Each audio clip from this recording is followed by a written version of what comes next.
Prologue. The waste heat of the beginning. This is really not good. Feeling the hard texture of the ground against his face, he realized that he had fallen face down on the ground. He couldn't move, even when he tried. And he already couldn't feel his fingers. What he did feel was a certain heat. And it overwhelmed his entire body. It's hot, it's hot, it's hot, it's hot, it's hot, it's hot, it's hot. He coughed and vomited the blood he felt rising in his throat, the source of his waning life. So much came out that it frothed at the edges of his mouth.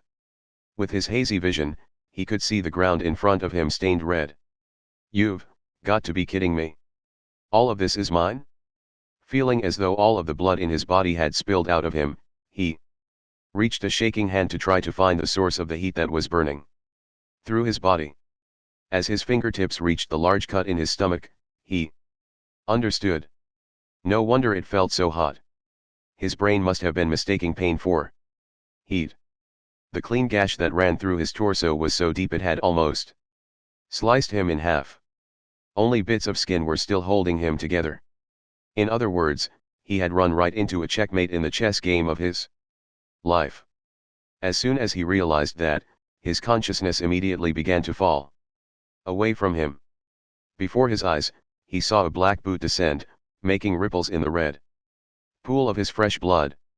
Someone was there, and that someone was probably the one who killed him. But he didn't even think to look that person in the face. It didn't matter anymore. The one thing he did wish was that she, at least, would be safe. Baru. He felt as if he heard a voice that rang like bells. That he heard that voice. That he could hear that voice, felt like salvation to him more than anything else. So, with a short scream, someone else crumpled upon the carpet of blood. She landed right beside him. He lay there, weakly attempting to reach her. Her white hand fell, powerless. He lightly grasped it in his own blood-stained grip. He felt the fingers of her hand move slightly to accept his own. Just you wait. He seized his fading consciousness, pulling it desperately back to buy a bit more time. I'm going to find a way to save you. In the next instant, Hisuburo Natsuki lost his life. Chapter 1. The end of the beginning. 1. This is really going to be a problem. With no money and no idea what to do, he repeated the thought over and over again in his mind. Well, it wasn't completely accurate to say he had no money. The wallet in his pocket was filled with all the cash he owned, enough to go on a little bit of a shopping spree if he had to under normal circumstances. But in this case, no money is really the only way to describe his situation. Yeah, but the currency system here is completely different, isn't it? The young man flicked his rare notched 10-yen coin in the air and breathed a deep sigh. He didn't really have any features about him that stood out. He had short black hair and was of average height, being neither short nor tall. He was a bit muscular, though, as if he had been working out, and the cheap gray tracksuit that he was wearing really suited him quite well. He had small irises, so the whites of his eyes stood out, but right now, the way his eyes were downcast, he didn't have a very aggressive or championing look to him. He looked average enough to be quickly lost in a crowd, but right now, most of those passing by looked at him out of the corners of their eyes as if they were looking at something strange they had never seen before. But that was to be expected. After all, among all those onlookers, not one of them had black hair, nor were any of them wearing tracksuits. They had blonde hair, red hair, and brown hair, some even had blue or green hair, among others, and they were wearing armor, or black robes, or the kind of costume a dancer might wear, that sort of thing. As he stood before the waves of open stairs, the young man crossed his arms and had no other option but to accept the truth. This has got to be one of those, he said, snapping his fingers and pointing out toward the crowd of onlookers. One of those so-called I've been summoned to another world deals, right, he said as an ox-cart-like vehicle pulled by a giant lizard-like thing crossed in front of him. 2. Subaru Natsuki was an extremely ordinary boy, born on Earth, the third planet in the solar system, to a middle-class family in the nation of Japan.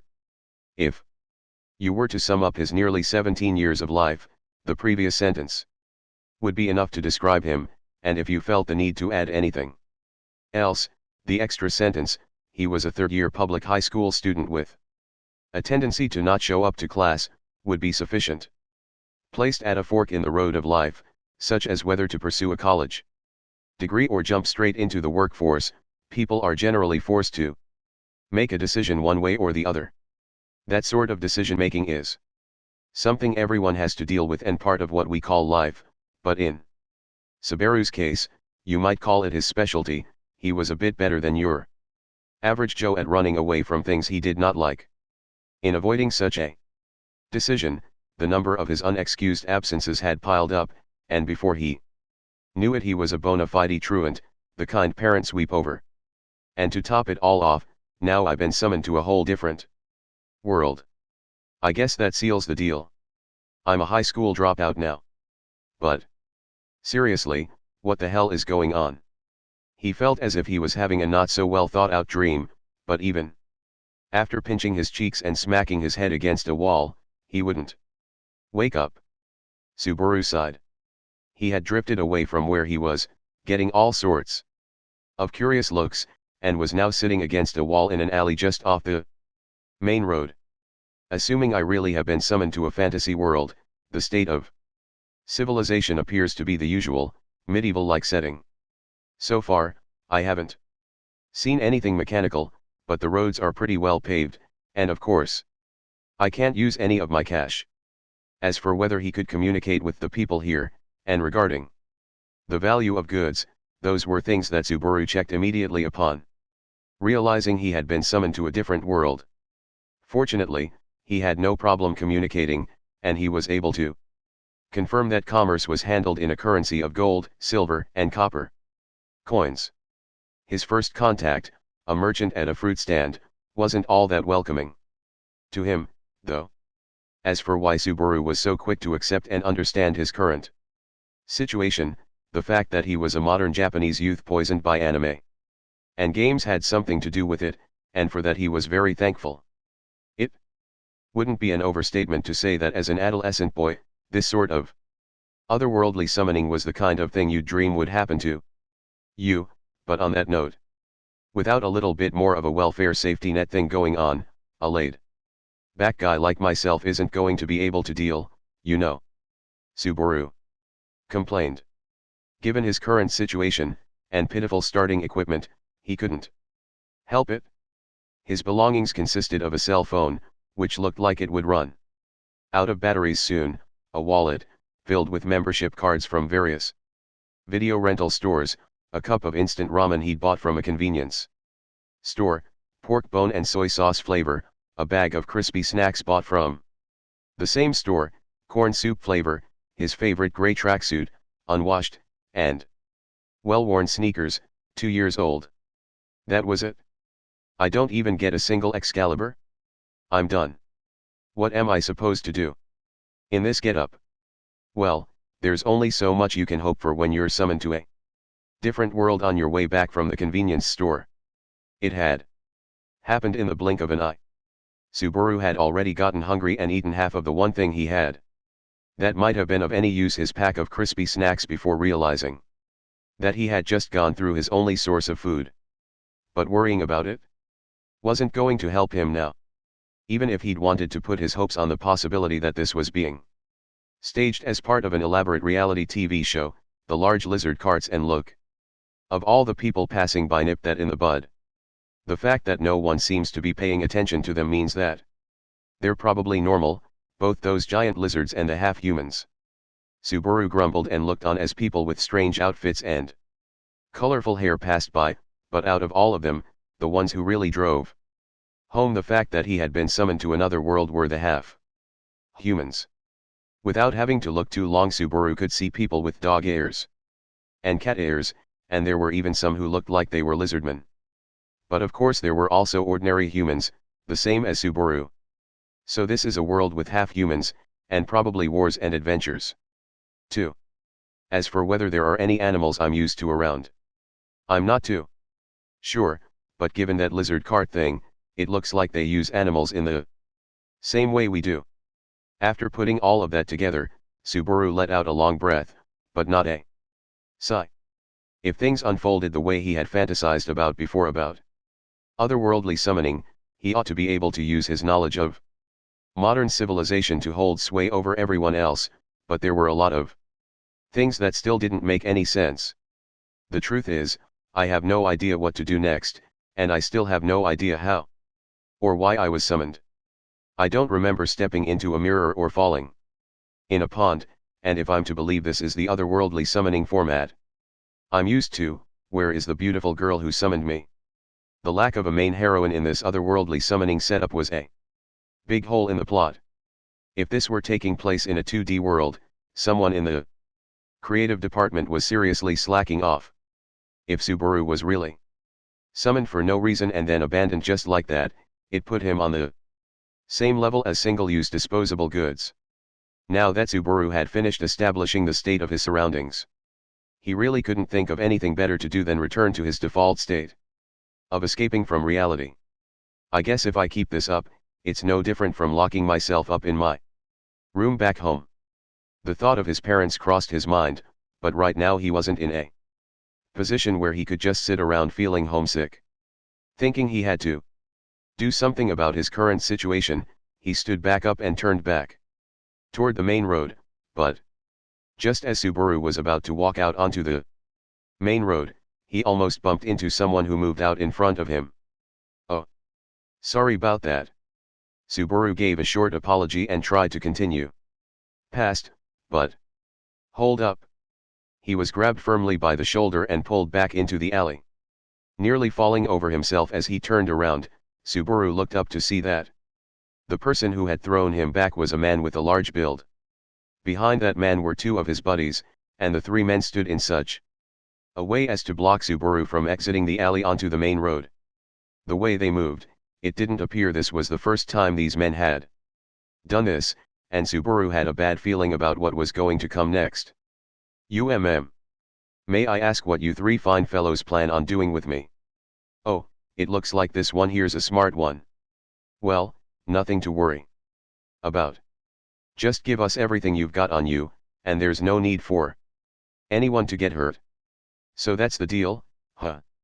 Yeah, I guess it would be. Haha. This really sucks. The men's gazes were filled with scorn and ridicule. They looked like they were in their 20s, with the meanness of their personalities reflected in their faces and dirty appearances. They didn't look like they were half humans, but they certainly weren't saints, either. You couldn't call it an unusual plot development. Encountering thugs was a way to show the dangers of everyday life. In other words, damn, I've triggered a compulsory event. 3. As he looked at the men smirking, Subaru tried to hold the status quo with a fake smile and considered his options. He was in quite a pinch, but since the beginning of time, in stories where humans are summoned to other worlds, those humans tended to be able to wield some kind of superpower. If Subaru had been summoned to this world under the same conditions as the stories he was familiar with, it was very likely that he had been given some sort of power. With that thought, Subaru felt that his body was a little lighter than usual. I'm starting to get the feeling that this world's gravity is, like, only a tenth of my world's. I can do this. I can do this. I'm going to mow you all down and make this the first chapter of my glorious future.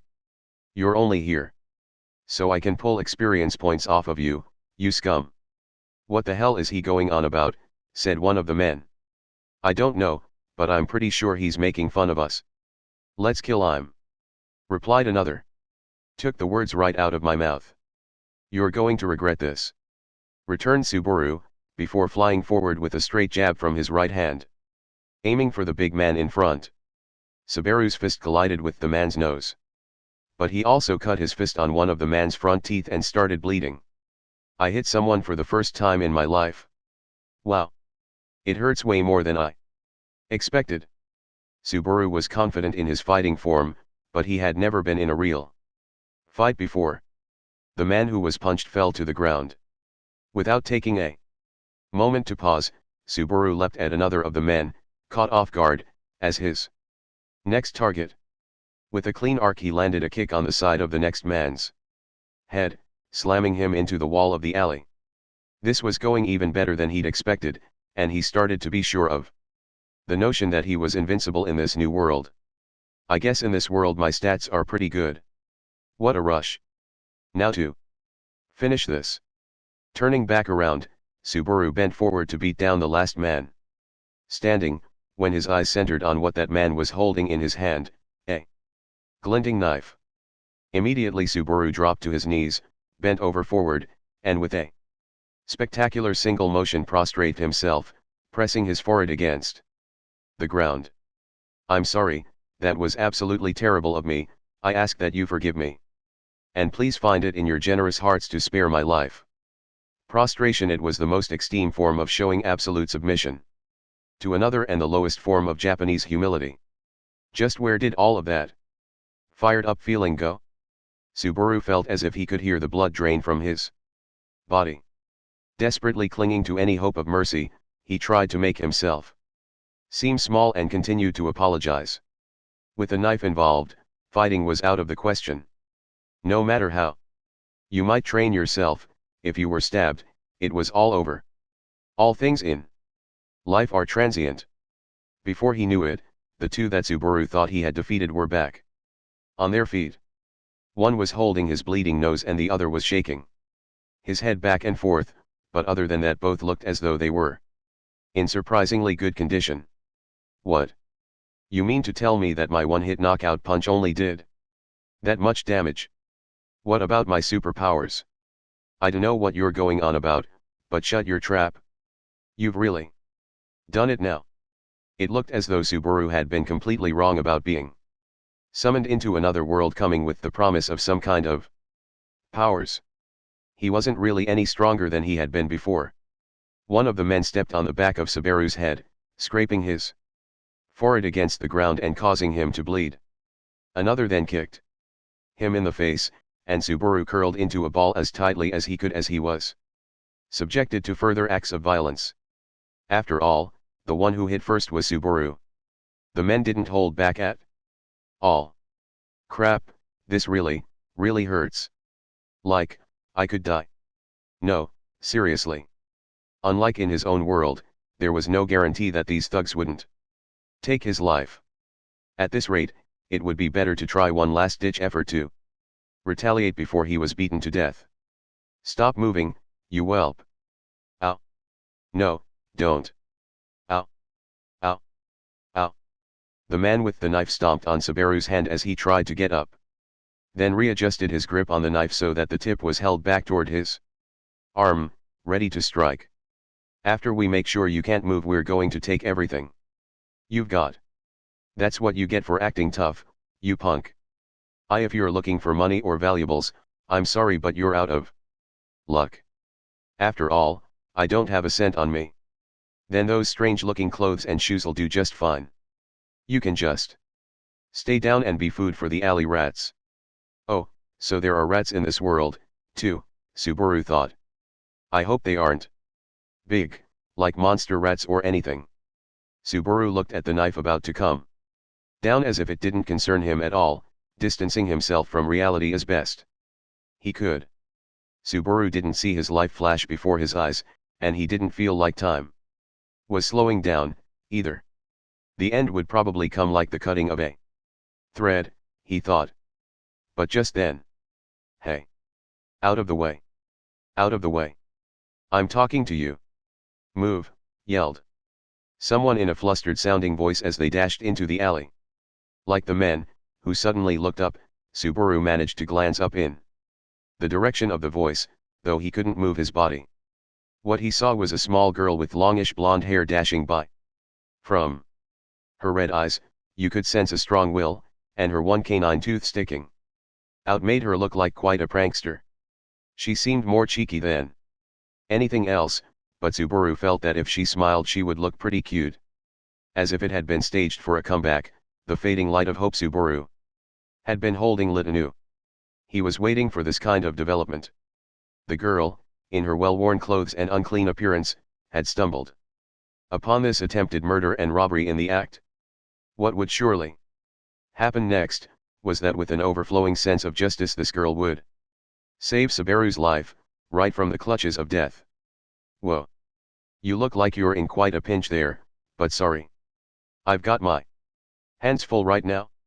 Good luck. Live life to the fullest. Wait, what? Are you serious? Unfortunately, that hope was shattered in an instant.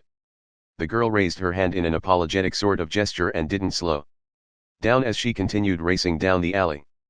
She went right past the men and kept going toward what should have been a dead end, kicked off against a wooden plank set up against the end wall, grabbed the top of the wall, and lightly flung herself up onto the roof of one of the surrounding buildings, where she disappeared.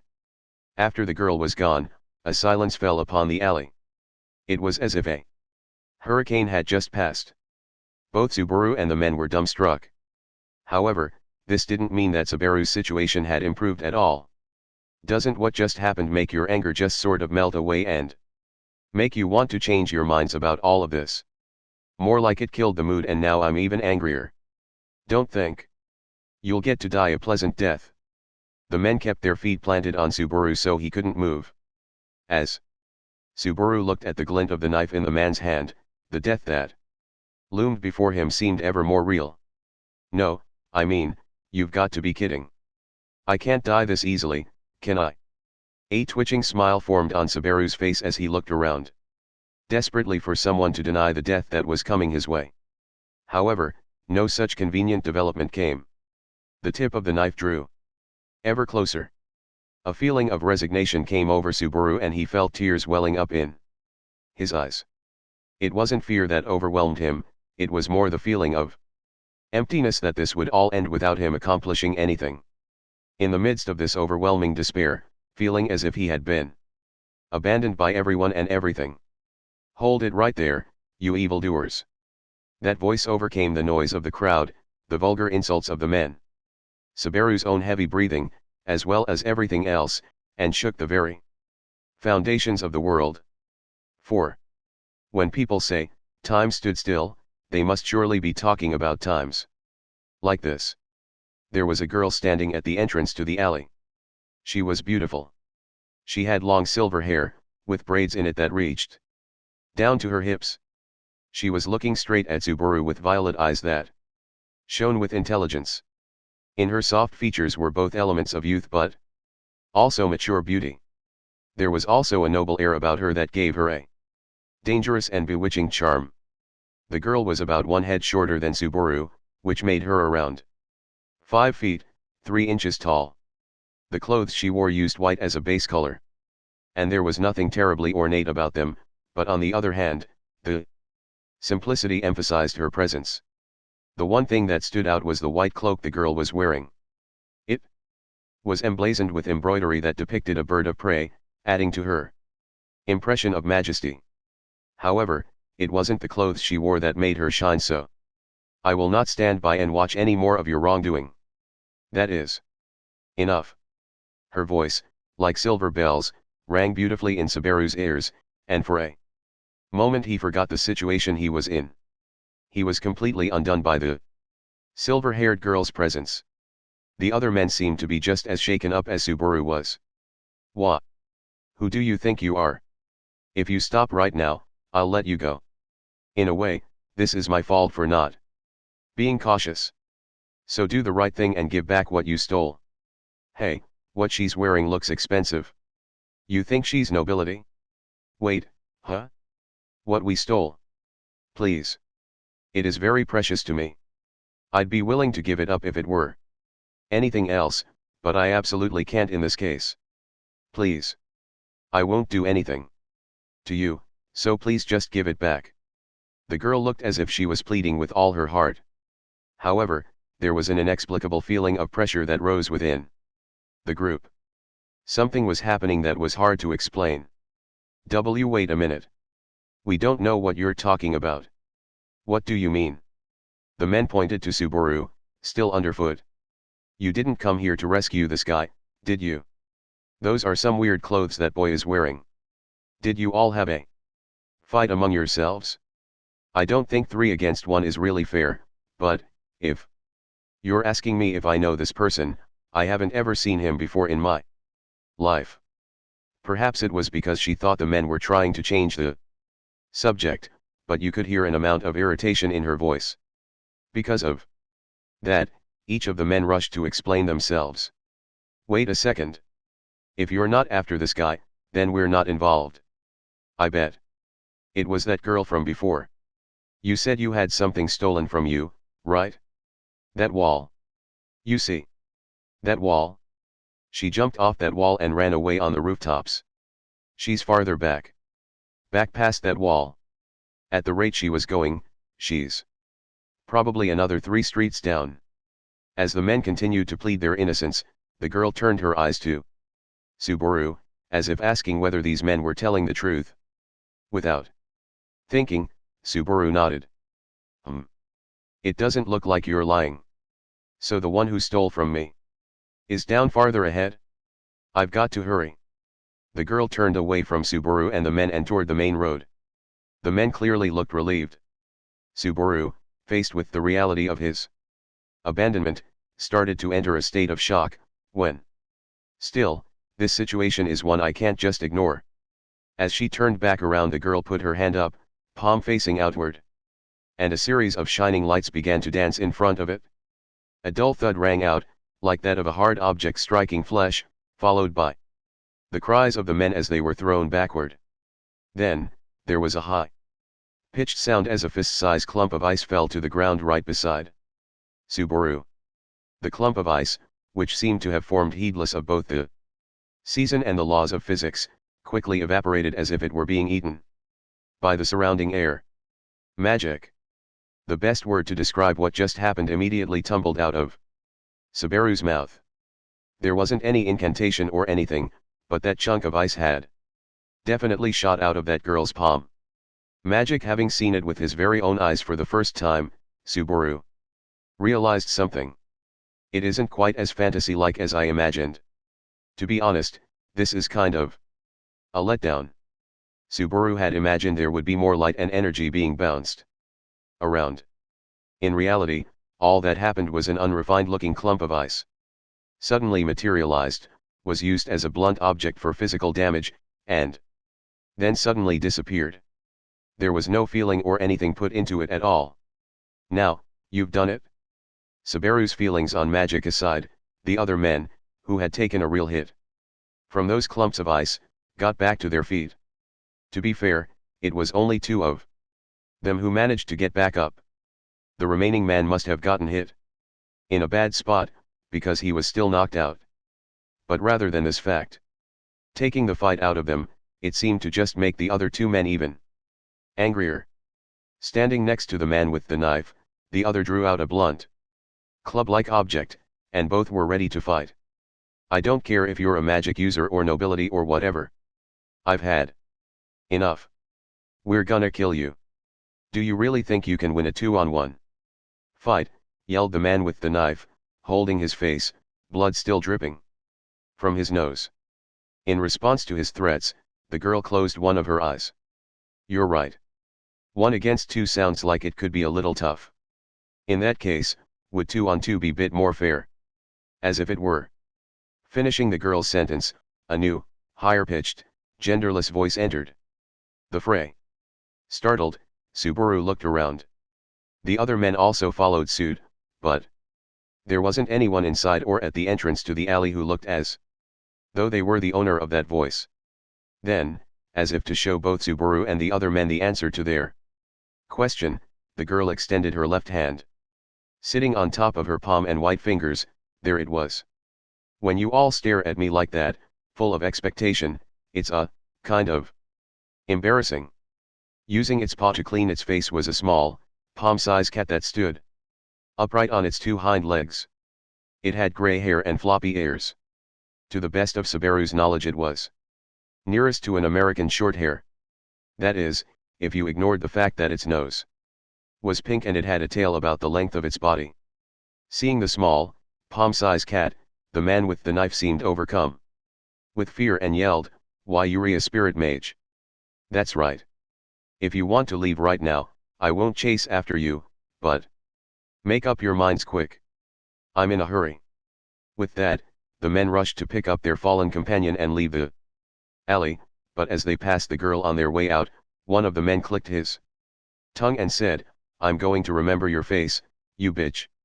The next time we see you it won't go this well for you. If you do anything to her I'll curse you and all of your offspring, you know. Though, in that case you won't be having any.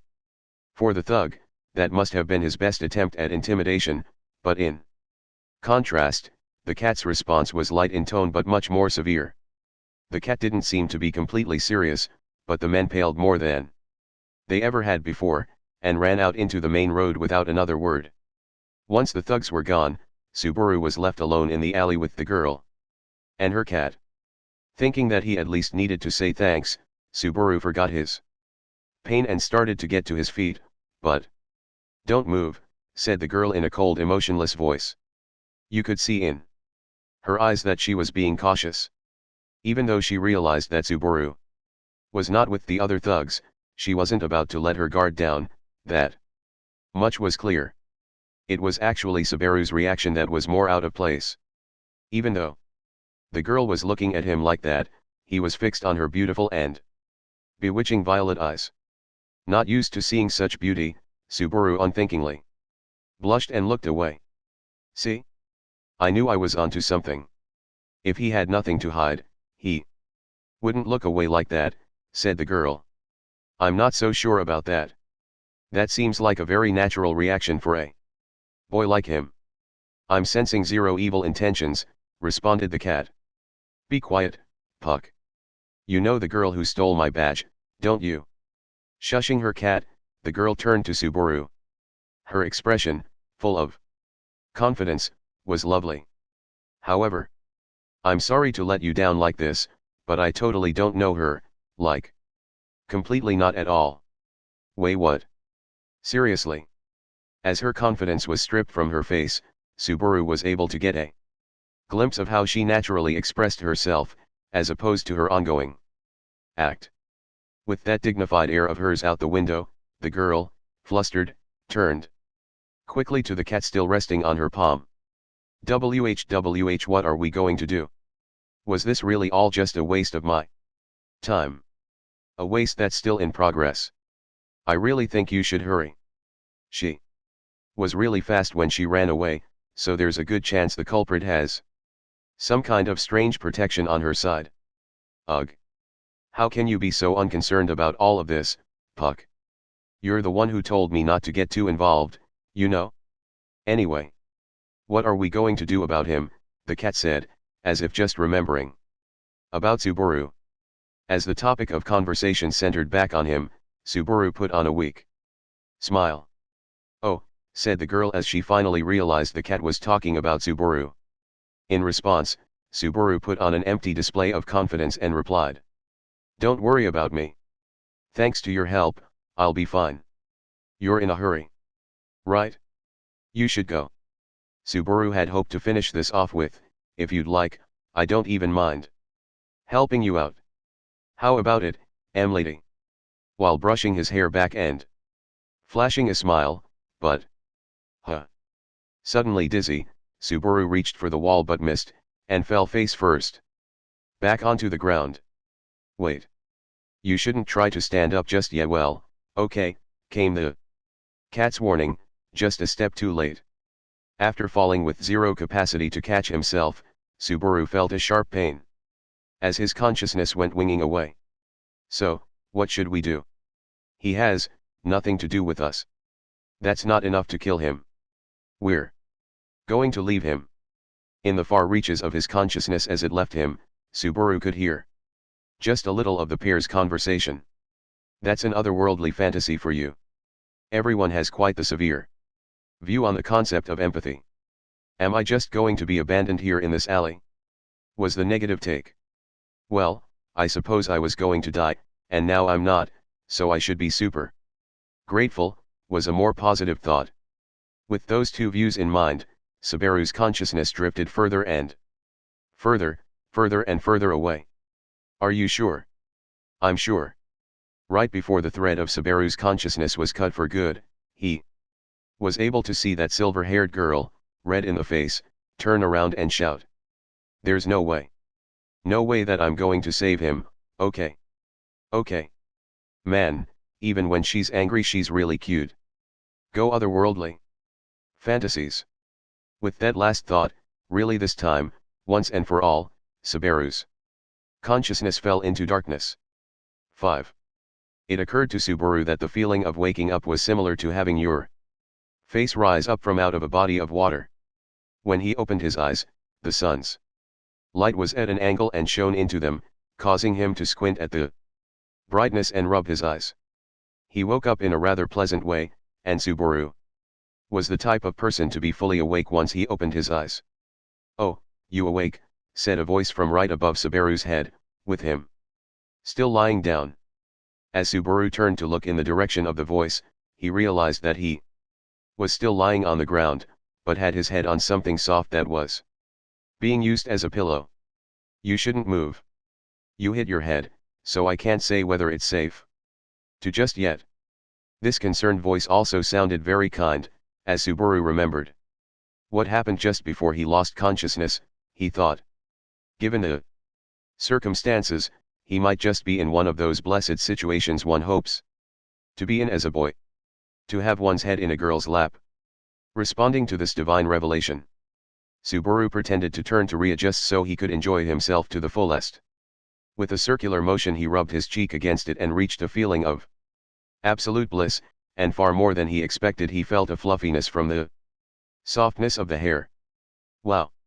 Beautiful girls are a lot hairier than I imagine. Hey, wait a minute," sputtered Subaru as he faced up, this time with his vision fully recovered, and took in what was happening. Right in front of Subaru, in his upside-down vision, was the face of a giant cat. "I thought that at least until you woke up, I'd make you feel comfortable. You can thank me later. First of all, I'd like you to stop with that terrible falsetto voice. There's no way I'd mistake a cat for the heroine." Subaru had certainly never been in a situation before where he got to use a human-sized cat's lap for a pillow and, well, it wasn't like you get to experience this every day, so he decided to make the best of it. "Wow, this is actually really comfortable. Like, this is amazing. Now I understand why people want to love their cats till they go bald. Well, if you're going to be this happy about it, I guess it was really worth supersizing. Don't you think so, too?" The cat scratched at his face as if it were embarrassed and winked as if seeking a confirmation. At the end of that glance was a silver-haired girl, standing at the entrance to the alley looking unfazed. It was the same girl from before, if Subaru was to believe his memories. Eyes, and heart, which were all deeply branded by her image right before he lost consciousness. I'm sorry about all of this. It looks like you ended up staying here with me until I woke up, and don't get any ideas about this. The only reason I stayed is because I still have some questions to ask you. If it weren't for that, I would have left you behind. I mean it. So don't get any ideas." Pressing the point, the girl put strong emphasis on her words. This was a level of girl power that Subaru, who had no resistance against such beautiful girls, simply could not stand against. It was so strong that Subaru could do nothing but nod, ignoring the content of whatever she was saying. "The reason I healed your wounds, and the reason I had Puck serve as a pillow until you woke up, all of that was for me. So I'm going to have you make it up to me, okay? I know you're trying to build this up and everything, but if you just have something to ask, go right ahead," said Subaru. It looked like she was one of those people who took the saying helping others isn't just for their sake to heart. The girl looked sternly at Subaru and shook her head. "I'm not asking, I'm commanding. You know something about my stolen badge, don't you?" asked the girl, dropping the tone of her voice. However, as this wasn't any different from what she had asked before, Subaru had to tilt his head in confusion. They had gone through this once already, right before Subaru had passed out. She keeps calling the thing a badge, Subaru thought. So is it something like what police and detectives keep on themselves to prove what they are? I haven't seen anything like that. You didn't hit your head real hard or anything while I was passed out, did you? Subaru asked.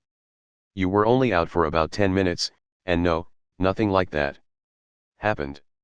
Answer the question. Well, if that's the case, I've got to say I really don't know. Haha. You can't do anything about what you don't know. Subaru's answer was no different from before. However, the girl didn't look particularly crestfallen, but instead nodded. Well, if you don't know, you don't know. But, the fact that you know absolutely nothing itself is information you have provided to me, and enough for me to justify healing you, the girl replied, using twisted enough logic to baffle any swindler to describe her complete loss.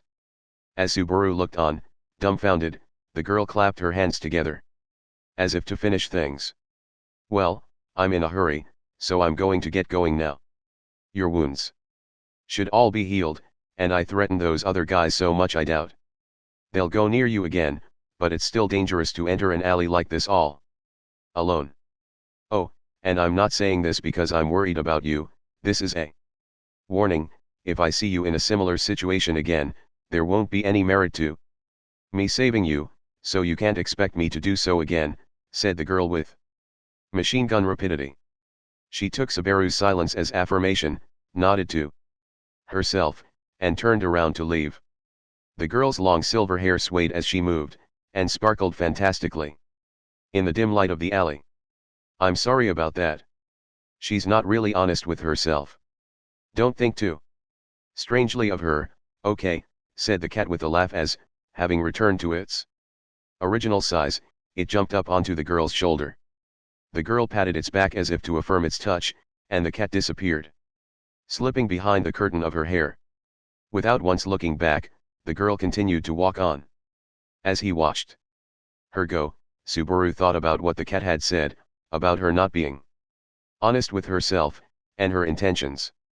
She had something stolen from her, and even though she was in a hurry to get it back, she saved Subaru. Then, after Subaru had passed out, she healed him, and when he woke up, she used terrible reasoning to try to show him that she wasn't worse off for doing so. She's not really honest with herself. Was not going far enough. Her efforts were coming up negative in everything. And it was hard to watch. The girl had every right to blame Subaru for getting in her way, but she hadn't complained even once, and she didn't even look for an apology. That's because to her, the only reason she saved Subaru was for her own ends. If you live like that, you're just going to keep losing until there's nothing left, said Subaru as he got up, patted his dust and dirt covered tracksuit and started running. Sure, his beloved tracksuit was in pretty bad shape, but on the inside, almost all of his pain was gone. That's after being kicked and punched as much as he was. Again Subaru was reminded of the otherworldliness of magic, as well as the generosity of that girl who, despite going on and on about having Subaru pay her back, took nothing from him in return. Hey, wait. Subaru called out to the girl just as she had reached the entrance to the alley and was in front of the main road, looking unsure of where to go next. The girl touched her silver hair and looked a bit troubled as she turned around. What is it? I'm going to tell you right now, I only have a bit more time to spend dealing with you. So a little's fine, then.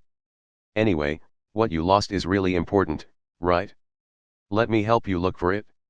The girl blinked a few times, surprised. But you said you don't know anything. It's true that I don't know the name of the girl who stole that badge from you, or where she's from, but at least I know what she looks like. She's got blonde hair, is sort of like a kitten, and has this canine tooth that sticks out. That's hard to miss. She's shorter than you and her chest is pretty flat, so she's maybe 2 or 3 years younger than you. How about that? When he got flustered, Subaru had a bad habit of speaking fast and not really even knowing what he was saying. Right now that bad habit was running at full blast, and even Subaru wanted to distance himself from his own words. The ensuing silence was painful. A cold sweat drenched Subaru's back. Not to mention his hands and armpits, which was followed by heart palpitations, shortness of breath, as well as dizziness, and in addition to feeling faint, his nose stuffed up in an allergic reaction accompanied by a migraine, such that there were problems on every front. However, "You're strange," the girl said with a hand up to her mouth, tilting her head to the side as if she were looking at some rare animal. With a finger still at her lips she stared at Subaru, sizing him up. "I should say up front that I can't offer you anything in return for your help. I might not look it, but I don't have a copper piece on me." "Don't worry, that makes two of us," replied Subaru. "Three of us, if you count me." "Pretty terrible for us as a group," added a voice jokingly from the girl's silver hair, but Subaru ignored it and pounded his chest. "I don't need anything in thanks. I'm the one who should thank you.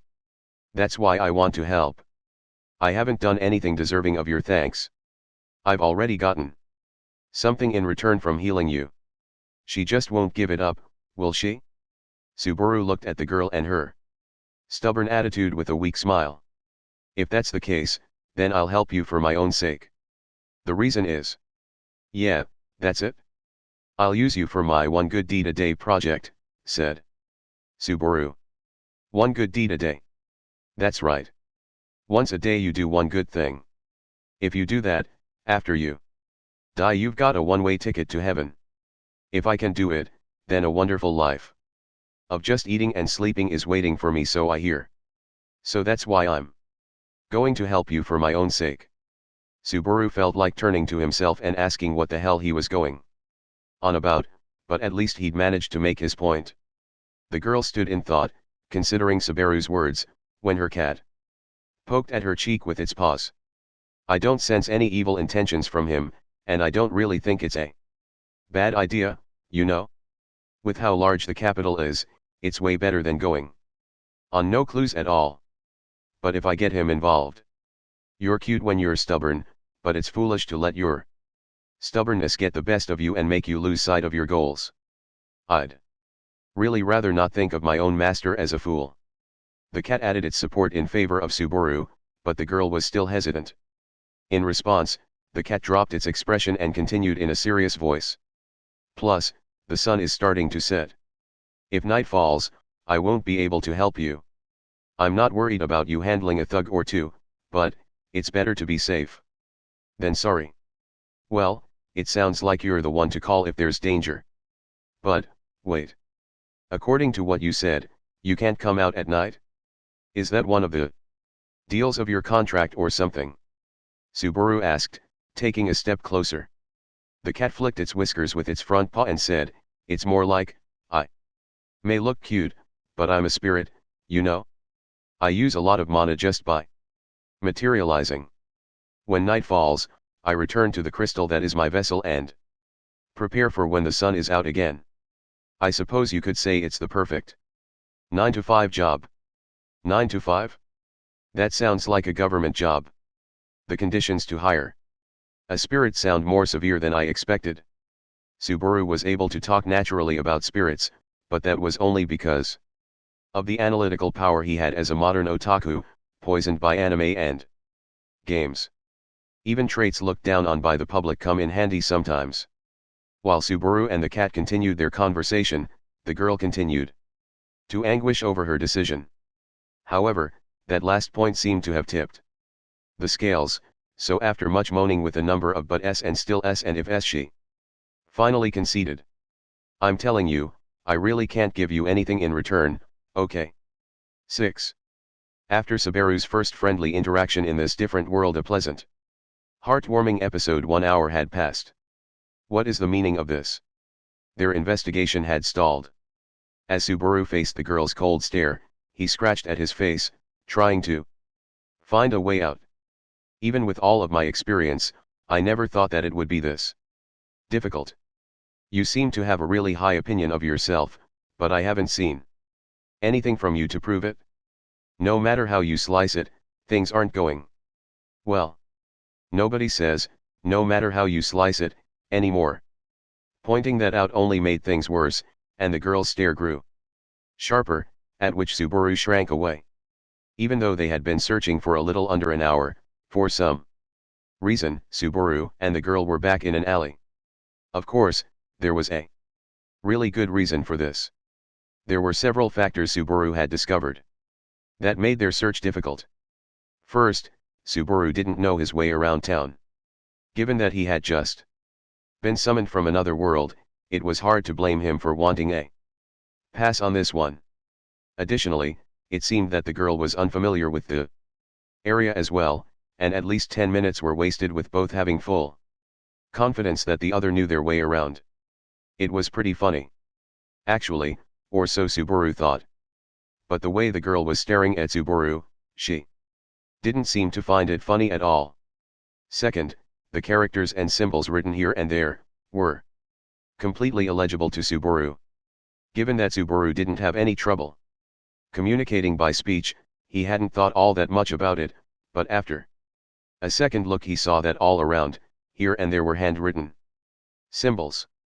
Unless they were all some kind of mystic charms to protect against evil magic that tended to be popular, those symbols were probably letters for the common language. And because he couldn't understand them, he couldn't even read the road signs. In other words, while a miracle common in most otherworldly summoning works of fiction is for some reason our words and writing are mutually understood, in Subaru's case, only half of that came true. But given that if Subaru hadn't been able to communicate through words he would have been as good as dead, it was hard to call his situation unlucky. Still, why do you have to raise the difficulty like that on me? The world's not kind at all. Rather than exhausting all options, it was more of a case of finding a series of critical problems before you even get started. While despairing at making absolutely no progress over the past hour, Subaru noticed that his companion, that girl, was standing up by the wall of the alley with her eyes closed, paying absolutely no mind to him. Seeing her lips move as she muttered something a few times, he tilted his head in confusion. Wonder what she's doing. Oh, that? She's communicating with lesser spirits. Subaru raised his eyebrows in surprise as the girl's gray cat suddenly reappeared right in front of his eyes. I thought that I hadn't seen you in a while, but you hadn't gone home or anything, you were here the whole time. There's still a bit of time left before I have to go. Unlike those minor spirits she's talking to, I take my job seriously. Well, that's quite honorable of you. But, what are these, lesser spirits again? Going by the name, I suppose they're a rank down from regular spirits? Subaru thought. As if agreeing with Subaru's musing, the cat, floating in midair, waved its long tail back and forth. Lesser spirits are beings that, in a state prior to becoming real spirits, start to develop some knowledge. If, over time, they gain power and self-awareness, they'll become spirits like me. As he nodded, listening to the cat's explanation, Subaru noticed that the area around the girl began to glow. The silver-haired girl was surrounded by faint lights that looked as though they were fireflies. It was the kind of scene that most people would subconsciously hesitate to interfere with. It was like holy ground, where by the influence of the supernatural, only what was sanctified was allowed to be. In response to the scene, Subaru. Wow! That's so cool. Are all of these glowing things spirits? Ah! Intruded on it without a second thought, breaking the fantasy of it all as he started talking to the girl. As the girl cried out in surprise, you could see droplets of tears that formed in reaction, sparkling in her eyes. Then the girl's flustered state spread to the lights around her and, oh, look at that. They're panicking. The many lights started to flee this way and that before finally scattering and disappearing into the air. Both Subaru and the girl opened their mouths, dumbstruck, searching for where the lesser spirits had gone. Quickly the girl tried to continue what she had been doing, but it didn't appear the lesser spirits were heeding her call anymore. Just look at what you did. They're gone. What are you going to do about this? I'm sorry. It was my first time seeing spirits like that and I got a little excited. I mean, It didn't look like they were dangerous or anything. It was only safe because I had them under control. If you had done that to an inexperienced spirit mage, it would have been awful. In the worst case, the spirits could have gone berserk and, bam, bam. The girl was trying to admonish Subaru for not taking his actions seriously, but using the word bam wasn't exactly helpful. Oh, come on. There's no way those little sparkly things could be dangerous. Do you really expect me to believe that? Well, to put it one way, Puck said, I may look pretty cute, but it would only take 2 seconds for me to turn you into a pile of dust. Damn, spirits are scary. A shiver went down Subaru's spine in response to the cat's peaceful-sounding death threat, and he looked back at the girl. I definitely hope you don't happen to be so upset you set that cat on me or anything. I would never use Puck for something like that. If I were going to be violent with you, I'd handle you myself. Ugh, it really looks like they aren't going to answer me anymore. Failing to establish a second contact with the lesser spirits, the girl, depressed, shook her head powerlessly. I suppose it's not helpful to ask this after the spirits have already gone. But what is it exactly that you were trying to do? I was trying to see if I could get any information from them about what I'm looking for. They disappeared before I was able to ask, though. What, really? Subaru was struck speechless by the gravity of his mistake. Seeing that, the girl jumped in. But it did take some time, and lesser spirits don't have the kind of clear awareness that regular spirits have, so I wasn't really expecting much, but okay, I'm sorry, that's a lie. The girl's hesitancy to lie was in conflict with her desire for a positive outlook, so while she tried, she was unable to soften the blow. In fact, her struggle with herself only highlighted to Subaru his own stupidity. At this rate, he wasn't going to be able to do anything but slow her down. This is bad, both considering the debt I owe and the fact that she's my one precious connection in this world. I'm gonna do my best to cling to this relationship and not let go. From the look on your face, it looks like you're up to no good, but did you think of something? In front of Subaru, who had found a questionable new sense of determination, the girl hesitated. Subaru tilted his head and stared at her for a while as she furrowed her brow, but it was the cat that came to her rescue. Ah, now that I think of it, we haven't told each other our names yet, have we? Should we introduce ourselves? Oh, you're right. Well then, I guess I'll go ahead and go first. In an overly energetic fashion, in part to help cover up for his previous mistake, Subaru struck a pose and pointed to the heavens. My name is Subaru Natsuki. The ignorant and unintelligent, forever and everlastingly penniless. Nice to meet you. Well, that doesn't inspire a lot of confidence, does it? Anyway, I'm Puck. Nice to meet you, too. As Subaru put out his hand, Puck leapt into it with his whole body for a handshake. An onlooker would probably think Subaru was trying to squeeze the cat to death. The girl blinked in surprise at Subaru's bold interaction. It's rare to see someone who's willing to approach a spirit so easily, and your name is just as unusual. With black hair and dark eyes like that, just where did you come from? Ha, I was waiting for you to ask that question. Given this trope, I'll have to say I come from a small country to the east. This is a pattern that has often come up in otherworldly fiction since times long past. A character will state that they come from a hidden country to the east, called something like Zapang. There tends to not be that much interaction between countries, so if you say you've traveled to where you are from that country, it will make sense to most people. It's a magically convenient cliché. If you look at a map of the continent, Lagunica is the country farthest to the east, so there's no country to the east of here. What, are you serious? We're at the ends of the east. So, does this make this country my long yearned for Zapang? So you don't know where you are, you don't have any money, you can't read, and you have no one you can count on.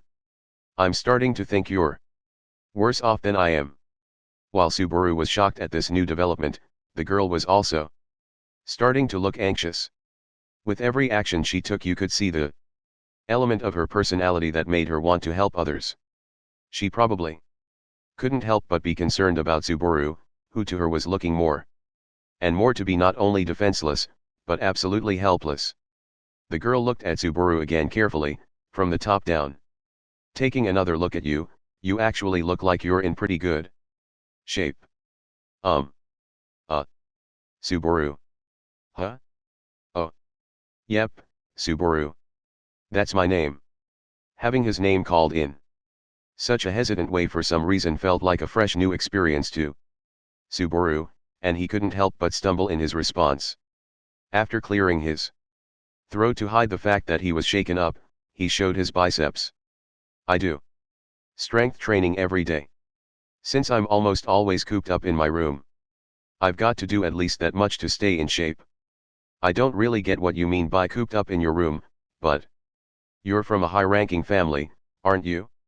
Weren't you taught some sort of martial art? I'm actually from an extremely ordinary middle-class family, but what makes you think I'm from a high-class family? Do I exude some refined air of nobility? Well, you do have a bit of a curious air to you, at least. Subaru jokingly raised his hands as if to acknowledge the flattery. But then the girl suddenly grabbed those hands, and Subaru, taken aback by the suddenness of her touch, had to hold back a squeak from rising out of his throat. It's also these fingers of yours, but your skin and hair are part of it as well. These aren't the hands of a commoner, and your muscles don't look like the product of hard labor. Subaru blushed as the girl continued to poke at his hands, but understood. He was also impressed by her ability to see that he was not just simply a foreigner in a foreign land. As Subaru stood in wonderment, the girl continued. Black hair and dark eyes. I hear that is a common trait of the refugees from the south, but the fact that you are here in Lagunico with those traits means that you are able to live a life of luxury. Also, the craftsmanship of these strange clothes of yours is magnificent. So, have I got it right? As Subaru grew quiet, the girl put on a proud smile. Feeling admittedly drawn by the bewitching atmosphere she had made fitting of her beautiful smile, Subaru processed the contents of what she just said and made a reluctant face. If you're asking me whether you're wrong or you are right, you're absolutely wrong, but is there any way I can say it so you won't get hurt? If I'm wrong, just tell me I'm wrong. If you don't, it's just going to be more embarrassing for me. The girl blushed as her earlier confidence transformed into embarrassment. As Subaru watched her go silent, he thought about how he was going to explain where he came from. He could just say, I'm a loser who was summoned from another world. But given the precedent set by fantasy fiction about other worlds, that would open the gates for him to be labeled as someone who was wrong in the head. Looking back on the results of what he had said so far, he felt there was a significant risk in telling the truth. You don't have to think that hard about it, you know? If it's something you can't talk about, I won't question you any further. Seeing Subaru struggling with what to say, the girl came to her own conclusions and didn't press him. Given that she had come to his rescue yet again in a way, Subaru grimaced, feeling all the more useless. But, really, this isn't looking very good, the girl muttered, in a now weaker tone, a clouded expression on her face. Seeing that the girl could no longer hide how hopeless she felt, Subaru felt a faint flame light up inside himself. What am I, an idiot? Well, yeah, I am an idiot. Just what have I been doing all this time?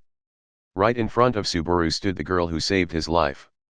Hadn't he offered to help her out so that he could repay her? If that was the case, then how was he supposed to explain his total lack of support? Subaru.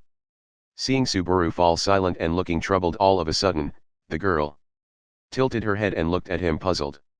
Watching as with that motion her silver hair tumbled down off her shoulder, Subaru thought as hard as he could. Subaru tried to remember what had happened when the thief ran through that alley as those thugs were stomping on him. Focusing on that instant in time, he needed to find something, anything that he could use. I have a few things that I want to check with you, is that okay? Okay, yeah. Go right ahead. Thanks. I'm pretty sure I heard you mention it a few times, but this is the capital of whatever country we're in, right? So, basically it's the town that has the king's castle in it, and it's a really big place, is that correct? Subaru asked, remembering bits of the conversation that he had had with the girl before. While Subaru realized that his question must have sounded strange, the girl didn't interrupt and simply nodded a yes. So in this big city, there's a girl who appears to be making her living stealing things. By the look of her clothes, she definitely doesn't seem to be that well off. Now this may be obvious, but there's got to be a place where people like that live. Is there a place where crime is rampant, or something like a slum in the area? I'm sure it's hard to exchange stolen goods for money without some connections, so I think there's a good chance she would have to go back to a place like that. With the image of the thief burned in his memory, Subaru analyzed her from head to toe, and used all of the knowledge he had about fantasy settings to help form his hypothesis. So, I think rather than searching around aimlessly, we have a better chance if we aim for that, but what's wrong? I was just surprised. You really do have a good head on your shoulders. Well, rather than a logical conclusion, it's more that it's a common theme in medieval fantasy, but, if this is all it takes for you to start thinking better of me, I have a feeling that I've got a long way to go. Despite Subaru's response, he seemed to be taking the girl's praise rather well. While Subaru scratched at the side of his head to try to keep from showing how embarrassed he was, the girl nodded several times. We'll go with your plan. Let's go back out to the main road and ask some people if they know of a place that's like what you described. We're already really behind as it is, after all. Let's hurry up and get going. After Subaru and the girl looked at each other and nodded, they headed out of the alley and toward the main road. However, right before they could start their search for a spot where a lot of people who they could question were passing by, Subaru remembered something. I was just thinking. I know your cat's name now, but I don't think you ever told me your name, haha. While Subaru thought that bringing this up now might have not been the best time, the girl's eyes widened a bit in surprise. She then closed them, and, after a few seconds of silence, said, Sadala. Oh. Subaru, who because of her silence had begun to think that he had made a mistake, was a bit late in reacting to her whispered reply. In response, the girl turned away from Subaru and continued. I don't have a last name, so you can just call me Sadala. Her voice had no emotion in it. Because of her attitude, it was as if, though she was giving her name, she was refusing to be called by it. Through her actions, this girl, who gave her name as Sadala, was putting a distance between herself and Subaru more than she had ever done before. Subaru, who already thought that he would feel more comfortable having a surname to call her by rather than having to use her personal name, felt that he really couldn't use that name at all. For the time being, looking for a way out, Subaru decided to avoid using her name entirely, and instead just use pronouns. As he observed Subaru and the girl's exchange from the sidelines, Puck had one thing to say before slipping back under the girl's silver hair.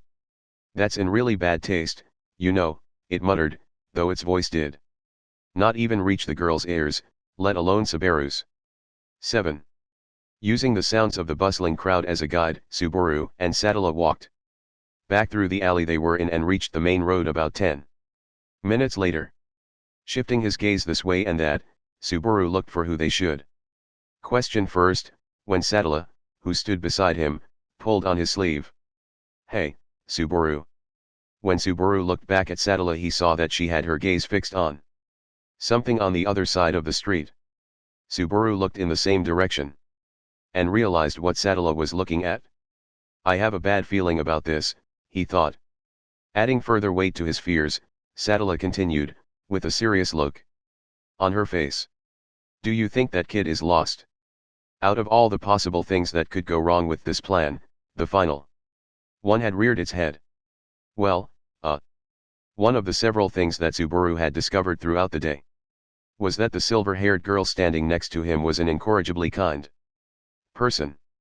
But, whether it was due to a curse or some other reason, she would not ever admit it herself.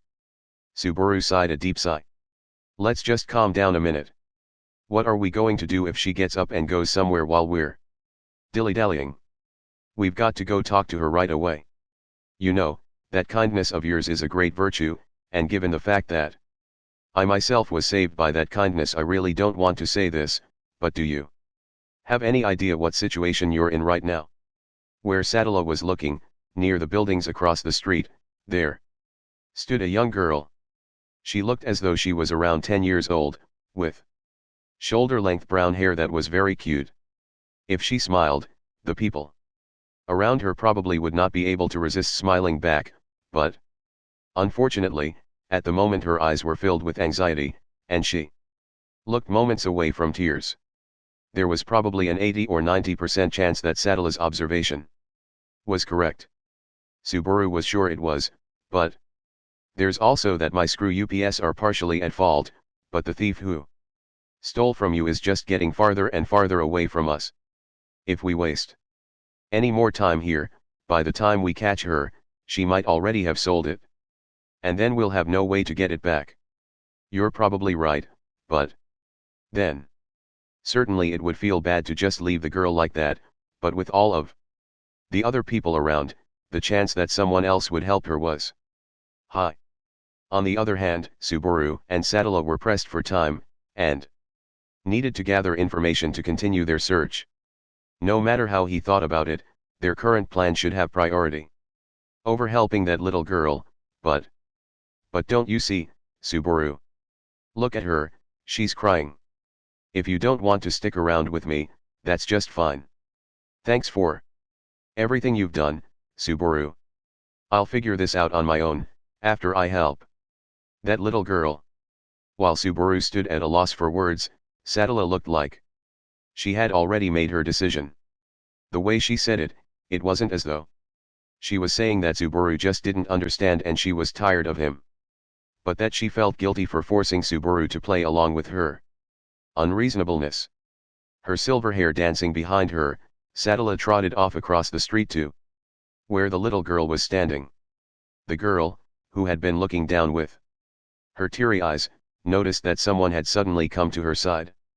There was a glimmer of hope in her eyes as she looked up, probably because she thought the person she was looking for had found her. I'm sorry, I'm not the one you're looking for, said Sadala as she knelt down to talk to the girl, whose eyes opened wide in surprise. But in those eyes was not a feeling of relief, but a feeling of fear. You could tell, even from far away, that being spoken to by a stranger had caused her heart to shrink away, afraid. I'm sorry if I'm bothering you, but where are your father and mother? Aren't they with you? It looked as though Sadala had noticed the girl was afraid, and her voice was in a tone that was kinder than Subaru had ever heard it before. However, it wasn't enough to convey her concern to the girl, who had lost sight of her parents and was now shivering because she did not know what to do. Please don't cry. I won't do anything to hurt you, okay? Sadala tried to keep open the girl's heart before it shut completely on her. But it didn't seem to work, and the little girl only shook her head back and forth. The tears that had welled up in her eyes looked as though they were about to overflow, when now feast your eyes on this magnificent notched 10-yen coin. Huh, said Sadala, surprised by the sudden voice that had leapt in, and when she looked up, there was Subaru in his grey tracksuit. Subaru first smiled weakly at Sadala's reaction, and then turned his smile from her to the little girl. The sudden intruder had also surprised her. Subaru then put out his right hand in front of her. Now, can you see this coin here in my right hand? I bet you can. All right, now I'm going to squeeze it tight. Like this, squeeze squeeze. Squeeze. Wait, Subaru, what are you? And would you look at that? Ignoring Sadala's interruption, Subaru took his fist where he had been holding the notched 10 yen coin and opened it wide for the two to see. When he did, the coin that should have been in his hand was gone. Wow! The coin I was squeezing is gone. Now where could it have run off to? The little girl blinked a few times and then stared hard at Subaru's right hand, but whether she looked at the back of his hand or his palm, she couldn't find it. Subaru, emboldened by the girl's reaction, nodded, and then reached out with his left hand and gently brushed his fingers through her hair. Would you look at that? So this is where the coin was hiding. When the little girl saw the coin resting between the fingers of Subaru's left hand, she was stunned. Sadala, who couldn't figure out the trick, was just as confused. Subaru took a magnificent bow before the two and then dropped the notched 10 yen coin in the little girl's hand. I'll let you keep it as a present. It's special, so take good care of it. Okay. Subaru looked on with a smile as the little girl held the coin close and nodded vigorously. As he was doing so, Sadala poked him in the side. Hey, Subaru. Don't look at me like that. I mean, I'll admit what I said before was a bit harsh, but how did you do that? Oh, you mean that? You're not questioning my motives, but how I did the trick. Subaru promised to explain the trick later to Sadala, who looked very interested, before turning back to the little girl, who was looking very curiously at the 10 yen coin. It seemed like Subaru's amazing magic had helped calm down her anxiety. When Subaru knelt down and asked her a few questions, she answered them quickly and clearly. I see. So you got separated from your mother, huh? Don't worry, don't worry. Just leave it to your big brother and sister. We'll find her right away. After giving the girl another pat on the head, Subaru held out his hand to her, and with a little hesitation, she grabbed it. Sadala, who was watching, opened her eyes wide. You really look like you're used to this. Subaru, is your profession taming children? When you take it out of context like that, that sounds really, really bad. And no. I'm unemployed. Technically, Subaru had the incredibly convenient status of being a student. However, given that he hadn't been going to school lately, and particularly now that he had been summoned to a different world, he didn't really feel that he was qualified to call himself that anymore. But, regardless. So, big sister, how about you hold this lonely little girl's hand? She looks like she could use another friend, said Subaru with a wink. The little girl had reached her other hand, the one that was not holding on to Subaru's, out to Sadala. Sadala looked surprised for a moment and held her breath, but then let it out and took the little girl's hand in her own. Right. Don't you worry. Just let your big sister handle this. We'll definitely find your mom, okay? Sadala said, smiling at the little girl as she nodded silently. Subaru and Sadala led the girl along, with her between them, and the three continued down the main road through the waves of people together. The way we are now, don't you think there are some people out there who look at us and think that we're a young couple with our child? How embarrassing. Huh. Even with the benefit of the doubt, I don't see how anyone would think that you and that girl are anything other than brother and sister. I can't tell if that's just a really dry joke, or that's really what you thought I meant. As Sadala and Subaru went on talking, the little girl between them let a small smile spread across her face. 8.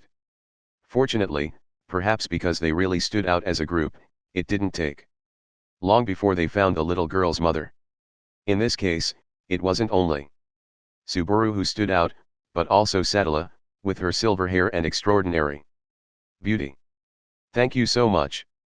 Once the girl's mother was reunited with her child, she thanked Subaru and Sadala several times, though they smiled and played it off as if it were nothing. As the little girl and her mother were leaving, the girl looked back and waved goodbye several times, and Subaru and Sadala waved back. Subaru turned to look at Sadala, as she stood beside him waving to the girl, and saw that she had a bright and cheerful expression on her face. Now, I get the feeling that we've wasted a lot of time doing this, but What does our big sister have to say? I'm sure she'll find some kind of way to describe this as a means to an end, Subaru said in an orchestrated manner, snapping his fingers and making fun of Sattala's all-too-kind nature. Of course, he wasn't really criticizing her, it was more that he was just poking fun. After all, Sattala had given such a roundabout excuse for why her encounter with Subaru was useful, so he was curious to hear what she would say. It's simple. In response to Subaru's teasing, Sattala smiled. Now we can be in a good mood as we continue to search. Even if we got my badge back, I'm sure I would have regretted not helping that girl. Don't you think it is better to both help the girl and get my badge back? It didn't look like Sattala was just saying that to keep her own hopes up.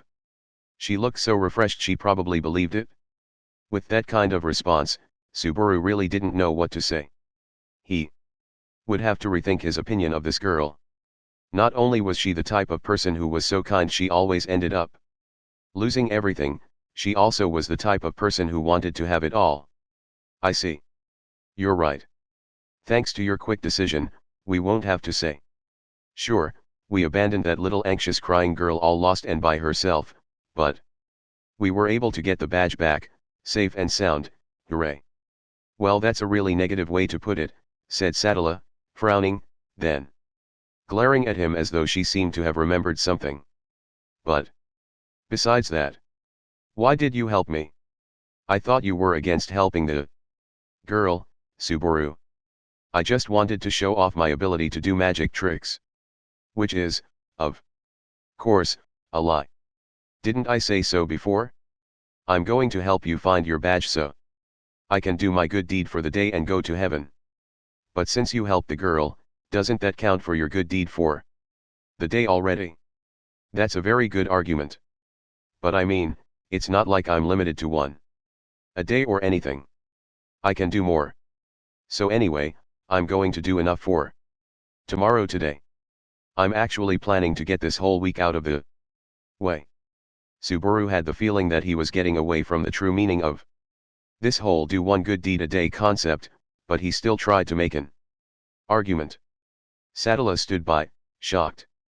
Subaru, with a personality like that, you're going to end up losing everything one day. You're the last person I want to hear that from, Subaru shouted, flipping her words back toward her, but Sattala just tilted her head in confusion. Apparently she really just didn't get it. You really are a nice boy, aren't you? You know, it kind of bothers me that you're treating me like I'm younger than you. I know that a lot of people think East Asians are younger than they are, but we really can't be that different in age, can we? Subaru thought that by a rough estimate Sattala looked to be about 17 or 18 years old. Given that Subaru had a rather early birthday compared to others in his age group, he was 17 and thought that it was possible she could even be younger than him. But in response, Sattala narrowed her violet eyes slightly and said, however old you think I am, I don't think that you're very close. After all, I'm a half-elf. Subaru was at a loss for words. Seeing his response, a number of complicated emotions flashed across Sattala's eyes. Finally, the emotion that settled was an ineffable mixture of resignation and hopelessness. I see. No wonder you're so cute. After all, it's like a given in fantasy worlds that elves are always beautiful. Huh. Subaru finally nodded, having come to his own conclusions about Sattala being a half-elf. Sattala blinked her eyes several times. Her expectations had completely missed their mark. What's wrong? It's not that anything is wrong, it's just, I mean, I'm a half-elf, and yeah, I heard you the first time. Unsure of what Sattala had a problem with, that's the only way Subaru could think to answer, but Sattala's reaction was dramatic. Ah! Sattala made a strange sound in her throat, before suddenly turning away from Subaru, finding the nearest wall, kneeling beside it, and holding her silver-haired head in her hands. In the face of such an inexplicable reaction, Subaru just didn't know what to say. Take that. Ow! What the hell was that for? The gray cat, which as always seemed to come and go as it pleased, had punched him in the face with its paw like it was reenacting a fancy fighting move. Puck purred, flicking at his whiskers with the same paw he had punched Subaru with. I don't know, I just felt this overwhelming frustration and couldn't keep it bottled up inside of me. If that's the only reason, it's going to be hard to get rid of the feeling that a great injustice has been done to me, but it was a soft and squishy punch, so I forgive you. I mean, I'm not really mad at you or anything.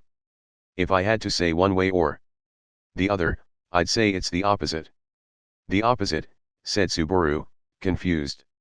Yes, the opposite, Puck said with a nod. But before Subaru could ask what Puck really meant by that, Satala had returned. Twisting the ends of her silver hair in her fingers, Satala glared at Subaru. Subaru, you, nincompoop. Nobody uses the word nincompoop anymore, and what have I done to be insulted by you? Humph. If you don't understand, that's not my problem. More importantly, we've got to continue our search.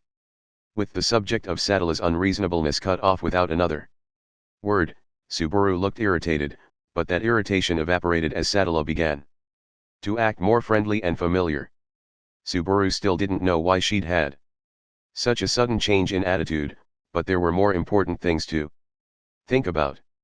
Anyway, that episode with the little lost girl made it painfully clear.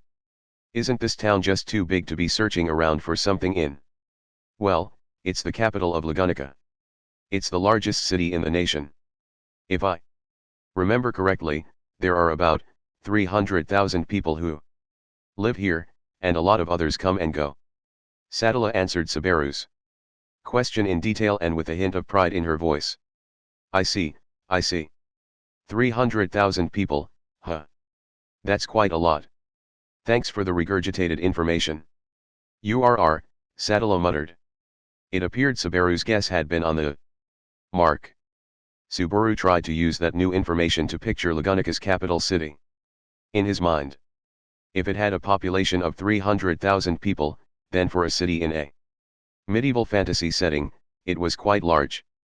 Of course, that number only reflected the people who lived in the city, so after adding in traveling merchants and adventurers, the number of people at any given time would probably be greater than that.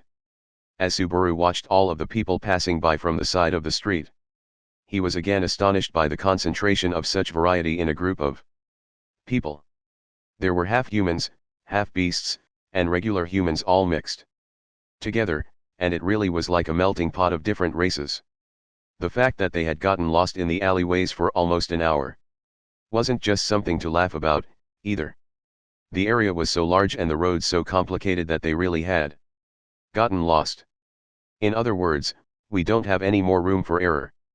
We have already given up a big advantage to the thief, and if we get stuck again it really will be too late. So let's choose our next move carefully. What do you mean? If we run around without some sort of plan, we won't get any results. For instance, if we go back to the place where your badge was stolen, we might be able to get more information out of people. Was there anyone who saw what happened? Actually, I think there may have been. Satala put her hand to her mouth as if she had remembered something and then explained herself to Subaru.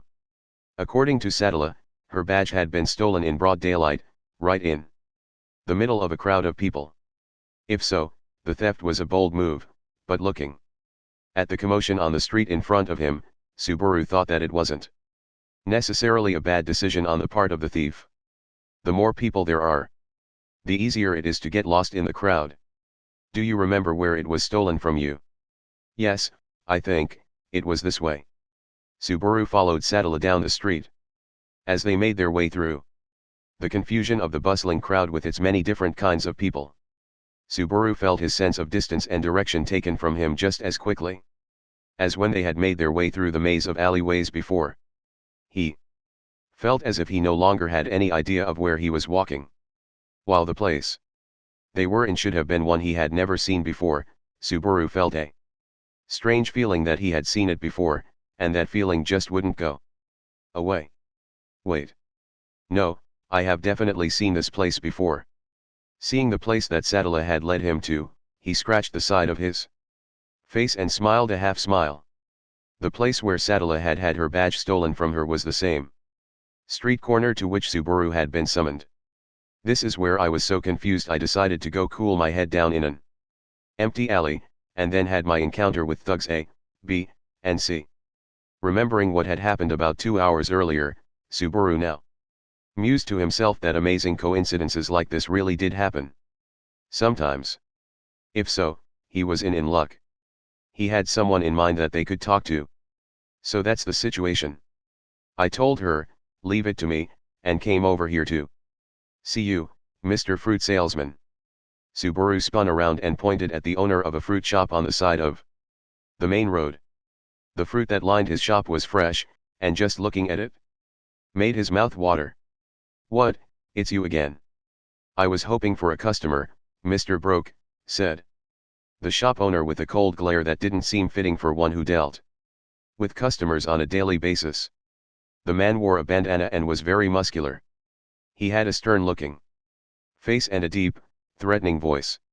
To top it all off, he also had a white scar that ran down the left side of his face, probably left by some kind of blade. No matter how you looked at it, there was no way he was a respectable, law-abiding citizen. That's why it was so surprising for him to be behind the counter of a fruit shop. Oh, don't be so cold, Pops. You were acting pretty nice to me not all that long ago. That's because I thought you were a customer. If I had known you had no money on you, I would have chased you out earlier, like I'm about to do now. Subaru was trying to act like they were best friends, but the shop owner was having none of it. He waved his hand as if he was shooing away a bug. Oh, come on, Subaru sighed, relaxing his shoulders. Are you sure you want to treat me like this? Haven't you noticed that I'm different from the last time I came here? What's that?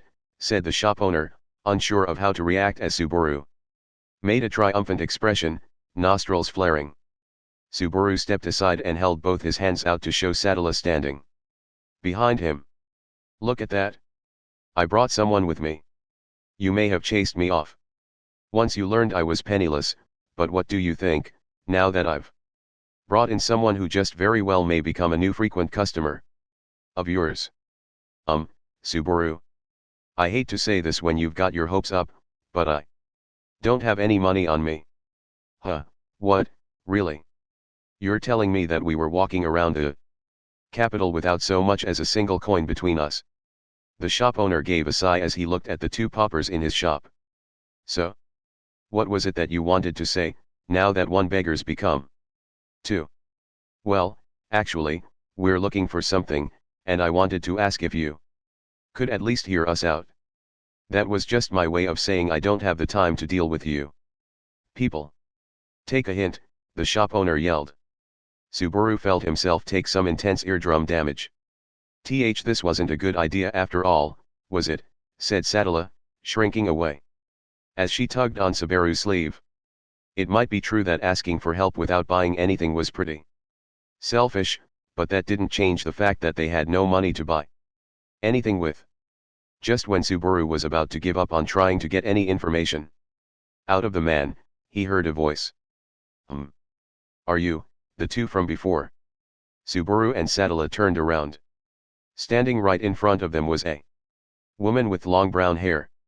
It was someone they had both seen before. After all, the woman was not alone. Holding her hand was a little girl who looked very happy to see them. We are, but why are you here in a place like this? The only other person here is this heartless, scary-faced man. Haha. This is my husband's shop, so I thought I'd stop by and say hello. Your husband's shop? Subaru and Sadala looked at each other, and then turned back to look inside the shop, their gazes finally settling on the scar-faced man, who had folded his arms. Pops, you didn't kill this woman's husband and take their shop, did you? What are you going on about? This is my shop, and that is my wife. Subaru looked back in shock at the woman, who smiled, looking a bit unsure of how to react. She was a beautiful woman, with fine features and a gentle demeanor. This woman and that stern-faced man? There had to be some mistake. He couldn't possibly be threatening her, could he? Subaru thought with a worried look. But despite Subaru's rude conjecture, the little girl who was holding her mother's hand darted past Subaru to the shop owner, who hugged her and picked her up. "Oh, look at you. Aren't you all excited? Now tell me, do you know these two destitute beggars?" "Beggars? Dear, don't call them that." After hearing her husband's sharp words, the girl's mother raised her eyebrows and began berating her husband. She then explained how she, her daughter, Subaru, and Sadala had come to meet. After hearing what happened, the shop owner set his daughter down. "I'm sorry about that. That was not the way to talk to the people who saved my daughter. Please forgive me." "Oh, don't worry about it. I mean, it is true that we don't have any money on us, and..." "That's right, old man. I hope you think long and hard about your action, s. Your cute face looks pretty scary right now." A look from Sadala shut Subaru up. Right after that, the little girl reached out her hand to Sadala. In her hand was a small ornament in the shape of a red flower. Sadala held her breath and looked from the ornament to the little girl and back several times, with a slightly troubled expression. "Please, take it," said the mother, placing her hand on Sadala's back, urging her on. "My daughter wants to thank you in her own way." Sadala nodded slightly and then took the flower ornament from the little girl's hand, and pinned it on the left breast of her white cloak, before kneeling down so that the little girl could see it. "Thank you. I like it very much." As Subaru watched Sadala's brilliant smile from the side, he found himself unable to look away. Seeing that smile, the little girl blushed and looked away, and the shop owner, watching all of this, cleared his throat. "You saved my daughter. I want to thank you. Ask me whatever you want." With a strong nod, the stern-faced shop owner put on his best smile. Sadala was surprised, but then looked to Subaru and smiled, but it wasn't the same smile as before. This one was a triumphant one. "See, I told you. It really did come around and help us in the end," she said, as if this odd twist of fate was entirely her own doing. 9. Even though the street was just one off the main road, the atmosphere was full of gloom. It was still and silent, and there was no sign of any kind of life, let alone traces of people around. The street Subaru and Sadala were on wasn't far from the main road, but the hustle and bustle from before now seemed like a far-off dream. "We heard from that guy that if we were looking for stolen goods, they would be handled and sold in the slums, but," whispered Subaru as he peered down the street that supposedly would lead them to the slums, "the air down there and the mood, not to mention the general character of the people down there, are all probably going to be pretty terrible." "Are you sure? You really want to go? You're the one who suggested that my badge might be there in the first place, and the owner of that shop said it would probably be there, too." "You shouldn't forget that." Right after he said that, he added that we should probably give up, said Subaru, reflecting back with a sour face on what was said at the fruit shop. 30 minutes after unexpectedly reuniting with the little girl and her mother at the fruit shop, and using that coincidence to turn the situation around and gain some valuable information, Subaru and Sadala were now at the entrance to the rumored slums, where most stolen goods were said to be brought. After realizing that Subaru and Sadala had helped his daughter, the stern-faced shop owner had warmed up to them, and listened to their plight. Because of that, they were able to get information about the slums, but now they were hesitating. "I probably should have mentioned this earlier, but wouldn't it be better to ask for help? Like, if we asked the police, or, I guess they would be guards." https://mp4directs.com. "In this case, I'm sure if we asked those kind of people to help us search and they sent a team out to find it, this would get resolved a lot more quickly." "We can't." Sadala immediately rejected Subaru's suggestion. In fact, she so flatly rejected it that it took Subaru by surprise. I'm sorry, but, we can't. I also don't think we can get the guards to act over such a small theft, and, I have other reasons that I can't ask the guards for help, said Sadala, pausing for a moment with her lips shut tightly, before looking at Subaru with a look of pleading in her eyes. I'm sorry, but I can't. Say why. Realizing that she quite clearly didn't want to be asked, Subaru raised his hand slightly, conceding. So, what should we do, then? I suppose we can still employ team tactics with just the two of us, said Subaru in a light and joking tone, trying to keep the mood up. Don't forget me, replied Puck, who had reappeared on Sadala's shoulder, looking at Subaru and Sadala as it wiped its face with its paw. But we don't really have the time to just sit around and talk anymore. Even if you want to try those team tactics with 2 humans and a cat, I've only got about an hour before it's time's up for me. As Puck looked up at the sky, Subaru followed its gaze and saw that most of the sky that was peeking through the buildings on either side of the street had already shifted from blue to orange. The reason the slum seemed so dark and dreary wasn't only because of the damp and sour smell coming from it. It was getting closer and closer to sunset, which of course meant that Puck would soon reach his limit. So whether you decide to go or turn back, it's best to make that decision soon, finished Puck. I don't know what you mean by team tactics, but we've got to keep going. There's no way that we can let this chance go and risk having my badge be out of our reach forever, Sadala said, answering Puck. She then turned to Subaru. All right, so I've decided I'm going, but the people who live here are probably used to getting into fights, so I want you to be careful. Even more than before. If you're scared, you can just wait here for me to come back. Wait here. Just how much of a chicken do you think I am? I'm going to stick to you like I'm a spirit who's come back to haunt you. https://mp4directs.com. So in other words, you don't want to be in front. That would really make it easier on me, though. Sadala sighed yet again in the face of Subaru's energetic readiness to flee. Subaru thought about how, ever since he and Sadala had met, he had only made her look troubled. The few times she did smile, the reason had nothing to do with Subaru. It was unfortunate. Given how cute she looked even when she was displaying negative emotions, Subaru thought it would be wonderful if she ever did smile at him. All right. Let's do this. It's about time I do something to show you what I'm made of. What are you so excited about all of a sudden? I can see up your nostrils. Well, that was a great way to ruin my display of determination scene. Thanks. Even though he had his energy tripped up a notch from the start, Subaru hurried his pace so he wouldn't fall behind Sadala, his arms flailing back and forth as he rushed to not be left behind by this girl who kept continuing on toward her goal. 10. Now, Subaru and Sadala entered the next stage on the way to completing their task, the slums. And it looked like they were going to have a lot of trouble.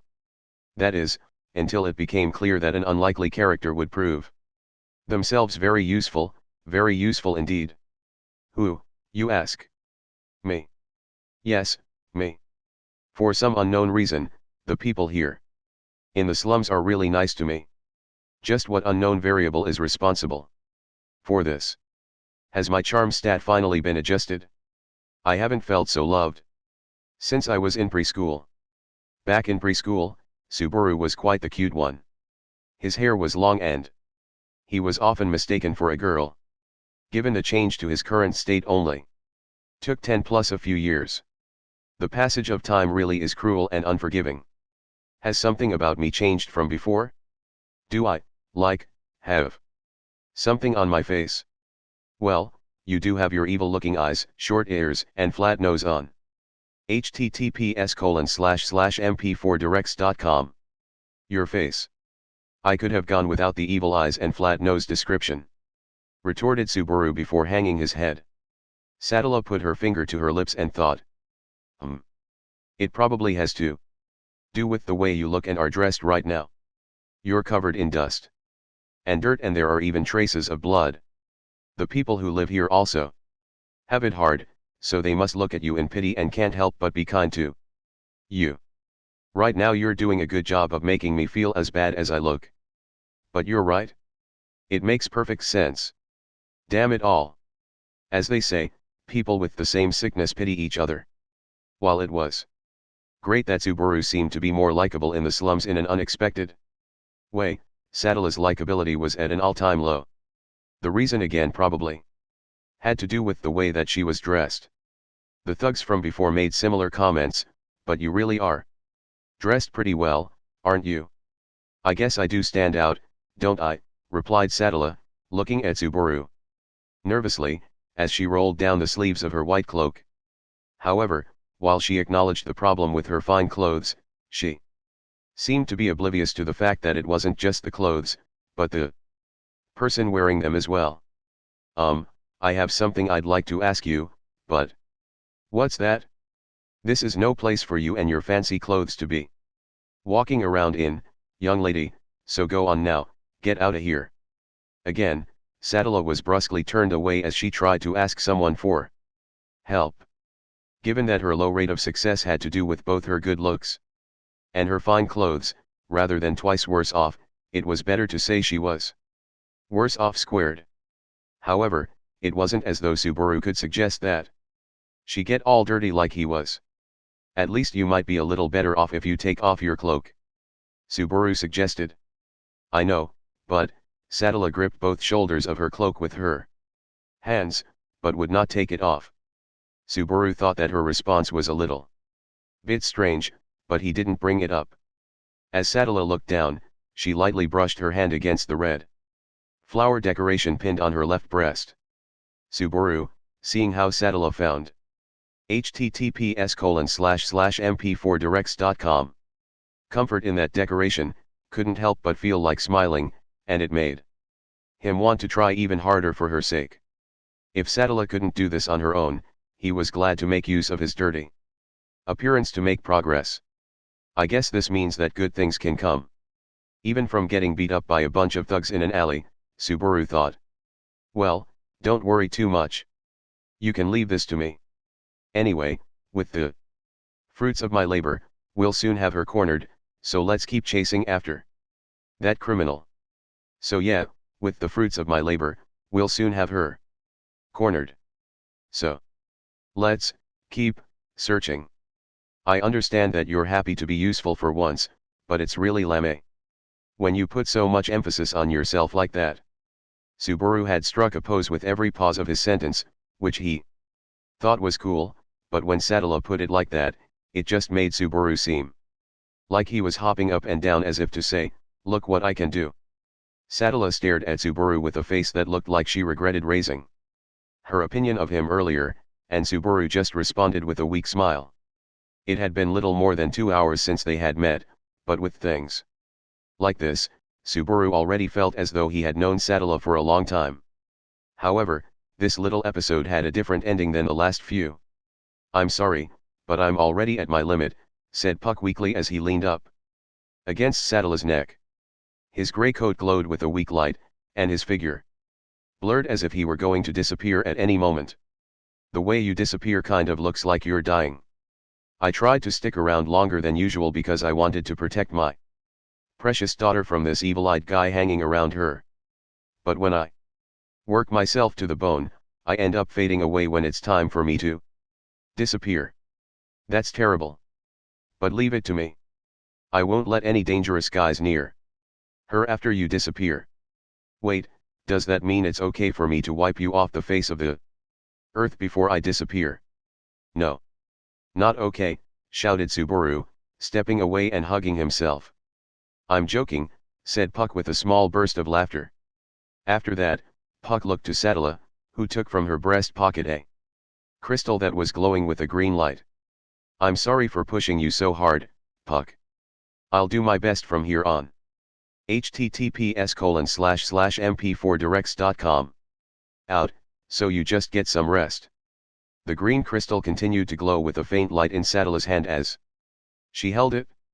It looked different from what you might call a jewel. So far as Subaru could tell, crystal was the word that fit best. Puck crawled down Sattala's arm and approached the crystal, then reached out and hugged it to its small body. Finally he turned back toward Sattala. I'm sure you know this already, but be careful, and don't push yourself too hard. If something happens, don't hesitate to use your OD to call me back. Out. I know, I know. I'm not a child. I can take care of myself. I wonder about that. My precious daughter here always makes me worry when it comes to things like this. I'm counting on you, Subaru. Puck looked at Sattala with affection, the way a parent looks at their child. Sattala blushed, but also looked annoyed. With the conversation thrown his way, Subaru beat on his chest. All right. Just you leave it to me. You can trust my sixth sense.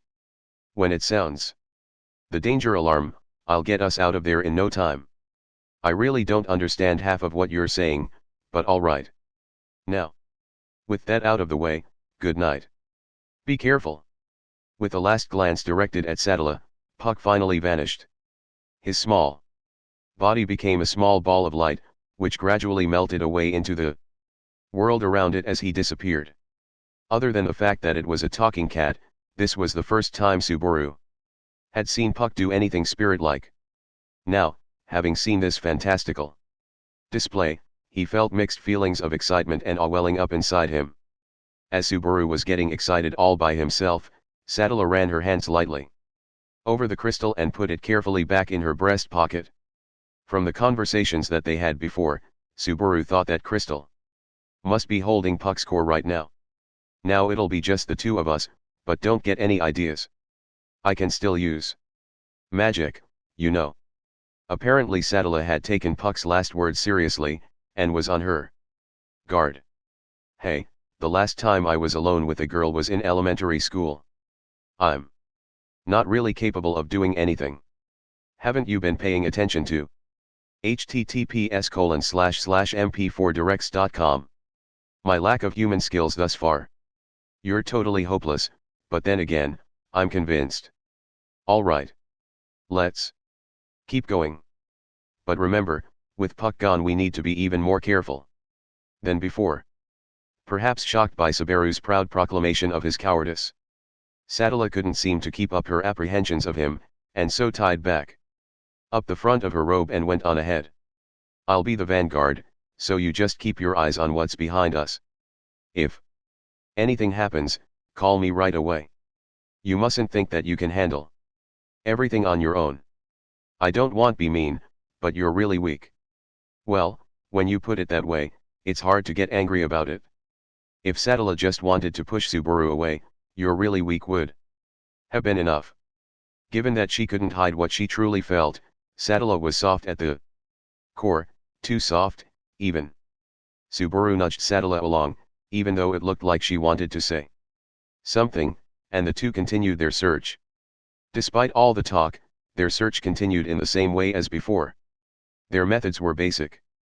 Whenever they found someone, they would describe who they were looking for and asked if the person had any ideas about who it might be. Subaru, who was now doing all of the asking, had gotten better at it after having talked to so many different people. He was starting to hit his stride. You know, it might be that felt girl. She was blonde and really fast. Right. A little under an hour after they had entered the slums and started asking around, they had finally run into some valuable information. The guy who gave the information was someone that Subaru had gone straight up to and said, "Hey, my brother, how's life?" like they were already friends. If it's felt you're looking for, whatever she stole is probably sitting in the loot cellar. She usually takes things there, gets them tagged, and then the old man who's the master there'll get them sold at a market somewhere else. That sounds like a pretty strange system. Doesn't anyone worry about the master of the cellar taking off with all of the goods? The reason he's the master is because people trust him not to do that. https://mp4directs.com. But, well, even if you go up and tell him it's stolen, he'll probably just say, "So what, right back at you, so you'd better be prepared to negotiate a price to buy it back. After all, it's the original owner's fault for being stupid and getting it stolen in the first place, the man finished with a laugh. Subaru was able to get the guy to tell him the location of the loot cellar, so they would probably be able to find it soon, but there was a new problem. Subaru and Sadala were both penniless. That guy said we should buy it back, but without any leverage. I get the feeling this master guy would wipe the floor with us. Why do I have to pay to get back something I already own? As the problem veered back toward their combined lack of funds, Sadala looked worried. She had a point, of course, but it wasn't like they could expect the loot seller's master to agree. In order to solve the matter peacefully, and with certainty, it would be best to follow that man's advice and try to negotiate. However, it seems a little late to be asking this question, but that badge you say was stolen from you, does it happen to look expensive? Even if we walk in expecting to be overcharged, it would be impossible to negotiate without having any idea of what it's worth. It's small, but there is a jewel embedded in its center. I don't know how much money that someone might buy it for, but I am fairly certain it wouldn't be a small amount. A jewel, huh? That seems like it's going to be a problem. Even for people unfamiliar with how much things are worth, a jewel is one of those convenient items that you can tell is expensive at a glance. Subaru doubted that there was the technology to produce imitations in this world, so most things that resembled jewels were probably jewels. In other words, they would all fetch a high price. While none of this new information sounded like good news, Subaru thought there was something strange about what Sadala was saying. Even though the badge was supposedly hers, she said that she did not know its value. While it was possible it was something she might have received from someone else, it stuck in his mind. Anyway, let's first just find this loot cellar place. It is possible that we can negotiate a way to buy it back at a reasonable price. In the worst case scenario, Subaru had one way to secure funds, although https://mp4directs.com. He was reluctant to use it. And he didn't want to tell Sadala until right before he had to. As they walked, Subaru and Sadala spent the next 10 minutes talking about various ways they might be able to take back her badge, but nothing seemed to come together. Now that they were in front of the place called the loot cellar, Subaru and Sadala looked at each other. This place is a lot bigger than I imagined. Just how well can the market for theft be going these days? Subaru said. I understand them calling it a cellar rather than a shed, if this place is filled only with stolen goods. Either way, I'm not sure the people here have any hope of salvation, added Sadala. Of course, as the loot cellar existed as a place to hold items until they were sold, it was unlikely it would be filled to the brim. It wasn't a high-storied building, but it was wide enough to the point where it looked as though it could function as living quarters for a large number of people. The building was right up against a tall defensive wall, and was in the deepest part of the slums. That tall wall behind the building, is that? I think it's one of the walls of the city. Which means that we must have come all the way from the city's center to its edge, replied Sadala. Subaru tried to imagine a map of the city in his mind, given what Sadala had said. It was likely that the city was built as a square and had walls like this on all four sides. Additionally, either in the center or on the northernmost side there should be a castle, from which these slums would be positioned far away. Considering that it had been 3 to 4 hours since Subaru and Sadala had begun their search, the scope of the city seemed to be a little larger than Subaru had originally imagined. All right, according to what we've heard, there should be a master in charge of the cellar who handles all of the stolen goods, but just how exactly do you want to approach this? We're going to be direct and honest. We'll just say, we've had something stolen from us, so if you can find it, please return it to us. Subaru tried to explain that that wasn't going to work, but Sadala wouldn't listen to him. https://mp4directs.com. At her core, Sadala was too direct and honest herself. If something was twisted or bent, she couldn't help but try to set it right. Of course, that was one of the reasons Sadala saved Subaru in the first place. All right, I got it. But leave this to me. Because of Sadala's personality, Subaru was all too sure things would get complicated if she was the one doing the talking, so Subaru volunteered himself. His backup plan. Well, it was hard to call it a backup plan if he was already considering using it, but if things got complicated before he had the chance to put it into action, that would also be a problem. Subaru had made his decision. He wasn't one to hesitate at times like this. Sadala looked surprised that Subaru wanted to do the talking, and while Subaru was musing on how cute her surprised expression was, he hurried to try to think of a comeback for whatever argument against it Sadala would have, but all right. I'll leave it to you.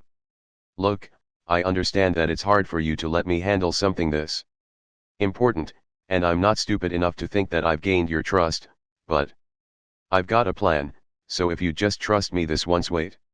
Huh. Why are you so surprised? Going by everything that's happened so far, you'd think that this would signal the start of an argument, right? I imagined you'd say something like, do you really expect me to just let a good-for-nothing like you, whose only ability is to convert oxygen into carbon dioxide, handle something this important? Don't make me laugh. I'd expect a dog to do a better job than you. Then I, while hurt, would use the opportunity to renew my determination. I would never say something that mean. As Subaru exposed his exaggerated persecution complex, Sadala didn't look all that happy. However, clearing her throat, she fixed her amethyst eyes on Subaru and said, of course I would be lying if I said I didn't think that you were holding me back in any way, and just when I think you're finally being serious, to my chagrin you say something completely stupid. To my chagrin, huh? I haven't heard that in a while, joked Subaru. He sighed and relaxed his shoulders, unable to argue back. Still, even though you act like a jerk sometimes, it was because of you. https://mp4directs.com. That we were able to keep that little girl from crying, and I don't think you're the kind of person to lie or do anything without thinking about it first, said Sadala, looking back over their much sidetracked journey thus far. So, I'll trust you. If this all works out I might even think that meeting you was all worth it. You know, if instead of that last part you had just looked up at me and said, please, do your best for my sake, I would have been totally pumped up. To do this, you know. I can't force myself to say something like that, but good luck. This was a girl who could not bring herself to lie for any reason. All right, I'll give it my best shot, said Subaru, breaking into a smile. Before heading toward the entrance of the cellar. The trump card Subaru had, which he wasn't able to tell Sadala about, was the one thing out of what he had brought from the previous world that he could really consider worth anything. Because that thing probably didn't otherwise exist in this world, there was a possibility he could use it to barter. Subaru would have liked to avoid doing that, but at the same time he was fairly certain that in this world, Sadala's badge couldn't possibly fetch a higher price than his cell phone, and he didn't think he would have another chance in this world to use his cell phone this way. Is anybody home? Wait, the door's open. A sour, spoiled sort of smell drifted out of the entrance to the loot cellar. Subaru went to knock on the door, but from a gap in it, he saw that it wasn't locked. As he peeked inside, he could only see that it was incredibly dark. It's hard when there's not any kind of light. Well, considering the purpose of the place, I suppose it makes sense, and it even serves as a metaphor for the dark feeling of guilt in doing dirty business. Subaru stuck his head inside and tried to look around, but not even the light from the moon reached this place in the deepest part of the slums. He couldn't see an inch in front of his face. As Subaru prepared to go inside, he turned around to Sadala. I didn't hear anyone answer me, but I'm going to go ahead and go inside, so can you please keep watch? Are you sure? Wouldn't it be better for me to go instead? If on the off chance someone ambushes us and you're the one taken out, then it's all over. If I'm the one attacked, you'll be able both to help me, and https://mp4directs.com to strike back. This is the most reasonable way to do this, so please let's just go with my plan, okay? Satella considered Subaru's plan. After a few moments of silence, she took out of her breast pocket a white crystal, which suddenly shone with a white light. At least take a light. And call me in whether someone's there or not. I know. Puck told us to be careful, so I'll be careful. This is really useful, by the way. You can find lagmite or just about anywhere. You really are ignorant.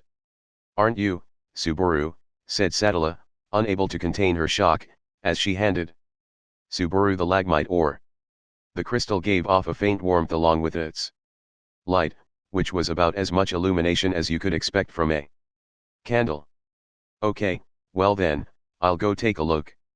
I don't think I'll be gone too long. But you can go ahead and eat without me. Oh, stop being so stupid. Be careful, okay? Gotcha. Also, Satella, don't come in until I call for you, got it? The courage that Subaru had been building up to prepare himself to enter the cellar had pushed him just enough to say her name. Up until now, he had felt too embarrassed to say it, and had hesitated.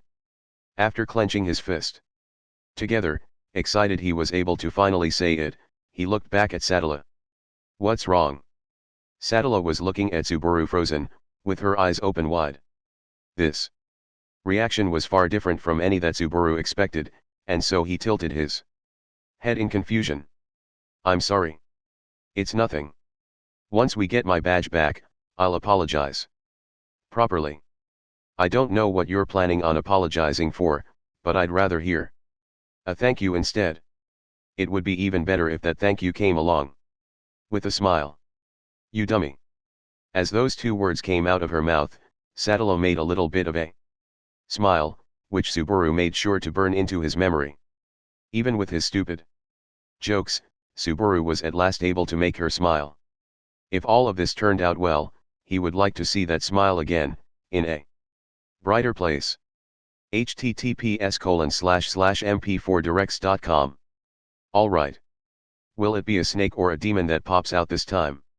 Given the fantasy setting, neither option is one I can just laugh off, Subaru joked to himself, and with lagmite in hand, he carefully made his way into the cellar. In the dim light, Subaru could make out a counter in front of him, across from the entrance. The building must have originally been something like an inn. It looked as though they were using the first floor bar area without any major changes. On top of as well as behind the counter, which was probably serving as something like a reception desk, Subaru could see a lot of different items cluttered close together. There were small boxes and pots, swords and cheap metallic objects, and many other varied items. It was clear that all of these were stolen items, based on the wooden tags that were attached to all of them. The way the system works, if you rounded up all of these wooden tags and handed them to the guards, it looks like they could arrest everyone at once. However, as was usual with this line of business, there were probably some connections between this place and the not-so-upstanding citizens who offered support. Subaru was suspicious of where most of these stolen items ended up. Subaru ventured farther into the cellar, looking for Satella's badge. But just then, Subaru suddenly stopped, feeling something strange under the soles of his shoes. It didn't feel like he had stepped on something hard, it was actually the opposite. Like the ground he had stepped on was clinging to him, like there was something sticky on his shoes. He raised his foot, and touched the bottom of his sneakers. He felt some sort of fluid, something strangely sticky that clung to his fingers, stretching as he pulled them away. It was something that instinctually made him feel uneasy. What is this? Subaru brought his fingers close to his nose and tried to smell it, but because of the stagnant air inside the building mixing with it, he couldn't quite pin it down. Unsurprisingly, he didn't have the courage to try tasting it. After wiping the rest of the substance on the nearest wall, Subaru, urged on by a feeling of unpleasant dread, put the lagmite out in front of him and https://mp4directs.com started forward. Then, he found the source of the slime. Wah! Subaru unconsciously let out a foolish sound as he looked on. In the small, visible range of his light, what he first saw lying limp on the ground was an arm. Its hand's fingers were reaching out as if to grab something, but the other end of the arm, at the elbow, was missing the body it should have been connected to. Moving his light and following along the axis of the arm, Subaru saw a leg farther on ahead, a leg attached to a body. With the exception of one arm, that body had all of its other parts, though the throat area was cut wide open. It was the corpse of a large old man. Eek! Subaru squealed pointlessly as he realized what he was looking at. At that moment, Subaru's mind had blanked out. His thought processes had completely left him, and his hands and feet had frozen in place. There was a pause, and then, "Well, you found it? That's just too bad. Now I have no choice, yes, no choice at all." Subaru thought that it was the voice of a woman. The voice was low and cold, the voice of a woman who seemed somewhat to be having fun. Qua. Subaru didn't have the opportunity to turn around. As soon as he turned to face the voice, his body was blown away by an incredible force.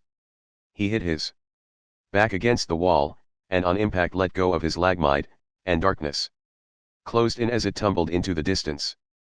But Subaru wasn't thinking about that. What now ruled over his consciousness was goo, it's hot. A heat assaulted Subaru Natsuki and completely overwhelmed him. This is really not good. Feeling the hard texture of the ground against his face, he realized that he had fallen face down on the ground. He couldn't move, even when he tried. And he already couldn't feel his fingers.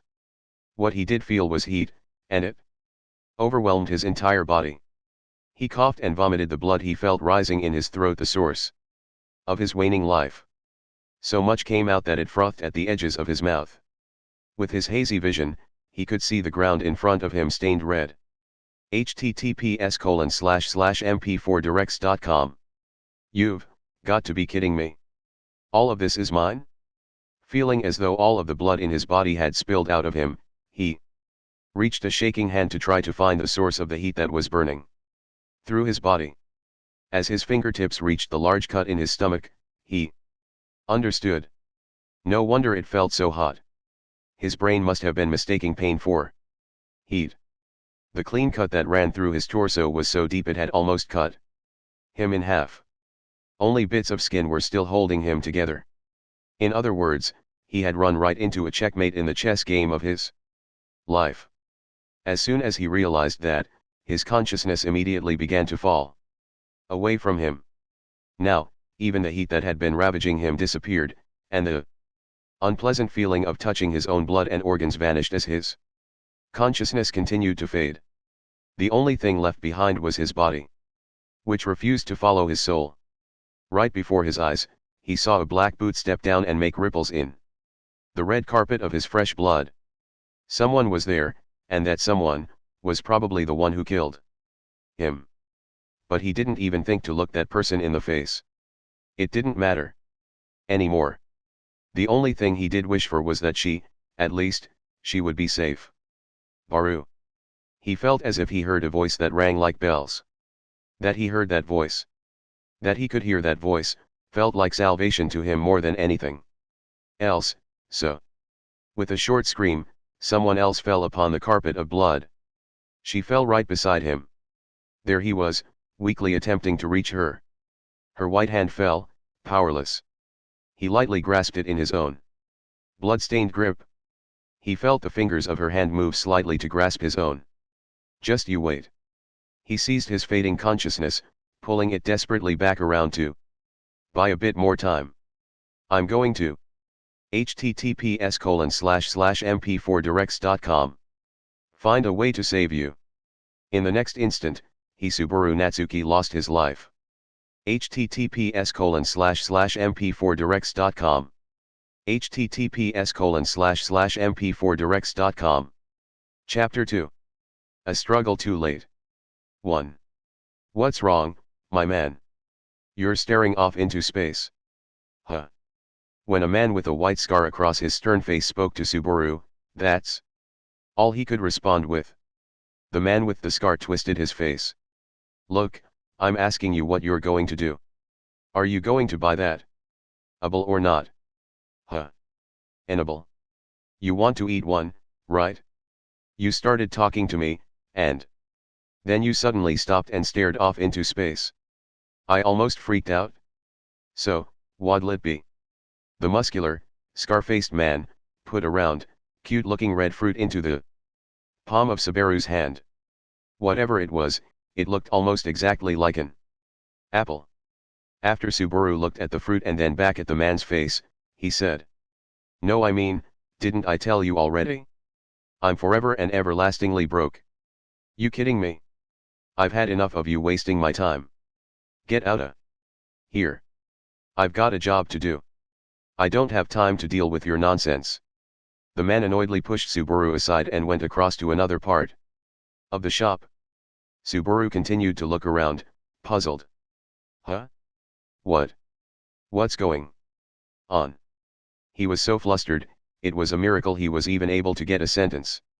https://mp4directs.com. Out as he tossed his questions around. 2. The main road was full of people as always, and apart from the lizard carts that would pass by, the full width of the street was filled with pedestrians. It was still at a time when the day was bright. It wasn't as though it was really hot outside, but it would be enough to make you think that the wolf-like half-humans walking around in their fur coats must be sweating. But this is totally not the time to be reflecting on the state of the setting. Subaru held his head in his hands and twisted about, and his strange poses of distress were enough to gather curious glances from all around. However, now, Subaru really didn't have the capacity to worry about that. After all, it was just night a minute ago, wasn't it? The sun was high in the sky. At the very least, according to what Subaru had sensed, it should already be night. The night flipped immediately from night to noon. The change was so sudden it reminded Subaru of when he was summoned to this world in the first place. However, that and this were under completely different conditions. My stomach isn't cut open, is it? Subaru lifted up the top of his tracksuit and looked at his stomach. Earlier, it had been cut open with what must have been a large blade, and he had bled so much that he was sure he was going to die. However, not only was the wound not there, there were not even any traces of blood. Actually, Subaru's beloved tracksuit wasn't even dirty. The convenience store bag he held in his hand was also as full as it had ever been, and his cell phone and wallet were where they should be. In every sense of the phrase, he was back to square one. It was enough to make him feel like he was going crazy. Realizing there were gaps in his memory, Subaru tried to think of what happened right before he had lost consciousness. His stomach had been cut open and he was moments from being killed. He thought that he had heard a woman's voice. He had found a corpse in the loot cellar, and the person who probably had killed that man attacked Subaru. https://mp4directs.com. In that state of near death. That's right. Sadala, who must have been worried about Subaru and entered the building, had also been cut down by the same weapon that took him out. As soon as Subaru realized that, he felt his innards twisting in pain. The feeling of guilt was even stronger than the feeling of pain he had felt when he himself was attacked. Wasn't I told to take care of Sadala? Subaru thought back to Puck's words right before he disappeared. The promise Subaru made with that cat certainly wasn't a joke. Despite the fact that there were at least 3 times he should have turned back, he had missed every opportunity to do so. Sadala had told him as well. If anything happened he was to call her. He didn't even do that. Am I an idiot? Well, of course I am. I don't even have time to just hang my head depressed like this. I've got to go find Sadala and Puck. Both of them might be dead. When that thought crossed his mind, Subaru shook his head to brush it away. Subaru didn't have any positive qualities, and he couldn't make himself useful at all. He was something like a mob character, or at best the comic relief character, and yet he was still alive. If that were the case, there was no way that good-natured Sadala, who could use magic and wasn't honest with herself but was true to her ideals, or that aloof weirdo spirit cat could be dead. At the very least, he didn't want them to be. At any rate, I've got to go back to the loot cellar. Since that was the last place he was in before his consciousness was cut off, there must be some kind of hint left there. As soon as he thought of that, Subaru moved to act. This was where his quick decision-making could shine. In the previous world, most of that was used in decisions like I'm not going to school today, but right now it was important for him to act quickly and cut off all his doubts. However, as soon as Subaru had made his decision and was ready to go, "Hey, kiddo. How about let's have some fun?" Subaru unfortunately had his path from the alley cut off by 3 men. When Subaru looked at who had talked to him, he couldn't help but gape. https://mp4directs.com. Hey, what's with the stupid look on your face? I bet he doesn't realize the mess he's gotten himself into. How about we tell him, said another man in the group mocking Subaru, as they smiled with sinister smiles. After staring at the men for a little longer, Subaru felt as though he was being forced to watch a farce. There were 3 men. Even if you were trying to be nice, you couldn't call them well put together. Their bad personalities and bad upbringings just seeped out of them. They were classic thugs. With all of this, Subaru was feeling an incredible sense of déjà vu. Did all of you guys hit your heads on something while I wasn't looking? These were the same guys who had served as the reason for Subaru and Sadala's meeting just hours before. Sure, they were nothing more than mob characters, but it was hard to imagine that 3 other guys with the exact same faces were doing the exact same thing. In other words, now that you've found me alone, you want to get revenge, is that it? I understand that you want to kick me when I'm down. But this is really not the time for me to be dealing with you. You guys. What the hell are you babbling about? Have you lost your mind or something? Subaru had wanted to just talk his way out of this, peacefully, but given the way these guys were acting, even Subaru was starting to get ticked off. The only reason that he wanted to solve the issue peacefully in the first place was because he was in a hurry. Normally, Subaru had a pretty short fuse. Now listen here, kiddo. If you just put down everything you've got and walk away, we'll let you go. Ah, is that right? Everything I've got. Gotcha. I'm in a hurry, so that's fine with me, really. But you've got to get down on all fours and act like a dog first. Say. Save me, please, too. Alright, I've had it with you idiots. They just had to push it too far. Didn't they? Subaru had already lost it. The men weren't prepared for Subaru's sudden change of attitude, and were shaking. Of the 3, as they stood dumbfounded, Subaru picked the https://mp4directs.com skinniest of the group to hit first. It was the one who had the knife, the source of Subaru's defeat before. You're first. Guys like you who don't know the preciousness of life can go to hell. Subaru landed an uppercut on the man's jaw with all his strength, and then threw a punch into his open abdomen. The man slammed against the wall and was out like a light. Subaru immediately moved to trip the next man beside him. Unable to react, the kick landed and the man fell over. As soon as he was down, Subaru tackled the remaining man. His tackle aimed low, and with the force of it he was able to carry the man and slam him into the wall. After the man lost his breath from the impact of his back against the wall, Subaru landed another kick to finish him. Subaru then turned around to the man he had just tripped and motioned him with his hand. Now it's one-on-one.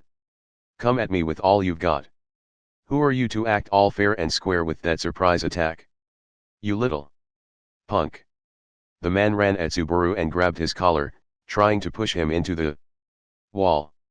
Not good enough. Subaru yelled, and took hold of both of the man's wrists and pulled them away. Looking at the startled man's face, Subaru's expression twisted into a fiendish smile. Don't underestimate the free time of a truant. I spent so much time swinging around a sword because I didn't have anything better to do that my grip strength is over 70 kilograms of force.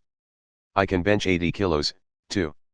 The man cried out as Subaru crushed his wrists, and as soon as he had broken his stance, Subaru struck him with his elbow, and the thug cried out.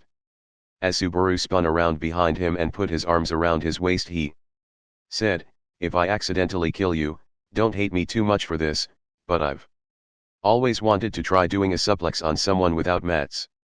Subaru lifted the man up part of the way and then threw him backward. Unable to react, the thug's head collided with the wall behind them and he slumped to the ground, unmoving. After making sure the other two men were silent, Subaru walked over to the first man he hit, the one with the knife. https://mp4directs.com. Although the man had comparatively taken little damage, you could see that he was sweating. As Subaru came closer, he tried to pull out his knife. But as he did, Subaru kicked him relentlessly in the face. He was out. Umph. Well, that was easy.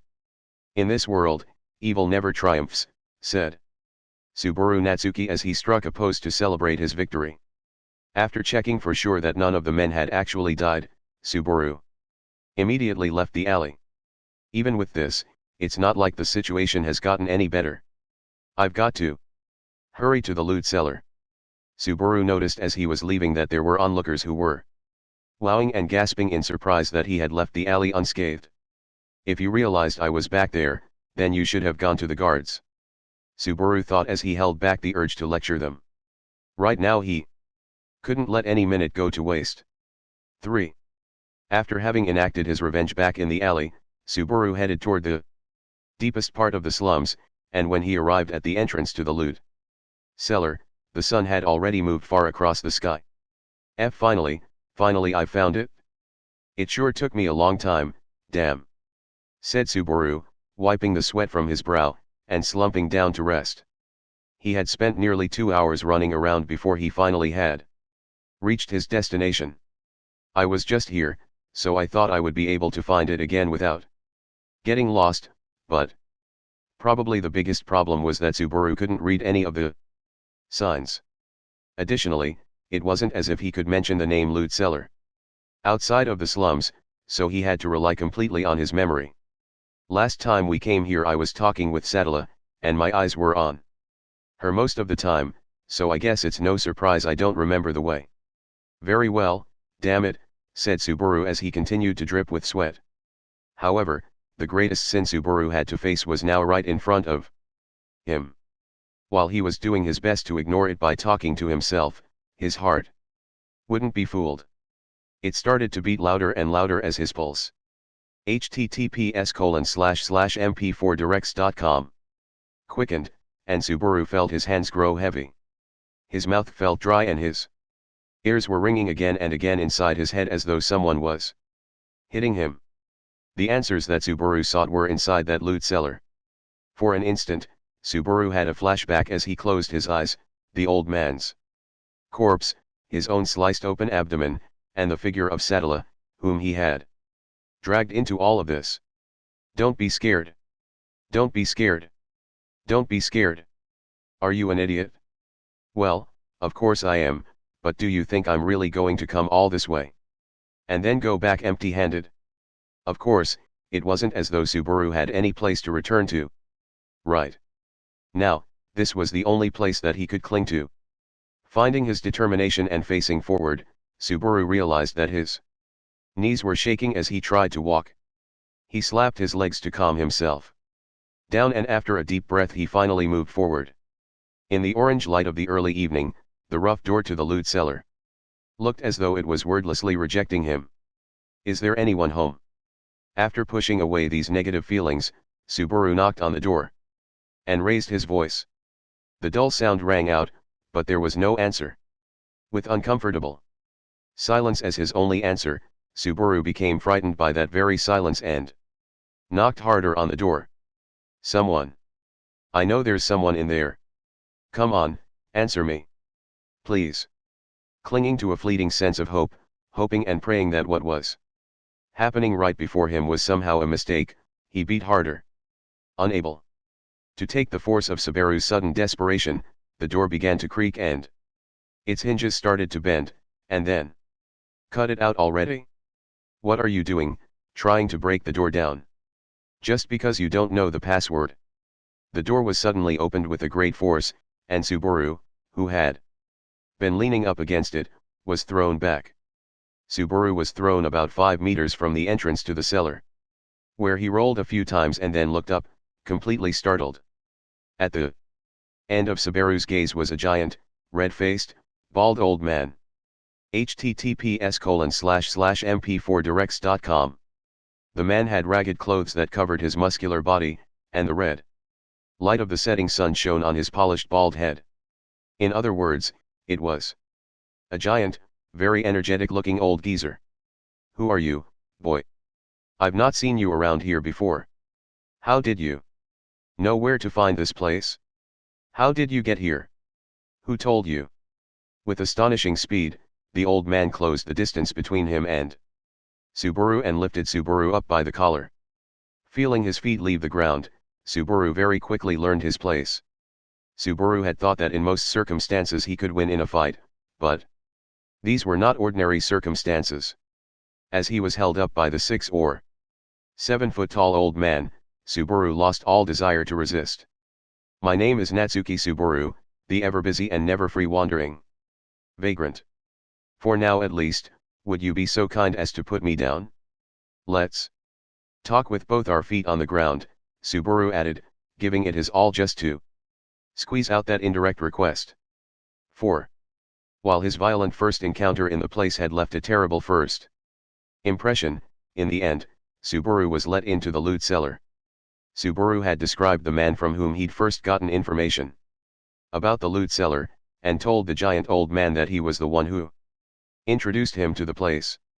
In front of the counter that was facing the front door, Subaru sat on a fixed chair meant for visitors and shifted uncomfortably. There were splinters sticking up out of the seat, and they kept poking him in the rear. If he'd had to go to the bathroom, those splinters could have been the trigger to make him pop. Why do you keep moving about like that? Are you that concerned about where your balls are? Of course not. My boys are just fine. But, really, that's the first thing that comes out of your mouth in this situation. Giant was the best way to describe the old man, since he wasn't just tall, and he looked cramped as he bent down behind the counter. When he came back up, he had a bottle of liquor in his hand, and after pouring himself https://mp4directs.com a glass, brought it to his lips.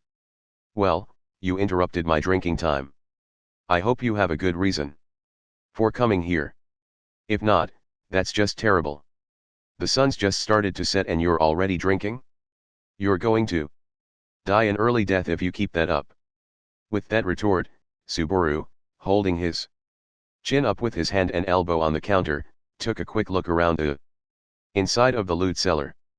There was not a single trace of the tragedy that Subaru had witnessed the previous evening he had been here. As he looked at all of the various stolen items strewn about the room, he couldn't tell whether they were organized in some way or not. The old man noticed Subaru looking about, and narrowed his eyes in a knowing way. So, kid, are you interested in some of these goods?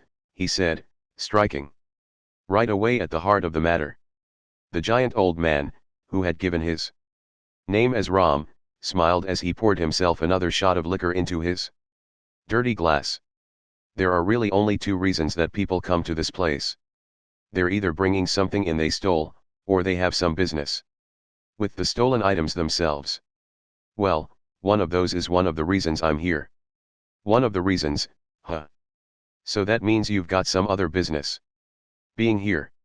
Ram raised one of his eyebrows as Subaru gave a conditional agreement.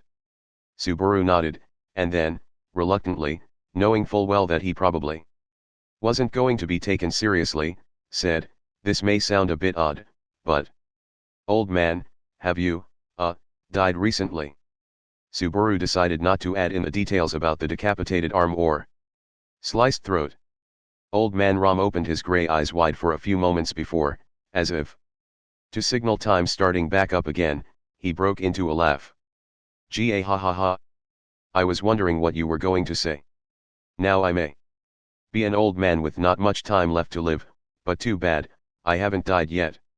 I suppose when you get to this age, I don't imagine it being that far off. Though.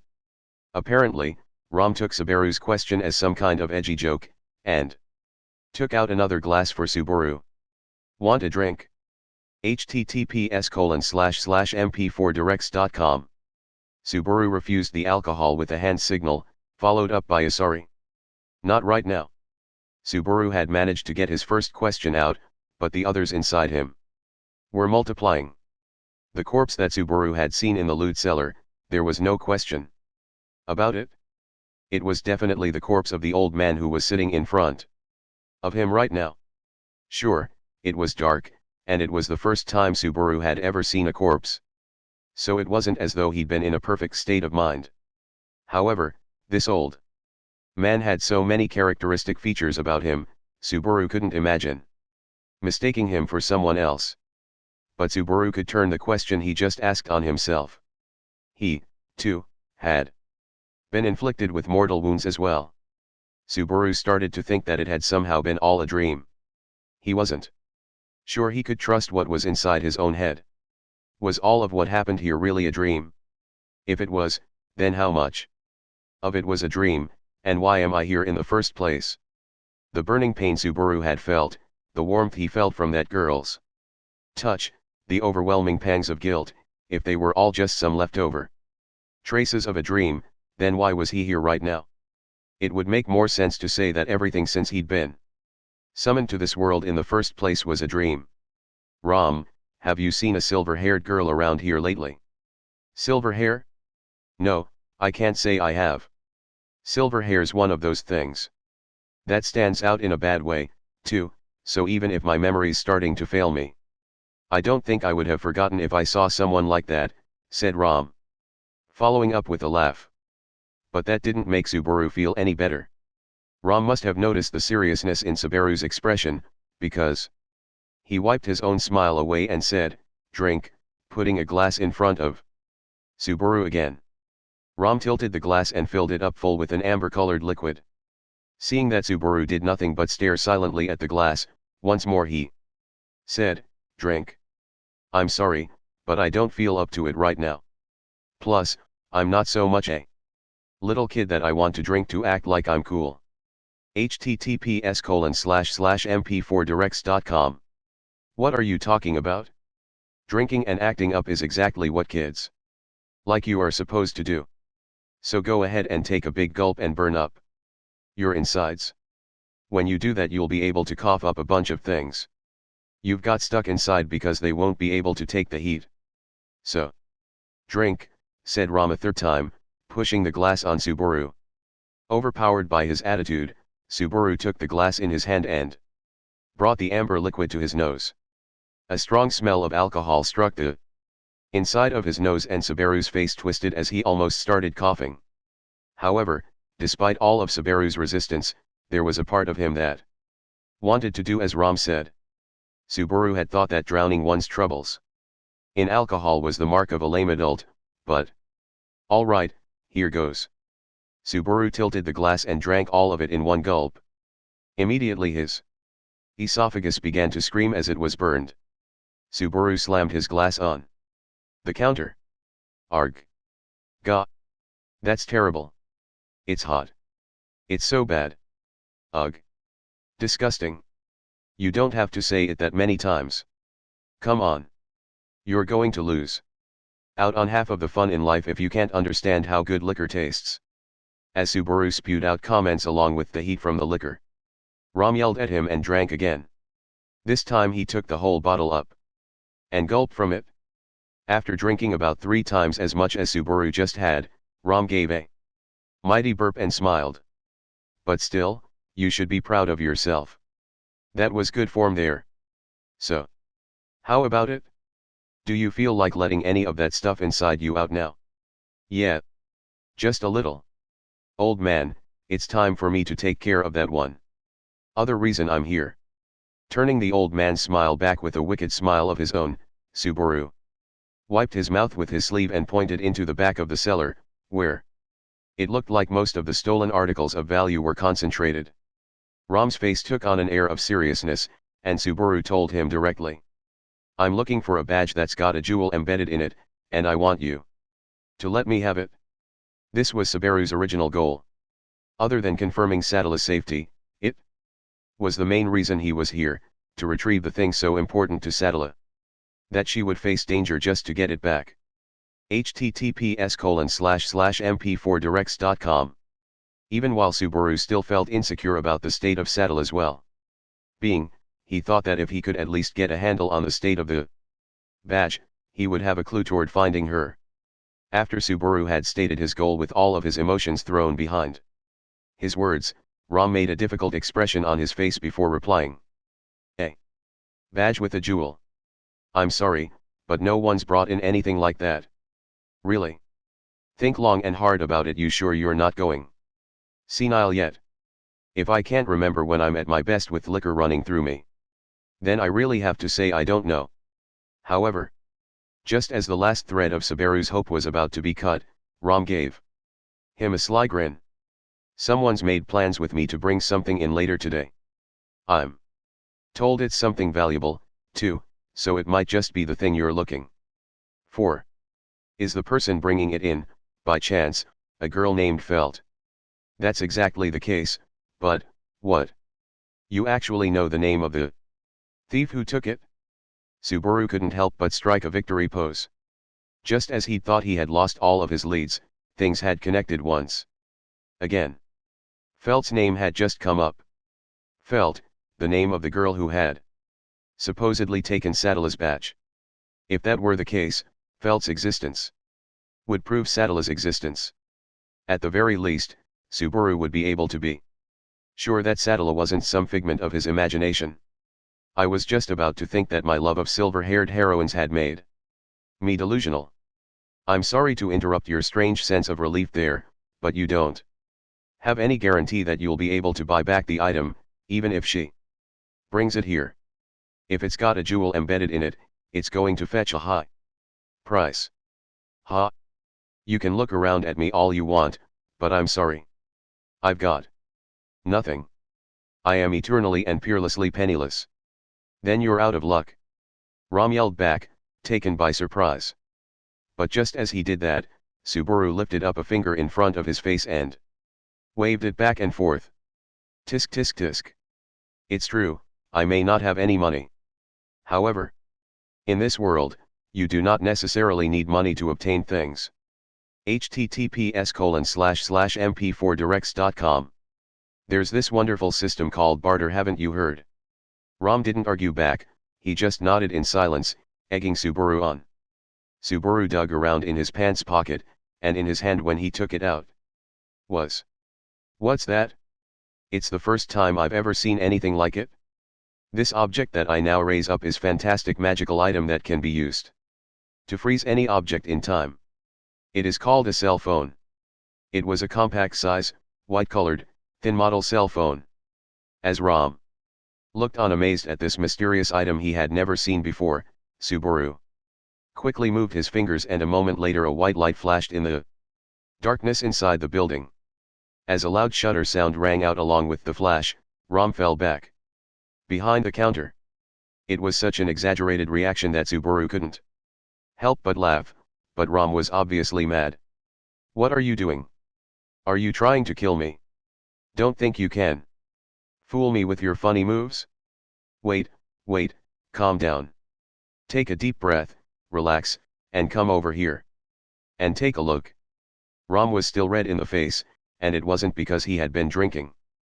But nevertheless Subaru held out his cell phone in front of him. After a doubtful look at Subaru, his eyes opened wide as he looked at what was in front of him. This is my face. How did you do that? I told you, didn't I? This is a fantastic item that cuts out a piece of time. and freezes it. Using this item, I cut out a bit of your time, just before now, and sealed it within this device. Then, Subaru changed the direction of the camera and pointed it at himself, and took another picture. When he showed the screen to Ram again, it showed Subaru making a peace sign. It cuts out little pieces of time, just like that. So how about it? Pretty rare. Huh. I can't get terribly excited about that lame pose of yours, but this really is, After insulting Subaru's pose, Ram looked very intensely at the cell phone. Subaru made a fist and squeezed it, emboldened by the fact that Ram seemed more interested than he expected. https://mp4directs.com. This is my first time seeing one of these, but, basically, this is a Misha. Isn't it? A Misha. Subaru was about to say, it's just a flip phone, but caught himself. Ram nodded again. It's what you call things you can use to do magic without opening up a gate, like magic users do. That said, they're mostly used as gifts rather than tools. So magic items were called Misha. Subaru nodded, thinking the word fit pretty well. Ram, who had continued to look closely at the cell phone, finally put it back on the counter. I'm not sure I can put a definite price on this. I've worked here in the loot cellar for a very long time, but this is my first time handling any Misha. I can say, though, that it certainly would sell at a high price. It seemed that rare items commanded attention in any business, even for those working the black market. Ram's voice had quickened in excitement, and he rubbed the tip of his chin as he looked down at Subaru. To be honest, even if it has a jewel embedded in, exchanging something like this for a purely decorative item really puts you at a loss. You'd be better off trading it for something more expensive. Well, really. You can't compare it to any of this stolen junk I have here. For someone involved in illegal activities, it was strange for Ram to give him such a kind warning, and Subaru responded with a weak smile. To anyone else, what Subaru was trying to do must seem stupid. No, it's all right. I'll exchange this Misha for the badge that Felt brings in. Why would you go so far to do that? Is that badge really worth more than this Misha? Or are you saying that it's worth more than money can buy? Asked Ram, unable to come to terms with Subaru's decision. Honestly, if Subaru was in the same position as Ram, he thought he might have said the same thing. Well, actually, I haven't seen the badge myself yet, but I don't think that it could be worth more in money than the cell phone, and I'm sure I'm going to be taking a loss. If you understand all of that, why do you want to go through with it?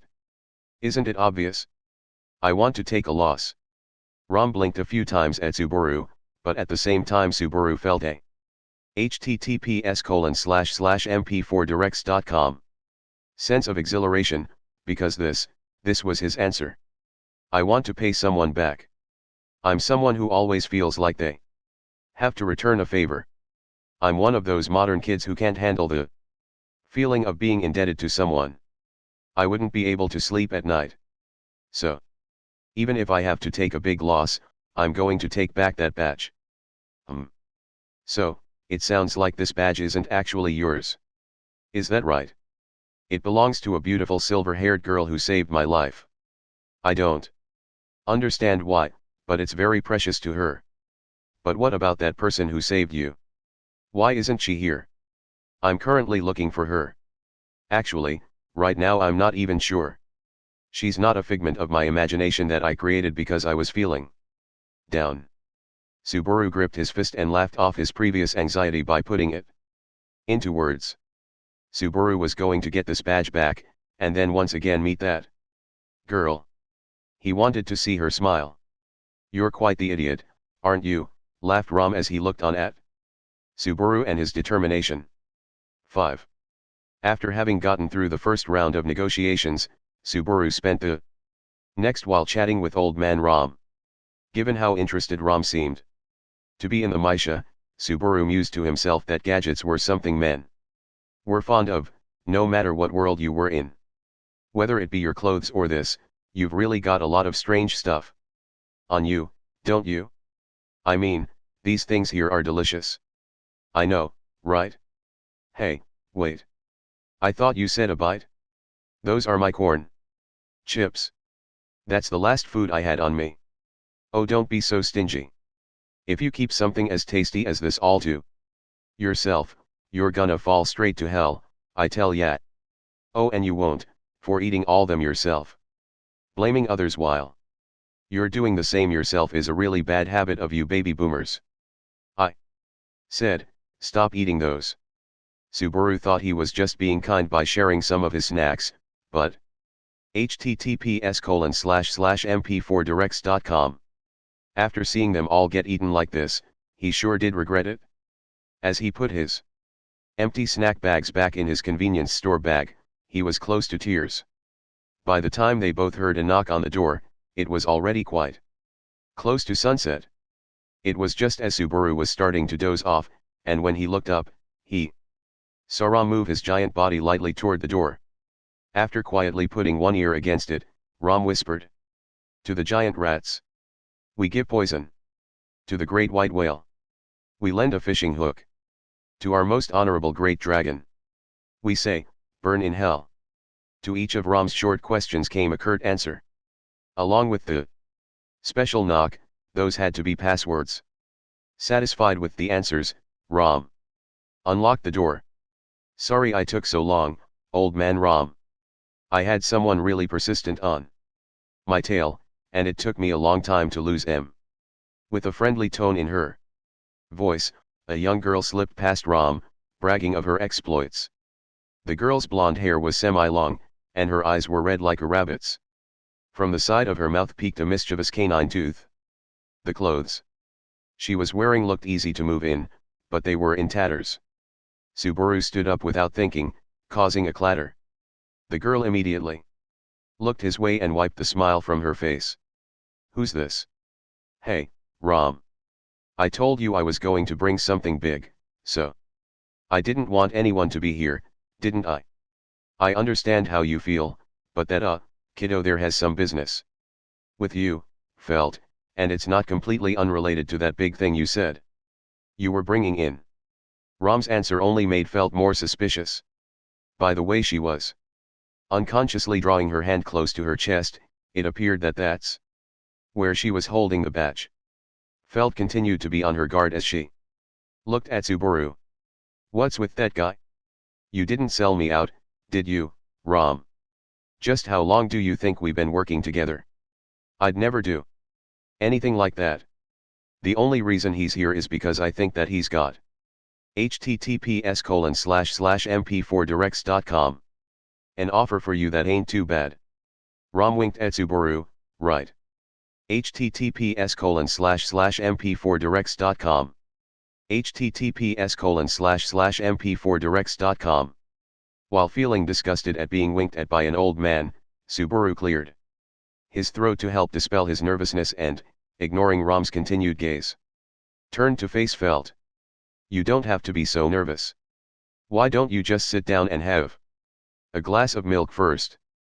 Stop it with that stupid face of yours. I can tell you don't know what you're doing. Look, I don't know what you're scheming, but I'm not interested in anything you have to say, unless I'm sure it means more money for me.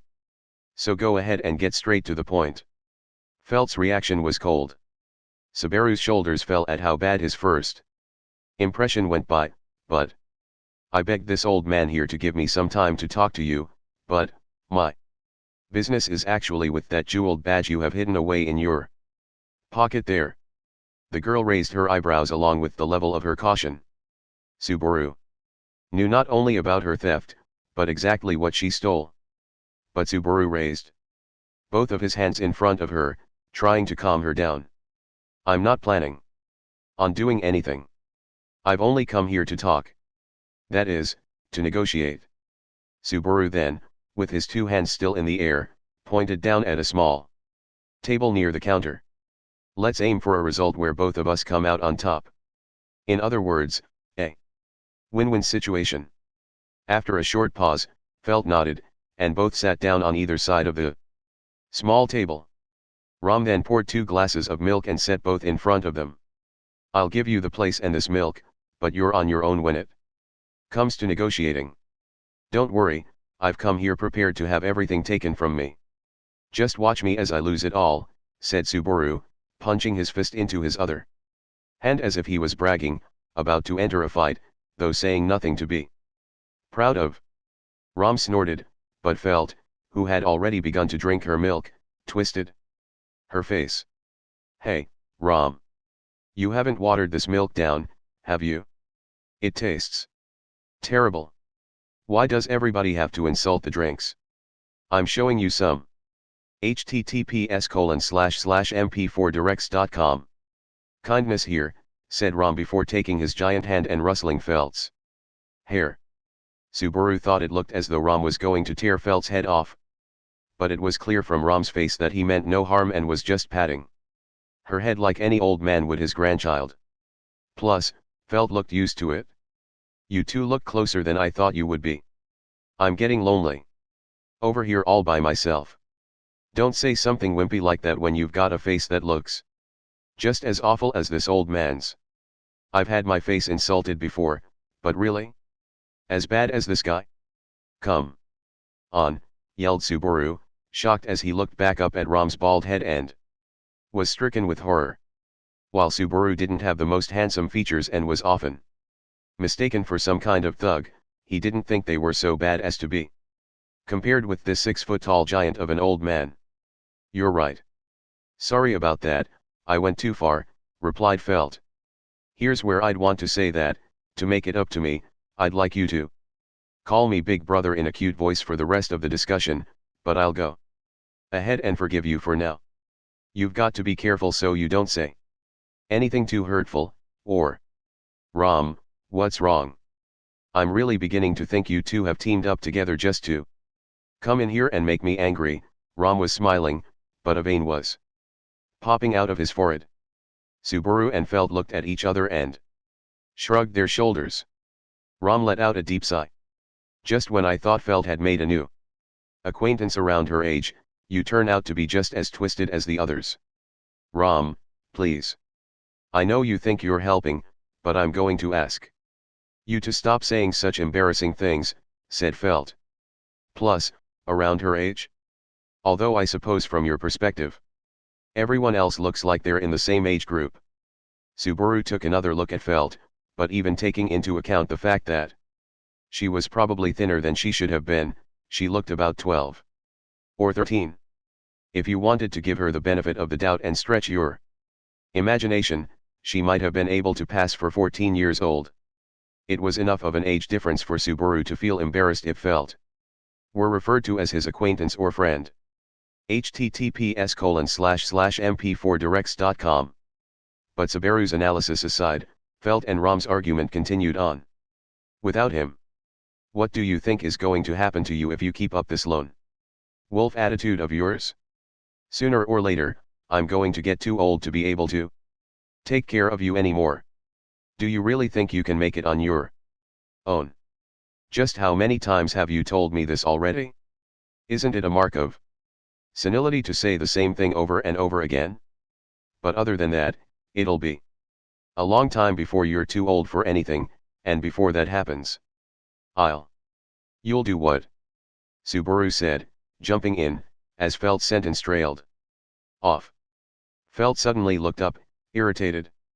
Given that he seemed to have asked a question he shouldn't have and was in danger of wrecking the mood, Subaru cleared his throat. They had gotten very sidetracked, and it was time to return to the main point. Anyway, let's go ahead and start our negotiations. So, Felt. You've got that badge, right? Yeah, I do. Subaru cut straight to the point, and in response, Felt answered honestly. Reaching into her breast pocket, Felt took out something and set it silently on the table. It was the badge that Subaru had been looking for. What first stood out to Subaru was a design on it that was in the shape of a dragon. The badge itself was about the size where it would fit easily in the palm of your hand. While Subaru couldn't exactly tell what material it was made out of, the design of the winged dragon was intricate, and in the dragon's open mouth was a red jewel that made it look very unique. Subconsciously, Subaru was drawn to the sparkle of the jewel in the badge's center. So, Felt's voice caught Subaru's attention and brought him back to where he was. She then slid the badge over to the edge of the table, as if to remind him that it still wasn't his yet. Now it's your turn to show me what you've got. As you can see, this is no ordinary badge, and I went through a lot of trouble to get it. If you can show me something that will match both the badge and my efforts, we can. https://mp4directs.com. Both be happy, right? While I see you're trying to test me with that evil-looking smile of yours. I'm sorry. I've only got one card to play. After all, you would have to look far and wide to find one as destitute as me. Subaru proudly threw out his chest, but Felt didn't look all that happy. The moment I say poor, everyone makes that face at me, don't they? Thought Subaru. But Subaru's feelings aside, he went ahead and played his only card. Subaru slapped his cell phone on the table, and just as he thought, Felt looked confused. However, that reaction was just the kind he was looking for. Subaru started up the cell phone's camera and take this. 9 frames per second continuous shooting. What? What are you? Hey, what's with that noise, and why is it so bright? A white light flashed and a mechanical-like shutter sound went off several times at a rapid pace. Felt seemed like she had something to say about Subaru's terrible breach of manners, but before she could open her mouth, Subaru held the cell phone screen in front of her face. Upon seeing her own self on the screen, she opened her eyes wide and said, That's right. I made a copy of you. This Misha cuts out a slice of someone's time and stores it away. I want to trade you this Misha for that badge you've got. Having played his best card right away, Subaru was able to push the negotiations in his favor. It was an established negotiation tactic, and depending on the situation, could be used to force a conclusion to be made right away. Of course, this also meant telling the person you're negotiating with that you had no stronger cards to play, and Subaru had said that already in the first place, but it seemed to work. I see. That's pretty amazing. Ram, how much do you think this Misha would go for? Felt looked at the screen and nodded a few times, but Subaru thought that her reaction was incredibly indifferent. Her eyes didn't light up and she didn't even take the cell phone in her hands to look more closely. She wasn't interested in the cell phone's uses or https://mp4directs.com. Its rarity, but only how much money she could turn it into. So this fascination with high-tech stuff is only limited to men in this world, too. Somehow that makes me feel really sad and lonely. Oh, shut up. What's there to make a big deal about? If this so-called Misha can sell for more than this badge, then I couldn't be happier. For that, I trust Ram to give me a proper appraisal. Well, I can't say exactly how much I think it would go for.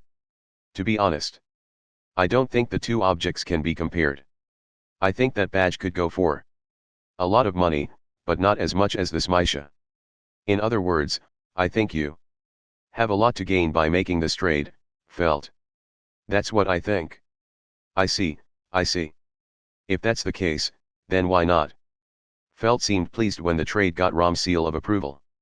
While Felt's reaction was a little bit different from what Subaru had expected, it appeared the trade was going to happen as planned, and Subaru couldn't be any happier about that. However, as soon as he reached across the table toward the badge, Felt interrupted him. Wait. Our cards have been played, but that doesn't mean I'm not going to try to sweeten the deal. I'm not sure how I feel about you saying that so plain and clear, but no matter what you say or do, I don't have anything else. Like I said before, I am peerlessly and infinitely broke. I'm not that cruel, and after all, Ram said so himself. Your Misha is worth more than this badge. However, I doubt that you don't have any more cards to play. Felt stood up and looked down at Subaru. Her red eyes were lit up, and he could see that she was sizing him up. A cold sweat ran down Subaru's back. Subaru had already played the strongest card he could in their negotiations. So far. However, Subaru still had a few other things on him that he thought might be valuable in this world. At the very worst, he thought he might be able to play a few more cards, but I said not to worry, didn't I? I don't plan on trying to take any more from you. I'll be happy enough if I know I can just turn this thing here into money. Felt lightly clapped her hands together and smiled, appearing pleased at the look of anxiety on Subaru's face. https://mp4directs.com. Subaru gulped upon seeing Felt's reaction and, taking a few deep breaths, looked away in hopes that he could hide just how shaken he felt. So then, if that's the case, what do you mean when you say you still want to sweeten the deal? Oh, that. It's simple. It just means that you're not the only person I'm negotiating with. Subaru looked confused, but Felt stuck out her pointer finger and explained. The reason I stole the badge in the first place is because someone asked me to, in exchange for 10 blessed gold coins. So you've already got a price settled with the person you stole it for. 10 gold coins, huh? I don't really understand how much that is, but... Subaru glanced at Ram, who took the hint and nodded back. If it were me, I might be able to sell this badge for 4, at best 5 gold coins. There's also the possibility that I would get talked down to 3. So that means that they're already paying twice its worth. Didn't you hear her? She said blessed gold coins. They're made of blessed gold, which is much rarer, so 10 blessed gold coins is closer to 20 gold coins in worth. So they're paying 4 times as much. Why are you acting so surprised? With that Misha of yours, even in the worst case you could easily get 20 blessed gold coins. Besides, there are probably collectors out there who would pay even more. You can't even compare the two. Subaru really didn't understand the general cost of goods in this world. But he had thought that gold coins were the most valuable currency. The thought that his cell phone's worth was measured in a currency even greater than that, and not just 1 or 2 but 20 coins, was enough to take him by surprise. If this Misha really does fetch a higher price, then I have no intention of honoring a prior agreement with someone else, and I don't have a problem telling them that. Then why are you saying you will sweeten the deal? Felt's mischievous grin twisted into an even more villainous smile. If I tell them you've made such a ridiculous counter-offer, if they still want the badge, don't you think they'll try to offer me something more? https://mp4directs.com. In other words, is that what you're saying? If the other side turns around and offers more than 20 blessed golden coins, then if you don't show me all the rest of your cards, you won't have a chance.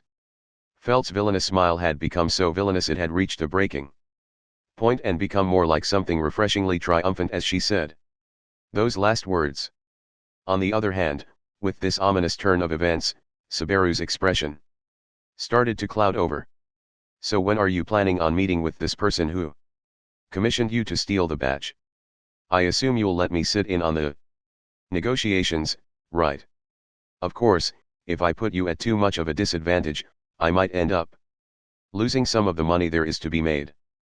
But don't worry about the location, we're meeting here, Felt said, tapping the edge of the table with her finger, before leaning against the back of her chair and looking up at Ram. As long as old man Ram's around, most people will forget about using violence as an option. Just the thought of having to fight this scary old man sends shivers down your spine, don't you think? Felt looked to Subaru for agreement, and after one quick glance at Ram, Subaru nodded several times. On the other hand, Ram didn't seem too bothered about their having that kind of opinion of him. You really can't do anything without me, can you, Felt? I worry about you. Would you like another glass of milk? I also have some other things that are a little sweeter. Ram had started to look like the grandfather who spoils his granddaughter like she was a cute kitten. Ram looked thrilled as he poured another glass of milk for Felt. Subaru looked at the two of them, and let out an exasperated sigh. Really, if you had already called that person here in the first place, were you planning on trying to negotiate the price with them even if I didn't show up? Of course I was. Just how much do you think I had to go through to steal this thing? What if poor little me had to meet with them all on my own and got talked down on the reward? Wouldn't that be sad? Poor little me, huh? https://mp4directs.com. Felt was small and thin, and though from that outward appearance one might be tempted to describe her as such, given how strong and stubborn a personality she had, Subaru had a problem thinking of her as helpless. Thinking back to when Felt had run away after having stolen the badge, she had left Subaru for dead as he was being assaulted by those thugs. Remembering that episode left Subaru a bit angry, so he couldn't help but bring it up. Speaking of which, don't you remember me at all? Huh? Did we meet somewhere before? I mean, unless it was some really sort of shocking encounter, I don't think I'd remember you. I'm quite busy. And to be honest, you look pretty plain. Only your hair and clothes stand out. Felt cackled. As far as he could tell from the way she said it, Subaru didn't think that Felt was lying. There was also the fact that he had just had the plainness of his overall appearance insulted, so it was enough to put him into a minor state of shock. It was starting to seem like there really was no such thing as common human decency in this world. Not if anyone could so easily forget passing by the scene of an attempted murder and robbery. But then again, there were people like Sadala, who had saved Subaru even though there was nothing in it for her, and this old man who, despite being a bit of a villain, you just couldn't bring yourself to hate. Even in this different world, it wasn't as though everyone was the same. It wouldn't be right just to judge everyone based on the actions of a few bad eggs. Anyway, that's enough about your terrible memory, Felt. When is that other person supposed to be coming? I'm not sure I like your attitude. But I said I'd finish the job by sunset. So we agreed to meet here after sunset. Since the sun's already set, they should be here any minute now, I think. That conversation might have triggered an event flag, because just then came a sharp knock on the door. All three people at the table looked at one another. Did you tell Em about the special knock? No, I didn't. It's probably for me, so I'll go check. Felt stuck her tongue out at Rom, and she leapt from her chair and went over to the door. The way she acted, you'd think she owned the place. https://mp4directs.com. You really okay with letting her get away with that? Subaru said as he turned to Rom. Well, it's not like I just met her. We've known each other for a long time. I suppose I can let her depend on me every now and then. Subaru thought Rom actually looked very happy to be depended on, as the old man went into the back of the cellar and returned with a large club. The club was about the length of a bamboo kendo sword, and it seemed to be made of wood. At the tip and sticking out in various places were sharp points, and it looked like a clean hit would easily leave a fatal wound. The closest thing to compare it to would be a bat with nails in it, but even in this world it looks like clubs are pretty standard equipment. Wielding a club like that seemed to suit the 6-foot-tall, muscle-bound old man. Subaru thought that if his clothes were a bit more torn and he was wearing a loincloth, it would be an even more perfect fit. Upon seeing your uncivilized figure in all its glory, even I can't help myself but wince and smile at the same time. You sure like to run your mouth, don't you? Just who do you think you have to thank for getting this far? Woe is me, Rom added, shaking his head. Subaru looked back at Rom for a few moments. Well, to be honest, I'm very thankful for your help. It's not like everything's over yet, but I'm almost there, and the only reason things have been going so well for me is because of your help, so, thanks. If you suddenly start being honest with me like that, I'm not going to know what to do, said Rom in response to Subaru's thanks, scratching at his bald head before letting out a deep sigh. You have more to thank yourself for in finding this place and making use of what you had on yet. I haven't done anything deserving of your thanks. You know that's not true. After all, Rom, you knew that Felt was Planning on discussing the price of what she stole here with someone, right? Then, as soon as you heard what I had to say, you had all the reason to just throw me out. You're the one who gave me a chance to even talk to Felt. Of course, it was my efforts, that took it from there. It was important, so Subaru had to say it twice. As Subaru proudly pointed his thumb at himself, Ram's expression grew. https://mp4directs.com. Complicated, and he was silent. Thinking that Ram had finally grown tired of his antics, Subaru started to regret his eagerness to praise himself. I wouldn't call the way I feel about it thanks, but, if either of us is to thank the other, it should be me, rather than you, muttered Ram, softly, just as Subaru's feeling of regret was starting to show on his face. The old man's wrinkles deepened as he put on a smile. There's the fact that you have a Misha, and then there's your clothes and the look about you. You come from a pretty well-off family, don't you? Well, I wouldn't exactly say that. You don't have to hide it. I bet that you can't make public the fact that Felt stole that batch. If for nothing else, I'm very grateful of the fact that you're trying to settle this in a peaceful way. It seemed that Ram had formed his own conclusions about Subaru's mysterious background, and that inside his head, Subaru was something of a very thoughtful gentleman. Felt and we've been together about as long as she can remember. Since when she was a little girl, Ram said. I remember you saying something like that a little while ago. Have you two been here that whole time? Subaru nodded his head in the direction of the surrounding slum area. Ram nodded. In a place like this, everyone's just struggling to survive.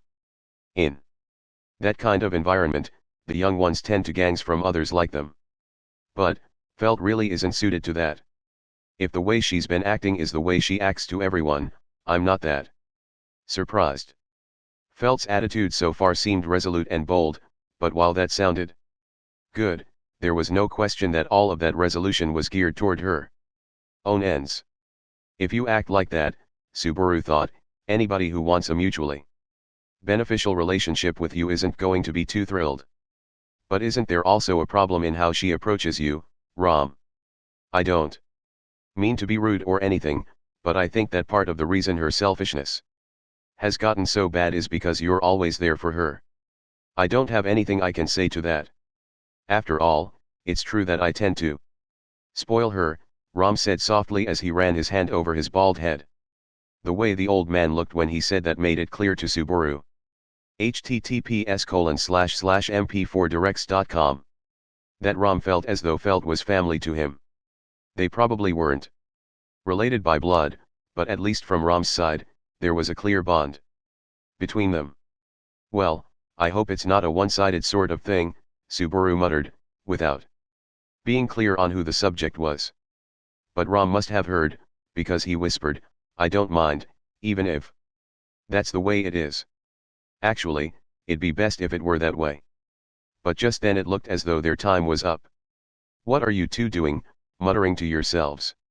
It's creepy, so cut it out, said Felt, annoyed, as she returned. Behind Felt, who was doing a terrible job of putting on a fake smile, was one other person.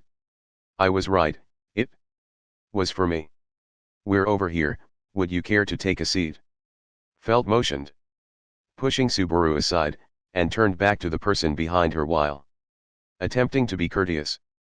When Subaru looked up, preparing himself to face the next person he was going to have to negotiate between, he was a little bit surprised. Felt had invited in an incredibly beautiful woman. She was very tall for a woman, about the same height as Subaru, and she looked as though she were in her early 20s. The beautiful woman had eyes that angled down toward their edges, and she had a certain calmness about her. One thing that stood out about her in the darkness of the loot cellar was the almost sickly whiteness of her skin. She was wearing a black coat, but the front was open and you could see that her clothes underneath were also black and were tightly fit against her skin. While she was fairly thin, she definitely had curves where they should be, and a very nice body overall. Like Subaru, the woman also had black hair, which seemed to be very rare in this world. Her hair was tied in a braid that reached all the way to her hips, the tip of which she was twirling around in her fingers. In short, she was a bewitchingly beautiful older woman. For Subaru, who had no real experience being around women even in his own world, seeing a woman like this was so new to him that he could not help but feel extremely nervous. Having already lost his cool, Subaru followed Felt's directions and gave up his chair without any complaint. Felt took that seat, and Ram took the seat to the left of her.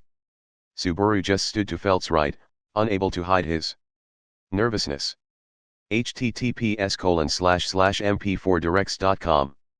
With so many people awaiting her arrival, the woman didn't seem upset. But she did look puzzled. I get the feeling that there are a lot of unrelated people here. I can't just let myself be in a position to be talked down on price, you know. It's the wisdom of the weak. Anyway, Subaru, go fetch us some drinks.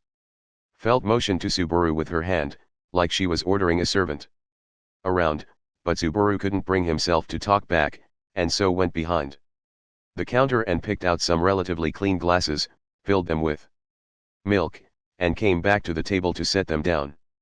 The woman said, "Thank you," to Subaru before looking him up and down. I understand that old man being here, but who is this? The woman must have been able to tell by Subaru's demeanor that he was not very used to the place. Rather than being wary of him, she had posed a simple question. In response, Felt smiled her evil smile. "This guy here is your rival. He's come to negotiate as well," she declared, and her process of sweetening the deal began. 6. I see. I understand what's going on now, said the woman before taking a sip from her glass and licking off the milk left on her lips. The woman, who went by the name Elsa, gave off an air of eroticism in every move she made. While Felt was explaining the current situation to Elsa, she turned her glance several times toward Subaru, which made him so flustered he could hardly handle it. "That's the way it is, so now we'll start the bidding. I don't really care who walks away with this badge, so it'll go to the one who can offer me the best deal." "That's a nice attitude you have there. I can't say I dislike it. So, how much did that boy over there say he would pay for it?" Elsa originally said that she would pay 10 blessed gold coins. If Subaru was going to compete with her offer, she must have thought that. https://mp4directs.com. He had offered more money. Thinking that it would be better to not take a wait-and-see approach, he took out his cell phone for the third time and demonstrated its use. A flash lit up the inside of the cellar and Elsa's image was captured by the device. Elsa raised her eyebrows in response to Subaru's sudden actions, but Subaru immediately showed her the screen. "What I have to offer is this Misha. It's a rare item, and it's probably the only one in the entire world. According to this muscular man, it should sell for over 20 blessed gold coins." "A Misha," Elsa said, staring at herself on the screen and slowly nodding. With this, Elsa should have realized that Subaru was looking to barter for the badge, not pay outright, and that his offer was not a bluff. Elsa took a small leather bag out of her pocket and placed it on the table. In the bag was probably the payment she had prepared for the badge. Subaru could hear the sound of heavy metal objects clanging together as she set it down. https://mp4directs.com. https://mp4directs.com. Felt fixed on the bag with her eyes like a curious cat, as Ram wordlessly reprimanded her. Elsa placed her white fingers on top of the bag she had placed on the table. "The truth is, I was given a little extra by my employer, in case you happen to have second thoughts about the price, so I do have a little more to offer." "Your employer? So you're just following someone's directions to pick up the badge?" asked Subaru. "That's correct. The one who wants the badge is not me, but my employer. Are you by chance involved in the same sort of work as I am? If that were the case, then that would mean you'd have to be unemployed. So, this unemployed kid over here is saying he'll pay a much higher price than you offered. Just how much is your master willing to pay? Asked Felt, challenging Elsa. Elsa silently opened the mouth of the bag, and turned it over. What came tumbling out were several shining blessed gold coins. Felt's eyes sparkled as she saw the coins layer on top of one another, and even Ram made a sound in his throat.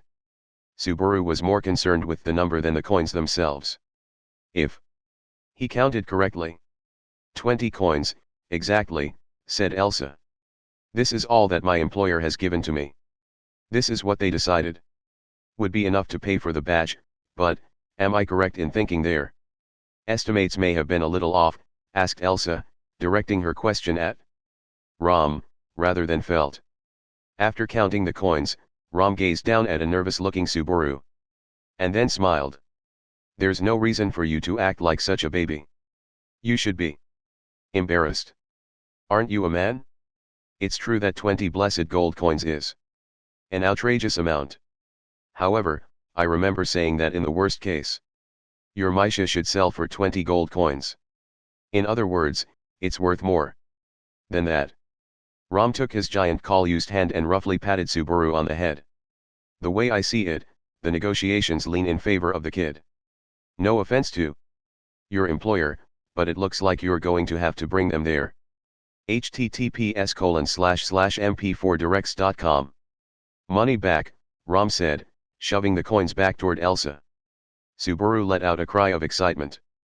Felt threw her hands up in the air to signal that she didn't have a problem with the decision, and Elsa shrugged. But did not look all that displeased herself. Subaru followed up with a triumphant pose, but that exaggerated action just made him stand out from the crowd. What? I'm happy, alright? Let me be. This is the first time I've actually accomplished something here. What's wrong with a little celebration? Said Subaru, embarrassed. I didn't say anything. If you want to celebrate, then celebrate. As long as I get my money, I'm happy, said Felt. My employer doesn't actually need that badge, so I don't have any reason to beg you to reconsider, added Elsa. Both Felt and Elsa seemed uninterested in Subaru's antics. However, while Subaru wasn't so mean-spirited that he was hoping for Elsa to beg and plead, he found it strange how disinterested she seemed, despite the negotiations not going her way. Well, I'm sorry, Elsa. I imagine your employer's going to be angry at you. There's no helping it. It would be different if I failed because I was the one who made a mistake, but in this case, it's my employer's fault for thinking that they would be able to get away with paying so little for the badge. But when you plan for as much as 20 blessed gold coins and that turns out to be not enough, that's got to be tough, remarked Ram. Well, I guess it just means that my luck is in full swing. Does this mean that my era of greatness has finally come? Felt laughed, oblivious to the mood, in contrast to the two males who were showing sympathy for Elsa.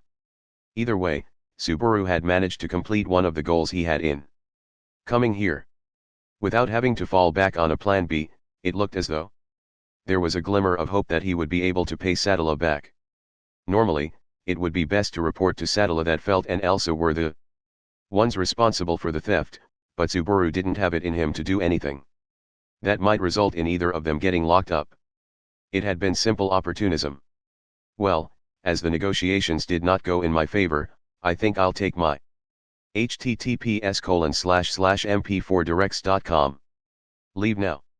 Elsa stood up and gulped down the last of her milk. Again, she used her tongue in an erotic way to lick up the last few drops of milk, before looking at Subaru. As she stared at him, it felt as though her eyes were binding him in place. By the way, what is it that you were planning on doing with that badge? Elsa asked in a somewhat deep, frozen sort of voice.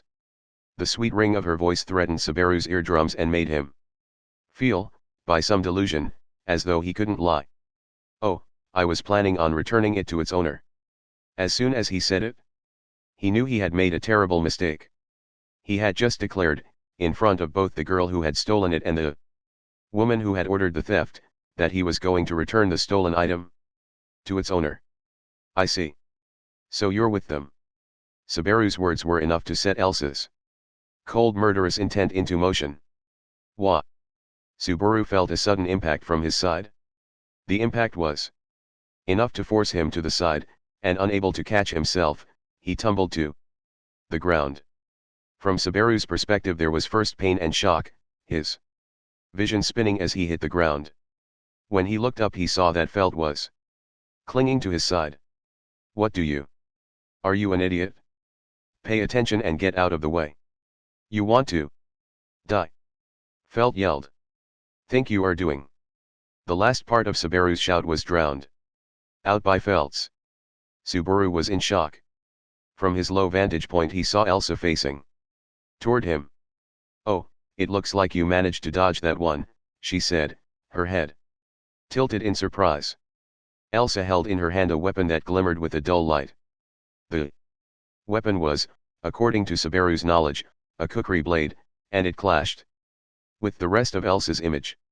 It was easily a foot long, with the body of the blade bent inward as it extended from the handle.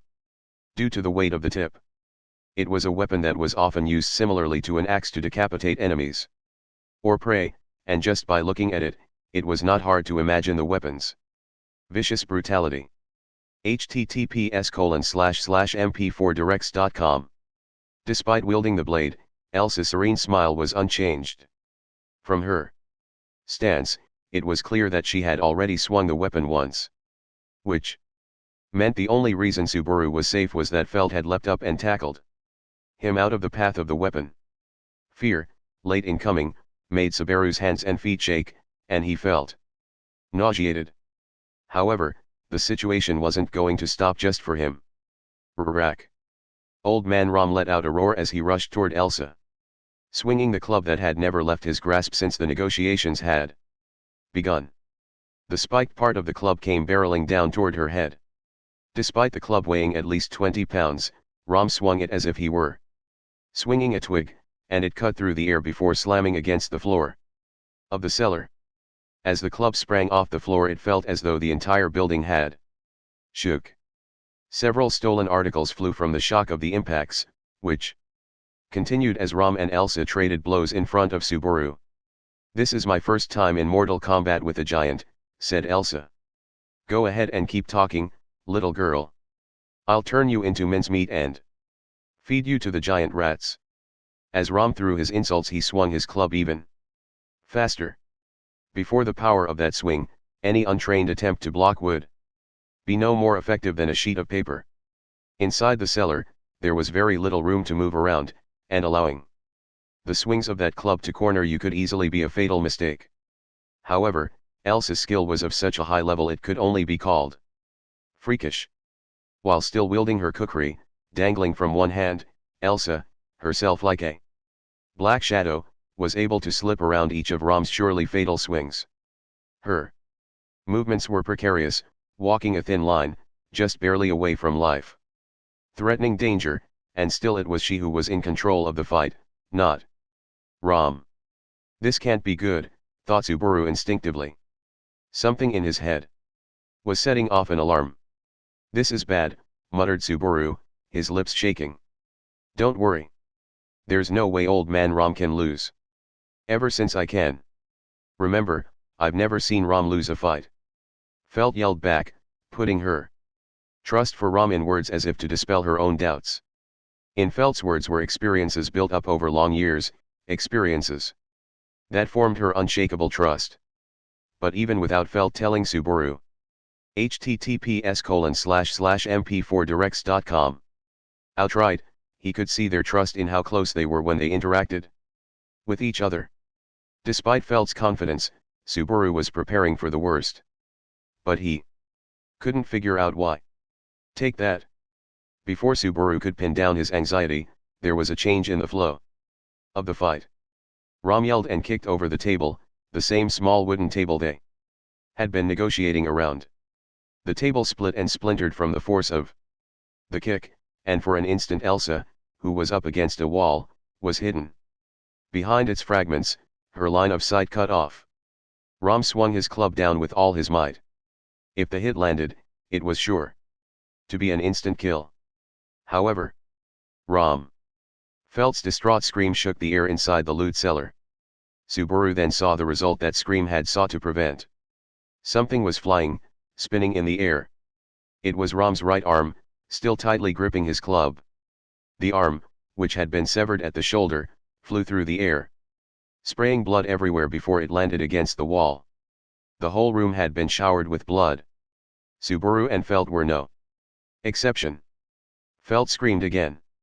"If I'm going down, I'm taking you with me." Having lost his right arm, Rom was spraying blood out of his shoulder like a hose. Without even trying to stop the flow of blood, Rom leapt forward toward Elsa, to attack her with his one remaining arm. As the splintered wooden table fell to the ground, Elsa stood behind it, still holding the position of the follow-through of her swing. Before Elsa could flip the cookery back around, Rom's giant body would crush her.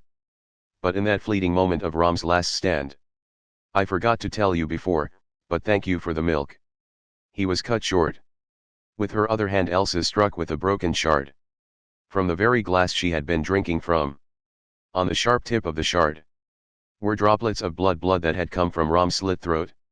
His arm severed and his throat cut, blood frothed from the old man's mouth, and as the light from his eyes vanished, he collapsed on the ground. https://mp4directs.com. Though his body convulsed, there was no strength left in it, as Rom's life was dragged away even as it clung to his body. Elsa bowed once gracefully toward the body, as if paying her respects. While Rom's body continued to twitch, Elsa gently placed the remains of the glass down by his feet. "I'll give this back. I don't need it anymore," she said coldly, before twirling her cookery around in her hand and pointing its red stained tip toward Subaru and Felt. However, Subaru, still collapsed the floor, was unable to say anything. All of Subaru's thought processes had been arrested by the slaughter that had taken place before his eyes. Someone that he had been talking to just a few minutes ago was now dead. Dead not by sickness or an accident, but killed by the actions of another. Plain and simple. "Ah, I see that you're the one with the courage," Elsa said, impressed, and Subaru, still unable to move, looked up. While Subaru was still in a state of shock, Felt had stood up and was slapping her legs to keep her knees from shaking. She then pushed back her blood-soaked hair. How dare you?" Subaru was behind Felt, so he could not see her expression. However, it was clear from her voice that she was not choking back tears. "If you put up too much of a struggle, you will only end up hurting more," said Elsa.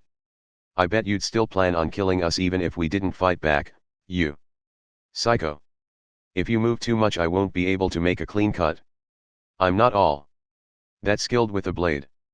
As Elsa said this, she twirled the cookery around and pretended as if she were practicing the proper cuts to butcher Felt. But Felt was empty-handed. There was no way that she could win.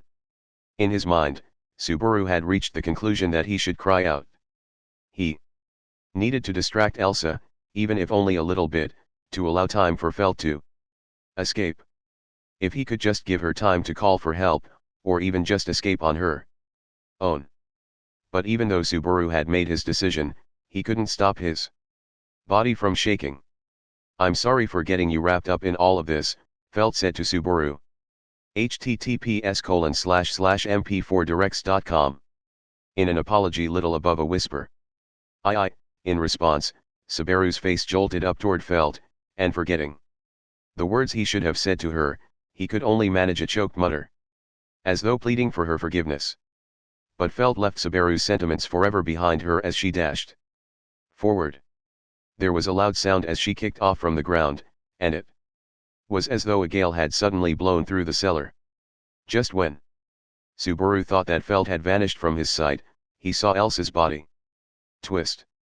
A high-pitched sound rang out, and Felt clicked her tongue from Elsa's side. In Felt's hand was a small knife, and with Elsa's overwhelmingly fast reaction she was able to dodge Felt's attack.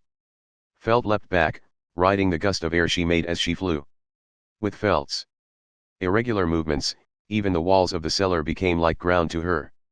Even Elsa seemed to be surprised by Felt's acrobatic feats. So you have the protection of the wind. Oh, how wonderful.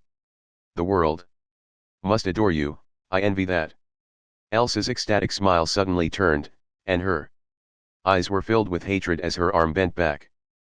Felt was cut down in midair by a slice that extended across from her shoulder, and unable to catch herself, she hit the ground and entered a roll. The opening of the wound cut across her chest, from the left shoulder to her right underarm, and it was so deep it cut through bone and into her organs. Ending her roll face up, with every beat of her heart Felt spewed blood like a fountain, and it was clear that she had already lost consciousness from the pain and shock of the cut. She didn't move an inch.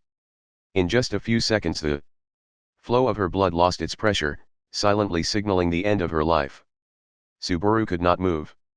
He wanted to go to Felt's side and try to stop the bleeding.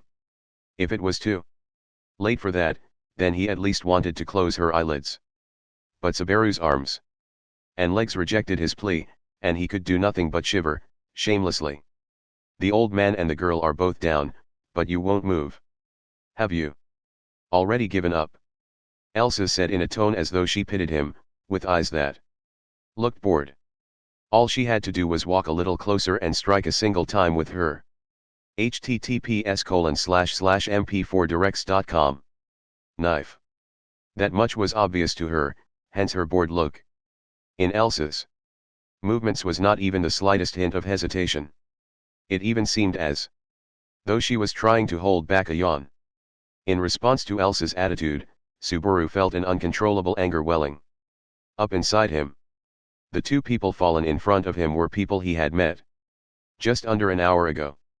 But they had not only talked, they had bared emotions to one another. To take those two people and kill them, and feel no guilt whatsoever, was to Subaru absolutely unforgivable. Furthermore, he could not forgive himself. He had just watched as both of them were slaughtered by this vile woman. So you've finally gotten to your feet. It certainly took you a while. I doubt you'll entertain me much, but it could be worse. The anger welling up inside Subaru, though far too late, finally gave him the power to move his arms and legs. His limbs still shaking, Subaru slowly pushed against the ground and was somehow able to stand up, though his movements were almost animalistic. Was his shaking due to fear, or anger? Or was it both? Subaru didn't care. Facing Elsa and her kukri blade held at the ready, Subaru charged forward. With all his strength and spirit, teeth bared. He would fly at her and beat her down, pushing his own strength past its limits. But that mad rush of Subaru's was pathetic. Brought to a swift end as Elsa elbowed him directly in the face. As she spun around, using the least amount of movement necessary, she had stuck Subaru with her elbow, and as he was reeling, Elsa, still in her spin, traced an arc with one of her long legs and landed a kick. Subaru was thrown back into a shelf filled with porcelain and came crashing to the ground. In one single round of attack, Subaru had both his nose and front teeth broken. His side, which took the brunt of Elsa's kick, was in terrible pain, and he could feel that a number of his ribs had broken. But still, Subaru shoved his fist against the ground and immediately stood back up. Subaru's brain had already started excreting endorphins and was rejecting the pain, which was greater than any Subaru had felt before. In this aroused state, his breathing abnormal, Subaru launched another mindless attack, but he was again struck back. Subaru's flailing arms could not reach Elsa, and with her flowing limbs. https://mp4directs.com She struck Subaru with the blunt side of her blade, breaking his left shoulder. Then, as if she was annoyed by having to listen to his screams of pain, she threw in a kick straight up into his jaw, which immediately shut him up. It also succeeded in knocking out the rest of Subaru's broken front teeth. Elsa looked down at Subaru as he tumbled to the ground. You're no good at all. You're just as inexperienced as you look, and your movements are all over the place. You don't have any divine protection, or any special skills. I thought you might use your head and have some trick up your sleeve, but I see you have nothing. Just how did you ever think you could stand a chance against me? Shut up. It's called being stubborn. You think I'll just take this lying down? Subaru's nose was broken, so he couldn't even make a proper comeback. Thanks to the last counterattack, Subaru couldn't use his arm anymore. Everything from his left shoulder down was dangling limply. He couldn't feel any pain, but the ringing in his ears was getting unbearable. He was intensely nauseated, and it felt as though his anger was seeping away out of his mouth. Subaru was beaten. He could never win. His chances of even landing a hit were minuscule. Well, I'll admit that you've got at least an unusually high amount of determination. If you had gotten yourself up a little earlier, there might have been a different outcome for these two. With the tip of her knife, Elsa pointed to the two bodies lying abandoned on the floor. As Subaru followed Elsa's motion and looked at the corpses, he suddenly felt a strange feeling come over him. Why? Why did he feel that he had seen this all before? The loot cellar, with its floor a sea of blood. The giant corpse with its missing arm. The dull glint of a reddish blade. In the back of his mind, a thought shot through him like lightning. Let's put an end to all of this. I'll send you off to go meet the angels. Elsa licked her red lips, and with a sensual smile vanished into the darkness. Whether or not it was by some trick, to Subaru it looked as though Elsa had sunk down into the shadows of the cellar. Subaru looked left and right, unable to find Elsa. Where are you? Subaru began to panic, looking this way and that, listening as hard as he https://mp4directs.com could for any sound. He looked like the prey of a ferocious predator just waiting to be devoured. From Elsa's perspective, nothing could make her less excited, but that just made her want to get it over with even more quickly, so in a brilliantly direct slice. Wah! As soon as Subaru realized that the attack was coming for his abdomen, he managed to get clear, with not a hairbreadth to spare. Subaru jumped back, pulling his stomach in, so that the horizontal slash only just grazed him. The skin of his abdomen was sliced open, but Subaru gritted his teeth and bore the sharp pain. Ugh hurrah! Then with all of his might, Subaru was able to strike Elsa's upper body from the side with a spinning kick. As Subaru twisted himself and landed his critical hit, he was able to confirm that he had been able to retaliate at least once. However, that one was very satisfying, Elsa said as, with a second kukri she had drawn from her waist, she sliced about 70% of the way through Subaru's abdomen with her other hand, spilling out his blood and guts. Huh! Subaru took 1 step, 2 steps back, and as his shoulder brushed up against the wall, he slid down against it and fell to the floor. As Subaru looked down, he could see the blood flowing out of his abdomen and staining the floor bright red. With a shaking arm he tried uselessly to return the blood, but the bloody clumps of tissue spilling out of his stomach pushed his hand away. Are you surprised? I opened up your stomach as you rushed me. It's my speciality, really, Elsa said with a smile, walking splish-splash across the sea of blood. https://mp4directs.com https://mp4directs.com Elsa approached Subaru, who was unable to say anything but gurgle out cries of pain, and stared at his bloody, blackish innards with a look of ecstasy on her face. Just as I hoped. Your intestines have such a beautiful color to them. This woman was out of her mind. At the pain that even his endorphins could not negate, Subaru's consciousness started to fade. He realized that he seemed to have fallen on his side. With shaking fingertips, he weakly touched Elsa's foot. Ugh. Are you in pain? Does it hurt? Are you sad? Do you want to die? With his hand still grabbing at her ankle, Elsa knelt down beside Subaru and looked him in the eyes. Elsa's eyes were filled with ecstasy. She had absolutely no qualms about taking another human life. Instead, she seemed to be incredibly happy, filled with bliss. Slowly, ever so slowly your body will lose its heat and You will go cold. Subaru could feel Elsa's voice vibrating his eardrums, torturing him. Savoring him, pitying him, affectionate for him, loving him. Before he knew it, Subaru couldn't see anymore. His loss of blood was too great, and bit by bit he was dying. Now, he couldn't hear anything. He couldn't smell anything. He couldn't see anything. He could only feel his body growing colder, his body dying, and the fear that came with it. In this space, not knowing exactly when the light of his life would be extinguished, Subaru could not separate himself from the fear of death. When will I die? When will I die? Am I still alive? Am I not already dead? How do you define life? Can you even say that I'm alive in this state, lesser than any insect? What is life? What is death? Why is dying so frightening? Is it really necessary to live? No. I'm scared.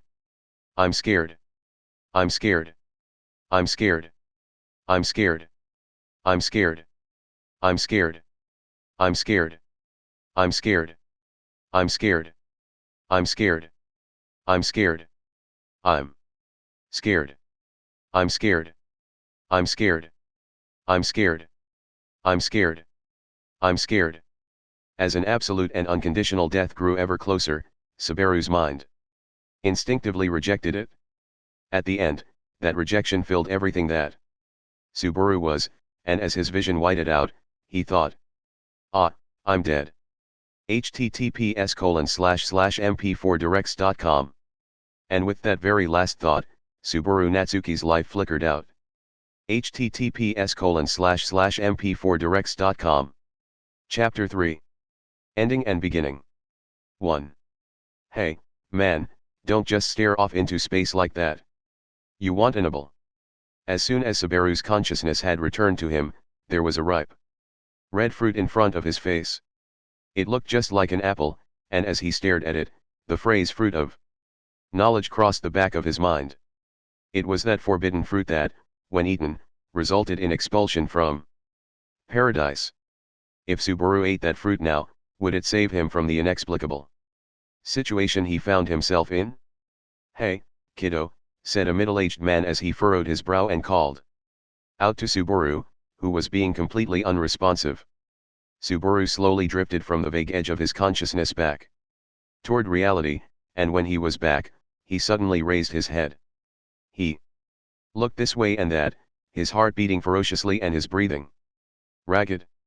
He was in front of the fruit store on the main street, just past noon. There were various colorful vegetables and fruits laid out, and the person standing in front of those goods was a stern-looking man, the shop owner with the white scar across his face. This was the crowded street that Subaru had already seen several times before. He scratched his head. "I just don't get it," he muttered, and then overcome with dizziness and nausea, he collapsed on the spot. https://mp4directs.com. 2. As he felt a cold rush of water on his face, Subaru was somehow able to bring his muddled consciousness back to reality. Subaru looked at the empty water jug the fruit shop owner had brought. Subaru. After Subaru had collapsed in front of his shop, the owner had helped him get himself together. Subaru was glad that the owner had the heart to worry about him, but the fact that he was so kind as not to ask where Sadala had gone struck a deep wound in his heart. As Subaru sat on the earthen floor, he wiped away the water from his bangs and clenched his teeth. The glint of that blade still haunted the back of his mind, along with that terrible smile as it danced through the stench of blood. HHGH. The back of Subaru's throat twitched, and as he sat hugging his knees, he couldn't keep his entire body from shaking. He'd lived a completely normal life up until this point. He had never experienced so much fear, so much despair. He didn't want to think anymore. He didn't want to remember anymore. He wanted to draw back inside his shell and forget everything. The glimmer of the blade, the arm flying off, the scream, sinking in a sea of blood, that silver hair. The less Subaru wanted to think about it, the more clearly his memories came back to him. Overcome by anguish, Subaru raised his face up to scream, but just as he was about to let everything out. Huh. The voice that had risen up inside Subaru dribbled out full of doubt, and he just stared, dumbfounded. In Subaru's range of vision, with his eyes open wide, he could see a tall figure with skin like a reptile, a beast-like humanoid that was only as tall as his waist, a young dancer with pink hair, a swordsman with 6 swords at his waist, and a young girl in a white robe with silver hair that swayed as she https://mp4directs.com walked. Those violet eyes of hers took one glance at Subaru as she walked by, but she looked away as though uninterested and walked on. Those amethyst eyes, full of determination, just looked straight forward as she stared down the road. In that gallant stance, that delicate beauty, in that girl that Subaru had been searching for, there was no change. Unable to call out immediately, with rasping breath Subaru struggled to his feet and chased after her. Wait. Wait. Wait up. Please, wait. For an instant, the girl reacted to his voice and looked back at Subaru with a cold gaze, as if she was looking at a stranger. Subaru felt his heart gouged by the chill in her sharp gaze. He had not done what she had asked of him. He had hurt her. He hadn't apologized yet. There was no way that he could be forgiven, but even so Subaru chased after her. He didn't know how she felt. At the very least he had to know what she was thinking. If he was going to let what he imagined her to be thinking hurt him, he would rather be hurt by the real her, here in this reality where he could feel pain. Wait, please. Sadala. He wasn't sure of what he wanted to say to her if he could catch her, but when the answer to that question became clear in his mind, Subaru called out Sadala's name as if he had just remembered it. Finally it seemed as if his voice had reached her, because just as she was starting to get away from him the girl stopped immediately in her tracks. Subaru weaved through the crowd to catch up to her, and put his hand on her thin shoulder. Don't ignore me. It's my fault that I went away and it's my fault for not listening to you, but I've been desperate. After what happened I went to the loot cellar, but I wasn't able to meet you there and as Subaru grabbed her shoulder, Sadala looked at him in surprise. As she turned around and Subaru opened his mouth, what came out was a sort of self-defense that sounded full of excuses. What made him realize that was Sadala's clear eyes. Her stare was emotionless, and as Subaru faced it, he still felt a sense of https://mp4directs.com ease. As far as he could tell, Sadala didn't appear to be wounded. Subaru experienced this as salvation. I'm sorry for going on about myself. I'm so glad to see you're okay. The fact that they were able to meet again made Subaru feel simple happiness. There were so many things they had to talk about, but before all of that, Subaru felt as if nothing he had done was in vain. He was finally and profoundly relieved. What do you think you're doing? But as Subaru found this sense of ease, Sadala was incredibly angry. Her white cheeks had reddened, as she twisted her body to get Subaru's hand off her shoulder. After taking a step back and putting some space between her and Subaru, Sadala's eyes were filled with hostility. After this unexpectedly stern reaction, Subaru unconsciously gulped.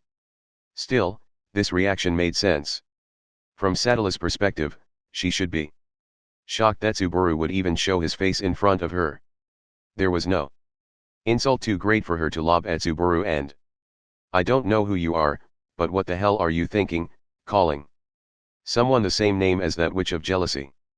After hearing that reaction, which was beyond anything that he could have imagined, everything that Subaru had built up to brace himself was smashed to pieces. Faced with those unexpected words, Subaru felt as if time had stopped. The sound of the crowd disappeared. All that Subaru could hear was the violent beating of his heart, and the rough breathing of the silver-haired girl in front of him, tense and defensive. He felt as if all of the other sounds had disappeared, but that was no illusion. What? As Subaru looked around he realized that everyone all around this crowded shopping district, all the pedestrians on the road were staring at them. Everyone looked shaken, and no one would move a single muscle. Stock still and quiet. It was as if the conversation between Sadala and Subaru had taken control of the entire area. With her severe stare, Sadala was waiting for Subaru's answer. However, unsure of what he was guilty of, Subaru couldn't think of how to answer. The https://mp4directs.com. Reason why Subaru thought Sadala would be upset and the real reason she was upset were different. I'll ask you one more time. Why are you calling me by the witch of jealousy's name? What do you mean? That's what I was told to call you. I don't know who told you that, but whoever it was, that's in incredibly poor taste. Even if you're not the one who thought of it, it's bad enough that you agreed. This is the witch of jealousy we're talking about. The embodiment of all things taboo. Most people would hesitate to even utter such a name, and you're using it to name me. With her anger displayed for all to see, Sadala, the silver-haired girl, threw Subaru into a storm of confusion. Everyone else around seemed to be nodding, agreeing with her, and that, more than anything else, proved that she was right. Subaru had absolutely no idea what was going on. He couldn't understand what she was saying. Subaru had only just called her by her name. But Sadala had rebuked him, and everyone around agreed that she was in the right. If that's all you wanted to say, then I'll be on my way. I don't have time to deal with you. https://mp4directs.com. https://mp4directs.com. The girl looked on as Subaru simply stood where he was, hanging his head. She then turned and walked off, with her hair dancing behind her.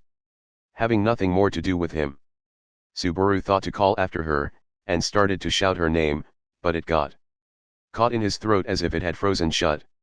If Subaru called her name again, he would simply be making the same mistake twice. But then, what should he call her? He hesitated, unable to decide what to do. Subaru gasped.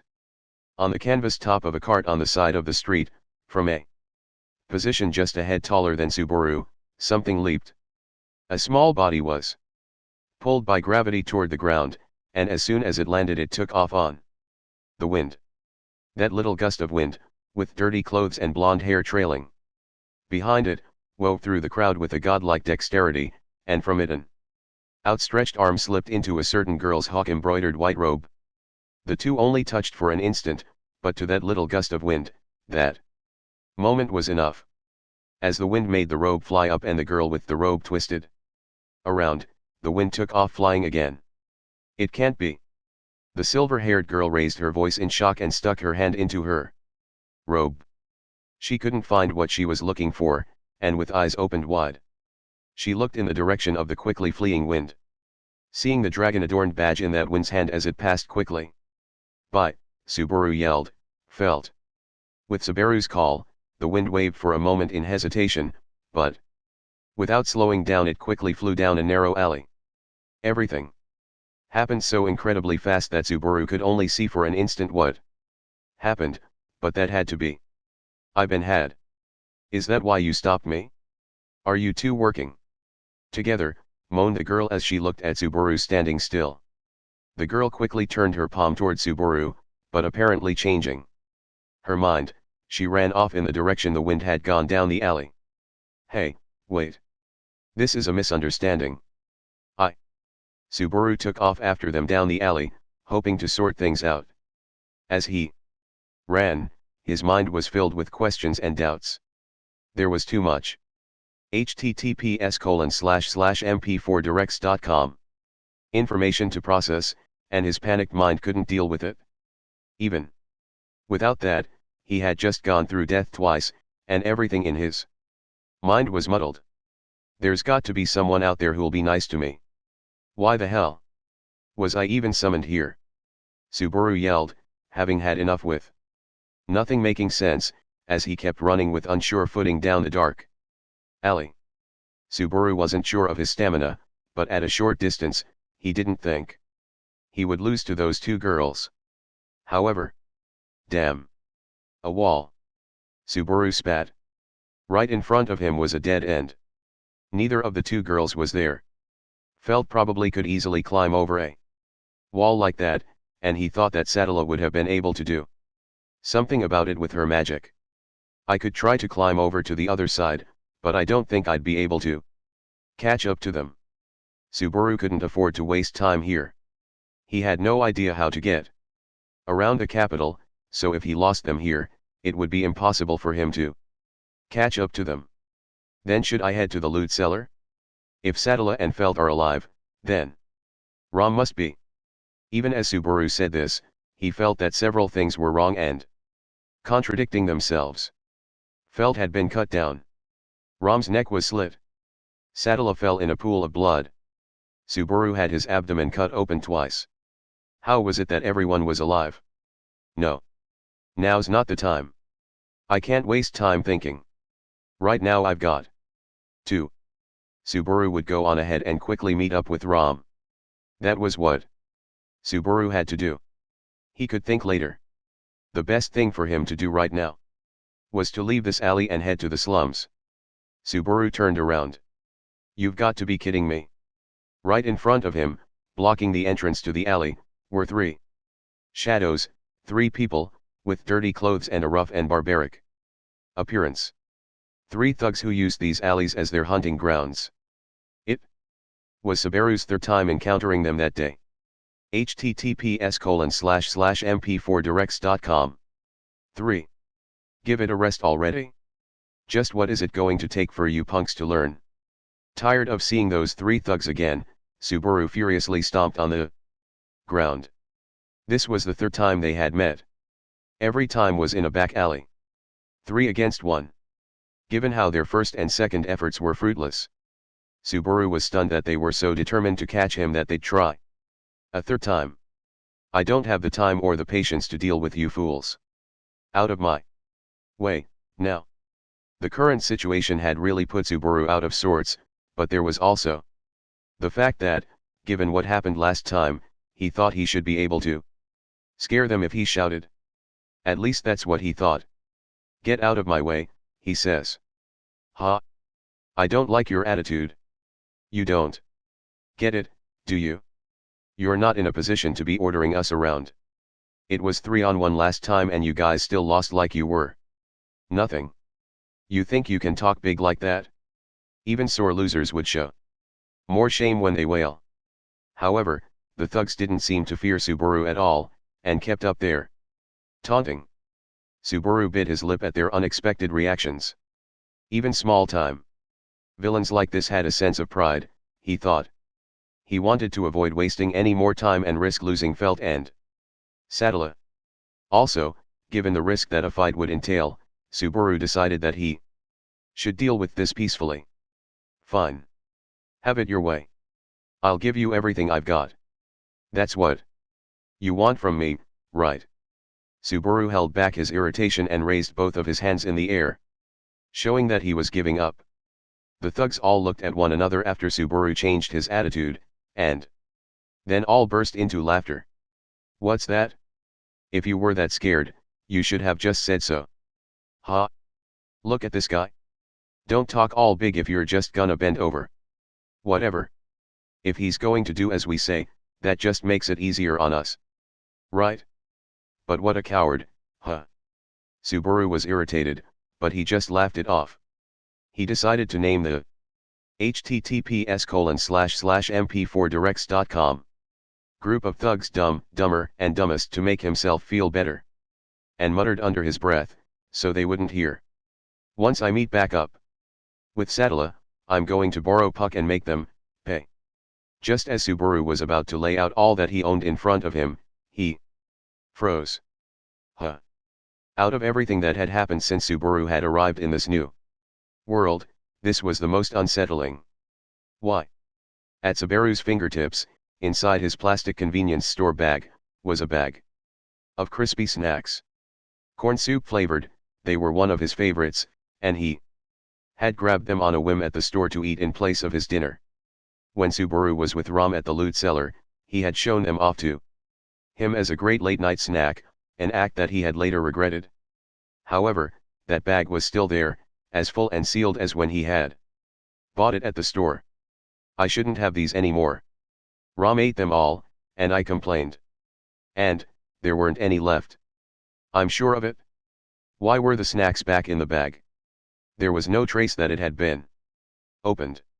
It wasn't possible. Subaru felt his thoughts blocked on all sides. However, in that locked state, Subaru still came to a conclusion about what was happening. Even though he had come to a conclusion, it wasn't doing him any good. As soon as it occurred to him, he rejected it as impossible. His sense of reason denied the possibility. Hey, what are you doing? What? Subaru suddenly heard a voice right next to him. Cut from his train of thought, that was the only way he could react. It was one of the thugs. The smallest one. The one Subaru had just named Dumbest. While Subaru was lost in thought, Dumbest had walked over and put his hand on Subaru's shoulder. Subaru twisted and pushed his hand away. Out of my way.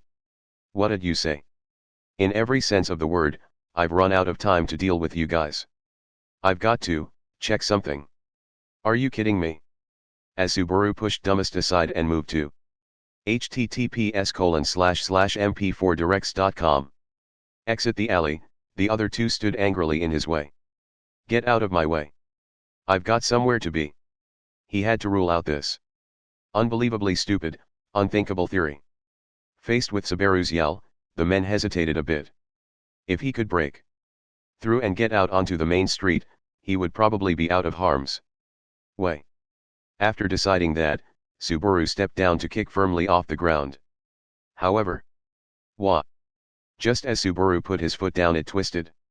The strength drained from his legs, and he fell to his knees. He put out his hands to catch his fall, and cursed his idiocy for stumbling at such a critical moment. Huh. That's strange, just as Subaru tried to push against the ground so he could stand back up again, his arms started shaking. He didn't think he could stand back up again. He didn't think he could even lift his body. Well, I've done it now, haven't I?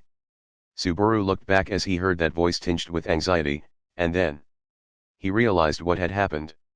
A knife was sticking out of his back. Gah! Ah! As soon as Subaru was conscious of it, an unbearable pain swept through him. He choked. It was a natural reaction to the searing agony. I've been stabbed. I've been stabbed. I've been stabbed. I've been stabbed. I've been stabbed. I've been stabbed. I've been stabbed. Dumber, the one with the knife, had struck first. Subaru didn't notice as he drew his weapon, and just as Subaru was trying to push past him, he was stabbed in the back. This pain was the same kind of torture that he had experienced in the past few hours, but no matter how many times he experienced it, he didn't think it was possible to ever get used to it. What? You really stabbed him? I didn't have no choice.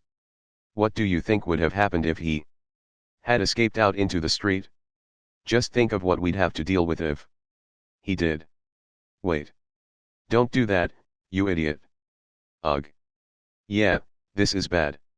His guts are damaged. He's gonna die. The giant, dumb, turned Subaru's body over, and as he did, the knife was pushed deeper into his back. Still greater suffering was piled on top of Subaru's existing. https://mp4directs.com. Pain and even Subaru's death throes were kept from leaving his throat. Subaru couldn't call for help or scream out in anger. There was nothing left for him to do. He just repeated his irregular breaths, feeling as though he was going to drown in his own blood as it filled his throat. The feeling in Subaru's hands and feet started to leave him, and his consciousness was flickering weakly like a light about to go out. Again, his vision went dark. This was the end, just like last time. What do you mean, last time? Subaru thought to himself. The fact that he was now clinging to an idea that he had disregarded as stupid before just made him feel even more pitiful. But if he was going to cling to it, he might as well go all the way. Turn your thoughts away from dying. Before you die, figure out what's happening around you. Your eyes are dead. Your arms and legs are gone, too. What you have left is your nose and your ears. Then you'd better use them both to death. It doesn't matter what lingering scent I smell. It doesn't matter if all I hear are insults. I smell the mud of the road. I smell the iron-like smell from the blood pouring from me. Now my nose is dead. It's dead. I doubt my ears will last much longer, either. Take the valuables. Air. The guards. They. No. If we caught, I'll. All I was able to pick up were those bits of conversation. That's great and all, but the part of my brain I need to figure out what that means is already dead. I'm dying, so I just listened. I don't know if I'll remember. What does it mean to remember? Why do I want to remember? What does it mean to want? Why, what? As Subaru's brain died, his other functions followed soon after. At the very end, with a faint sound of something being pulled from him, something scraping, Subaru lost his life a third time. 4. When Subaru's consciousness awakened, he was in darkness. But realizing that it was a darkness of his own creation, he opened his closed eyelids. The https://mp4directs.com. Bright sunlight burned his eyes. Subaru groaned a bit and put his hand over his eyes. So, kiddo. How's about thatable? It was a question that Subaru had grown used to hearing, in a voice he had grown familiar with, that was lobbed at him. His ears were in perfect working order. The hustle and bustle of the main street was loud, and completely different from the silence that was around him just before the end. That was the way things were, despite the fact that, distance-wise, the silence was in an alley just one turn off the main street. Pretty pathetic that I couldn't even get more than one street away. The shop owner frowned at not getting an answer to his question. As Subaru saw the white scar being stretched across his face, he thought it made him look even more villainous. But Subaru knew that he was actually a really kind and thoughtful person who was obsessed with his kid. Of course, he probably didn't remember what Subaru did. Thinking of that, he turned once more to the scarred shop owner. How many times have you seen my face so far? What do you mean, how many times? I haven't seen you before in my life. The way you stand out, I don't think I'd forget you and that awful expression you've got if I'd seen you before. I didn't need to hear that last part about my expression, you know. Anyway, what's the date today? It's Tammuz the 14th. At this point, according to the calendar, it's halfway through the year. Huh. I see. Tammuz, huh. Subaru had no idea what that date was supposed to mean. To begin with, he had no idea how they fixed the calendar. In this world, it was probably too much to expect that they went by a solar calendar, but he couldn't be sure. So anyway, kiddo. How's about thatable? The shop owner was patient as Subaru went silent, but for him to have to deal with someone this long to just buy a single apple, he seemed to be reaching his limit. His face was starting to twitch. Now this was a guy who didn't look all that great wearing a smile in the first place. When he was trying his best to smile, it probably had more of an https://mp4directs.com effect of scaring customers away, and Subaru felt that whatever God put this man in this occupation was a cruel God indeed. As for Subaru's answer to the shop owner's question, he put his hand on his hip and proudly put out his chest. I'm sorry, but I'm as broke as the sky is blue. Then get the hell out of here. The shop owner's yell was enough to throw Subaru back, and he scrambled out of there in a hurry. I really can't go back to that shop for a while, Subaru thought, with both meanings in mind. https://mp4directs.com. Chapter 4. Fourth time's the charm. 1. Wallet, check. Cell phone, check. My corn soup, chips and cup ramen are also here. My tracksuit and sneakers are at 0 damage, and of course, Subaru lifted up the hem of his tracksuit top and twisted around this way. And that to look at his back. There were no scars or any other traces of a wound on his back, around by his hips, or around the front of his abdomen. There wasn't a knife sticking out of him, or anything else unusual. Phew. Good. There's no greater embarrassment for a swordsman than getting stabbed in the back. As someone who did kendo in middle school, even if I take a wrong turn off the road when it comes to life, I can't let myself lose the way of the swordsman. The sun was high in the sky and a gentle breeze brushed up against Subaru's skin. People bustled about, back and forth on the main street, and yet again that same lizard cart passed by. Well, with this much circumstantial evidence, I've got no choice but to accept this, do I?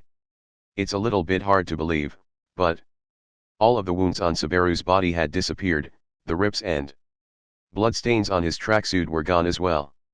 In Subaru's hands, inside that plastic convenience store back were his unopened chips, waiting for Subaru to eat them. So, it's one of those things, huh? He put his hand that had been up against his jaw out in front of him, and then snapped his fingers so that everyone on the street could see him. Whenever I die, I start back at square one in my initial state. At least. https://mp4directs.com. That's the way it seems. Subaru had thought that his theory was stupid before, but he finally decided to accept it. 2. I guess I'll call it return by death. The fact that it's a power that assumes you're going to lose really makes it fitting for me, doesn't it? It was a power that activated once the user had lost their life. If the heroic thing was to come back from the brink of death and win the day, then getting a chance to do things over after you've lost felt more like something a cheat would do. More seriously, though, would you call this sort of thing time travel? A loop phenomenon that only activated under certain conditions. If you were to think of it as a game, you could say it was like Subaru was being brought back to an autosave point, one he had no control over, whenever he died. So a loop or a time slip, huh? I mean, I'm used to this sort of thing happening in manga, but I saw somewhere that realistically it was really hard to explain time travel to the past, like, that it would be easier to remake the world from scratch rather than slip back in time. With what Subaru knew from the internet, where knowledge was vast but shallow, going back in time was about as unrealistic as you could get. However, given that he had already been summoned to another world, he wasn't really in a position to be debating degrees of unrealism. But if you consider that this return by death thing is really happening, then everything so far starts to make sense. Looking back, Subaru had already died 3 times in this world. The first time was when he and Sadala had visited the loot cellar together. The second time was when he, Ram, and Felt had all been cut down by Elsa's blade. Then the third time, which to Subaru just felt like it happened a few minutes ago, he died a dog's death. Unlike the first and second times, the third death was the worst, and he couldn't make any excuses about it. He didn't think that he could mess up so badly as to be killed by weak mob characters while he was still in the https://mp4directs.com. Prologue. Still, dying 3 times in only half a day is just way too high of a rate. Given that normally people only had 1 life to live, dying 3 times in half a day was just absurd. Sure, Subaru had lived the previous 17 years of his life peacefully. But depending on how you looked at it, if you multiplied 17 years by 365 days, and 3 resets, Subaru had lived through quite a few days on which he could have died. Or, if you looked at it another way, I just suck at living. The difference between the difficulties of staying alive in his previous world and this one was far too great. There were tons of places here that threatened Subaru's life. There were dangerous places wherever he turned. Given the similarities between the first and second time, Elsa was probably the culprit the first time as well. The first time, the one who was hiding in the shadows of the loot cellar was probably Elsa. The giant corpse was Ram, and he and Sadala had arrived after Felt and Elsa had had their negotiations. I can't be sure, but Felt probably asked for too much, And after negotiations broke down, that's what happened. After Elsa had finished making sure no one was left alive to tell what happened, Subaru and Sadala had been unlucky enough to walk right in. The second time is simple. I was already with Ram and felt when negotiations broke down. To be killed twice by the same person. Is Elsa the kind of character that when you run into them it means certain death? Subaru tried to pass the idea off as a joke so that he could lie to himself about how scared he was of her.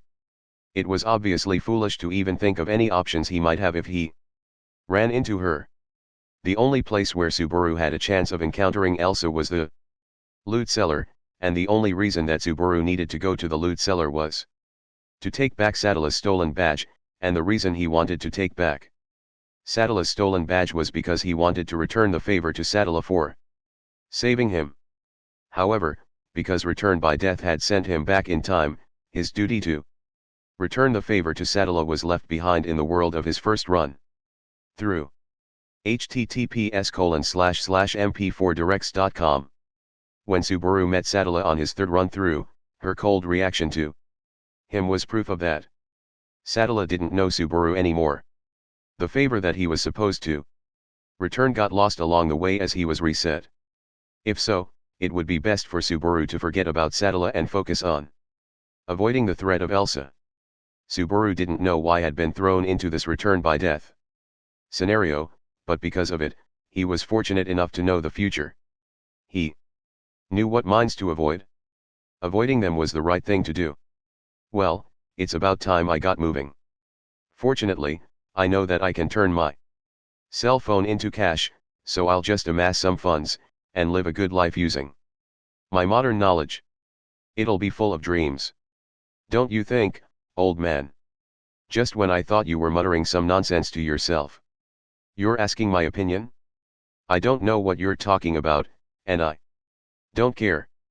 As Subaru looked back to the man in the shop from before, seeking affirmation, the man gave his retort with an annoyed look on his face. With that cold response of his, Subaru felt a little hurt inside. No matter what world you're in, the way people interact with strangers isn't all that different. But you see, there are some people out there who, even if it puts them in a tight spot, can't help but help other people out. Even after something precious had been stolen from her, and even as she was in the middle of chasing after the person who'd stolen it, Sadala had helped a completely and utterly useless stranger, took the time to heal his wounds, and tried to walk off without accepting any thanks. She accepted that useless person's selfishness and for her trouble met a horrible end. When you do the same thing 3 times, there are a couple of things that you begin to understand.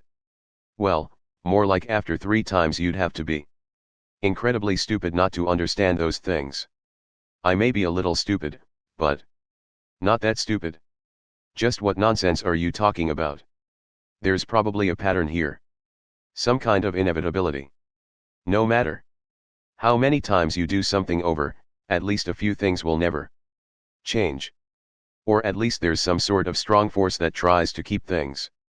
https://mp4directs.com. That way.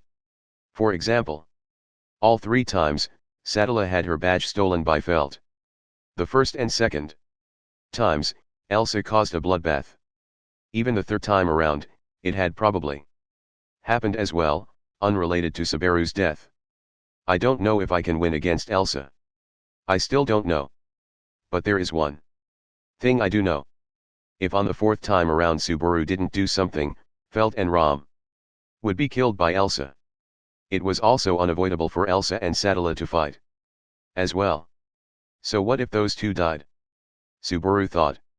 One's a bit of a villain who deals in stolen goods, and the other one is a bold girl who tries to overcharge for those stolen goods without any sense of shame or regret.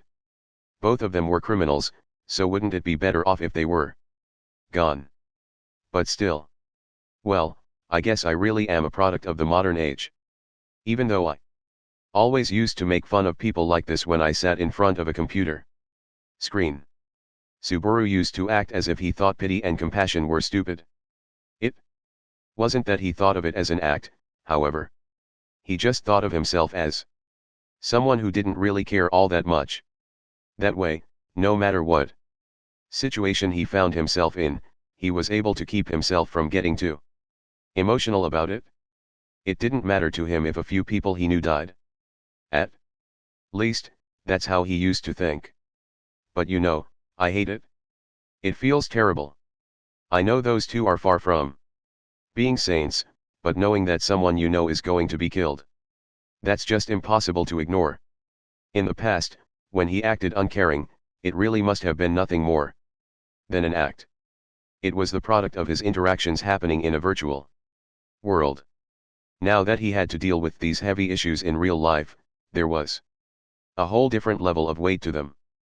But at the same time, Subaru thought he was shallow for changing one of his core beliefs about life, just as soon as things got hard. And of course there's also Sadala, I mean, that girl. I just can't just abandon her like that. After calling her by that name and seeing her reaction, Subaru realized that Sadala was a fake name. When he thought back to the first time, https://mp4directs.com around, she didn't seem to be too fond of being called by that name. Then, with the third time, it was painfully clear. In other words, that meant that she didn't trust him enough when she'd told him that name. Subaru hadn't built up enough relationship points with her, so at one of the scenario forks he failed the test for getting her real name. In that case, I guess I'll just have to work hard enough for her to actually give me her real name this time. Subaru stretched and twisted his body around, popping several joints as he got himself pumped up. The store owner looked on at Subaru's strange actions with a surprised look on his face. Subaru, in response, suddenly lifted up his hand and said, "There's just sometimes where a man's gotta do what a man's gotta do. Right, old man? Yeah, that's exactly the way it is. Totally agree. So go on and get outta here." Subaru thought that he had struck a good pose and said that line pretty well, but given the story owner's terribly monotonic reaction, he could feel his face starting to twitch. Once the annoyed store owner finally pushed him out of the store, he hurried along. After running about 200 meters down the crowded street, he stopped and stood for a moment. Now, then, Subaru lifted up his short bangs with his hand and then in exaggerated motions looked this way and that. Then he put his hand out to a nearby wall and leaned against it. "Where do I need to go if I want to meet Not Sadala?" he said. It wasn't a phrase that inspired confidence about his actions, but he wasn't going to just sit around and wait. 3. Now that Subaru thought of it, most of the circumstances surrounding his and Sadala's meeting were coincidence. Both the first time and the third time Subaru had run into Sadala in a place not far from this main street, but that was about the only thing in common. At the very least, it would help if Subaru knew when the theft would be taking place. https://mp4directs.com. Just how long was I sitting glumly there in front of that fruit shop? Subaru felt like it could have been a few minutes, but at the same time it could easily have been almost an hour. Should I just wander about and leave everything to chance? Hope that the red string of fate between me and her will bring us together. Subaru had lifted both of his pinky fingers in front of his face, twisting them around as if they were dowsing rods while spectators watched on with curious glances. As Subaru continued searching, he realized that he was in a place that he remembered seeing before. "I guess my ties to fate are working pretty well after all," Subaru said, full of himself, before realizing just where he was. Before he knew it, he had wandered into an alley. "Isn't this the place where I first met Sadala?" He felt that it was similar, but he couldn't be sure. Even if this was the exactly same alley as before, there was no guarantee that she would come running down it. After all, the dead end I was at when I was killed the third time was in a completely different place. Even if it was certain that Not Sadala would get her badge stolen by Felt every time, the route that they took after that would differ depending on the circumstances. It was possible that the first and second times the route they took was the same, but the third time, because of Subaru's interference, fate must have shifted slightly. After thinking that far, Subaru realized just how shallow his thinking was. If he entered this familiar alley, it was possible he would run into Felt and not Sadala. However, that also meant meeting another set of people as well. In other words, I really am tired of looking at your faces, dumb, dumber, and dumbest, said Subaru wearily as he turned around, and saw the same three thugs blocking his path out of the alley. Their looks, their clothes, their faces, everything was the same. Both their goals and their equipment must be the same as well. Subaru was making absolutely no progress at all. Subaru supposed that made sense, though, after all, he was just walking around the same places as before. Why these guys when I have so much trouble finding not Sadala and https://mp4directs.com. Puck. The reason Subaru was having trouble meeting up with Sadala was that her actions were probably affected by several other random factors besides Subaru. However, the reason that Subaru kept encountering dumb, dumber, and dumbest was probably because they had picked him out for a target early on. That's why, even if he picked a different alley, he would always run into these guys. Their event was unavoidable. Even if I've come up with a splendid theory as to why all of this is happening, it doesn't make me any happier. So what do you want with me, guys? Just what is this fool mumbling about? He's probably just too clueless to understand what's going on. How about we show him? Dumb and Dumber's conversation was the same as ever, and that made Subaru feel even lousier about the whole thing. However, this didn't mean that he could let his guard down. The bar set for the conditions necessary to clear the dumb, dumber, and dumbest event wasn't very high, but there wasn't a 100% chance that Subaru would be able to make it out of this alley. After all, they were the ones who had caused his death the third time around. As he was thinking about that, Subaru's thoughts drifted to what happened the last time, just as he was dying. As he lay dying, he was able to pick up some of the sounds of what was happening.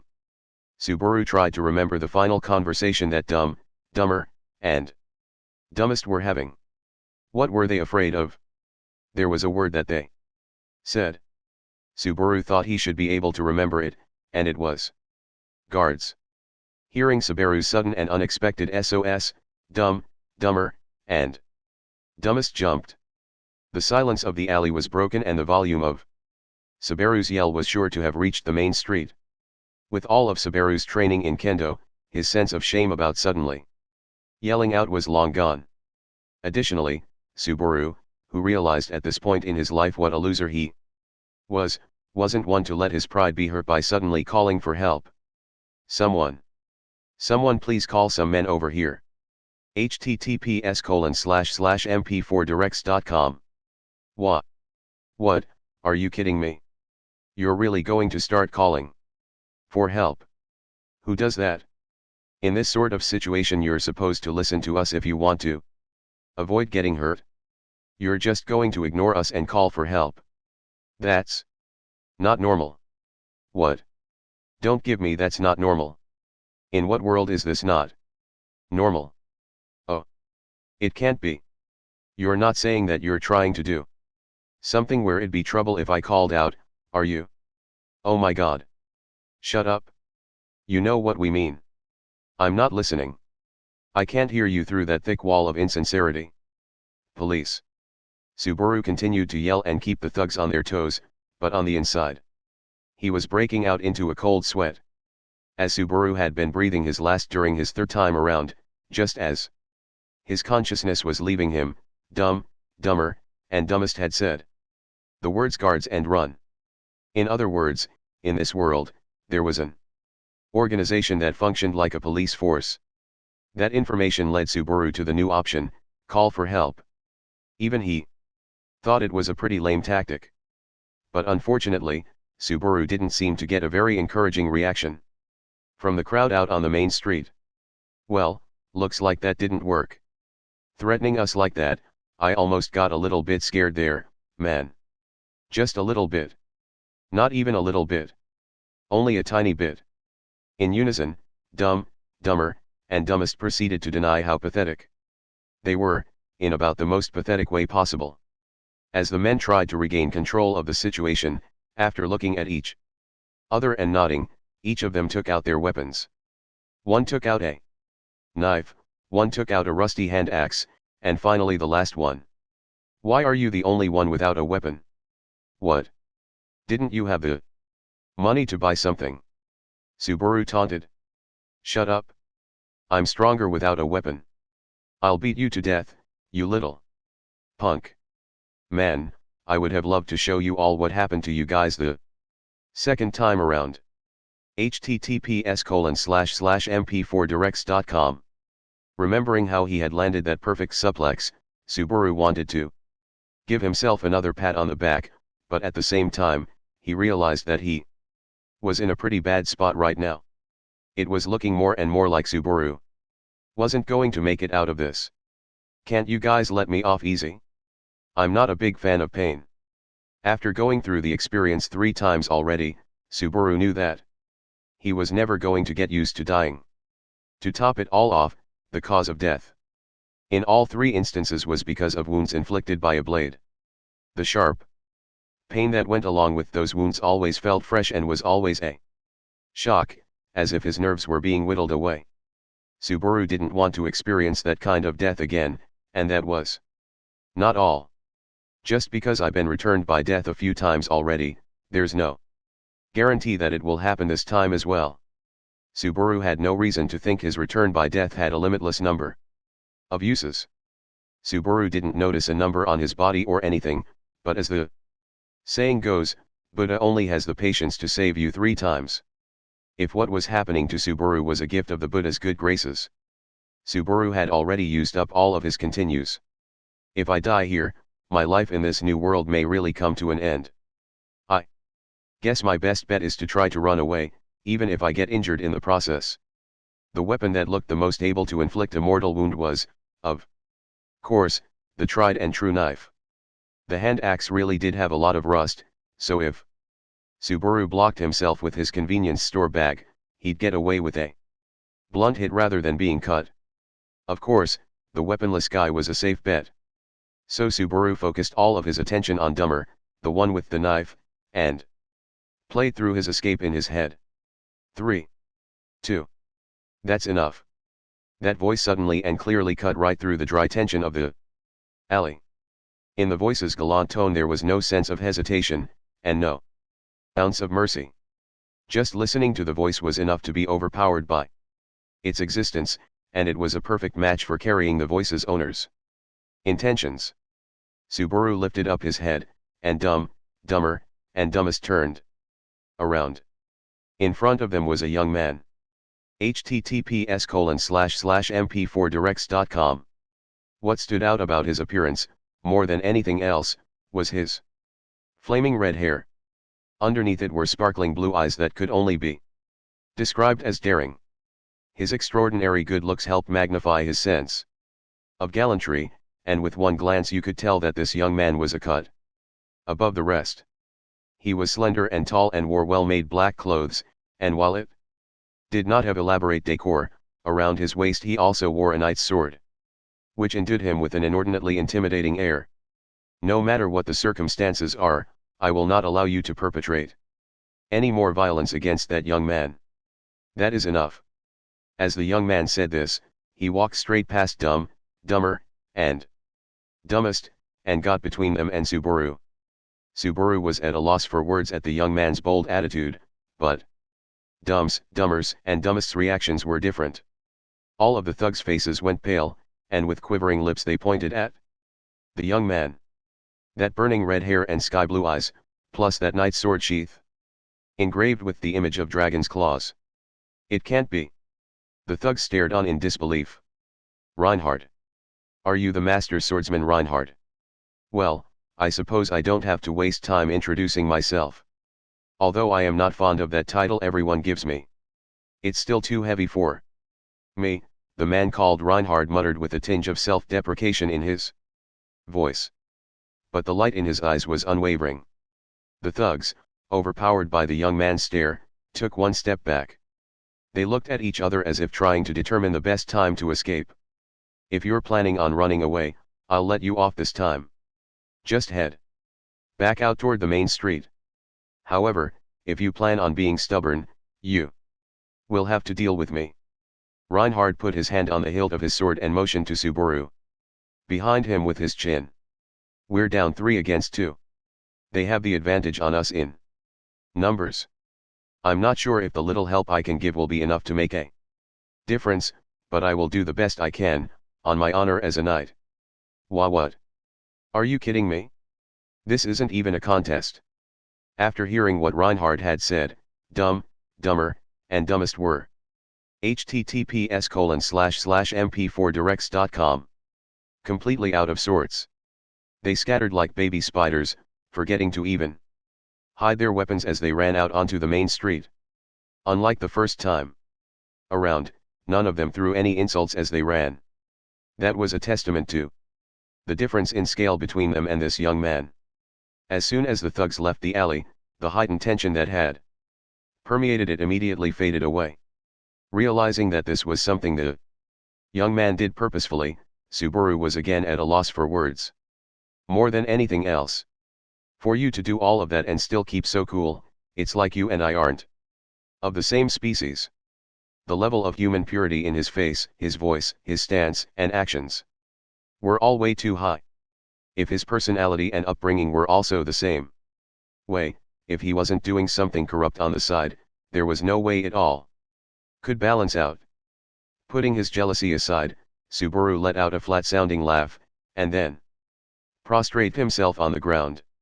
You have saved my life, and I, Subaru Natsuki, am forever grateful. I must say that I am impressed with both your honorable intentions and bravery. You're giving me too much credit. It was because their advantage of 3 against 1 fell to 3 against 2 that they became unsure of themselves. It would have been different if it was only me against them. No. Given how scared they were of you, even if it were 10 against 1, or even 100 against 1, I still think they would have run away. But what's with your gallantry stats? You're like a saint both in body and mind. You're so brilliant I think I'm going to go blind. To be honest, there was such a difference in their looks, Subaru really didn't want to be standing next to him. Subaru examined Reinhard again, but the more he looked at him the more he thought that this beautiful young man had to have been chosen by God. However, he did not look like he was a guard. I can just call you by your name, Mr. Reinhard, right? I don't need the Mr. You don't have to be so formal, Subaru. Well, we're pretty close all of a sudden, huh? Anyway, thanks again. Reinhard. You're the only one who came running when I called. I have to say, it makes me feel a bit lonely that no one else seemed to care. https://mp4directs.com. Given how many people were out walking on the main street, it wasn't possible that Reinhard was the only person who heard Subaru call out. But as Subaru complained, Reinhard lowered his eyes slightly. I don't really want to say this, but I think I can understand them. For the majority of people, the risk of interfering when thugs like those are involved is too great. You were right to call for guards. The way you're saying that, are you a guard, Reinhard? You don't look like one at all. I get that a lot.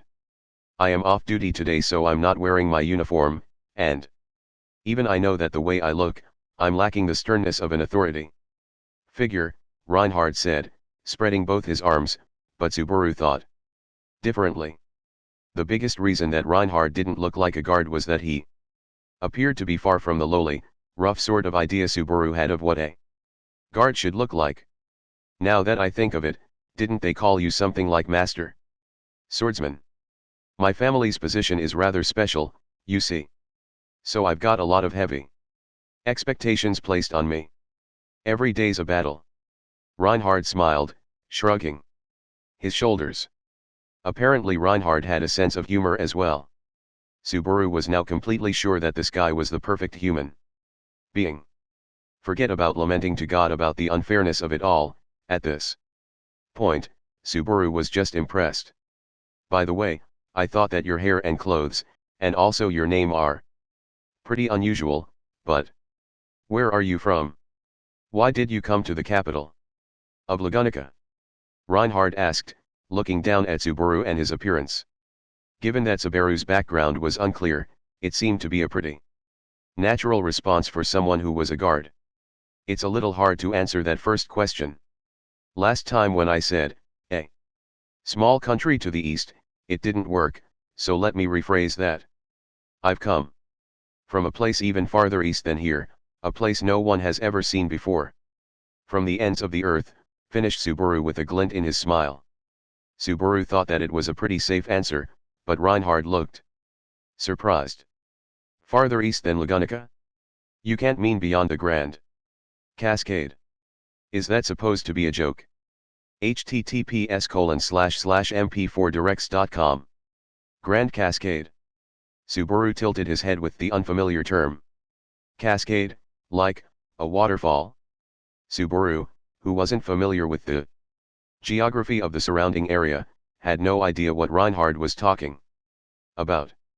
The only places Subaru really knew in this world were the main street, alleys, the slums, and the loot cellar. It doesn't seem like you're trying to fool me or anything, but well, that's fine.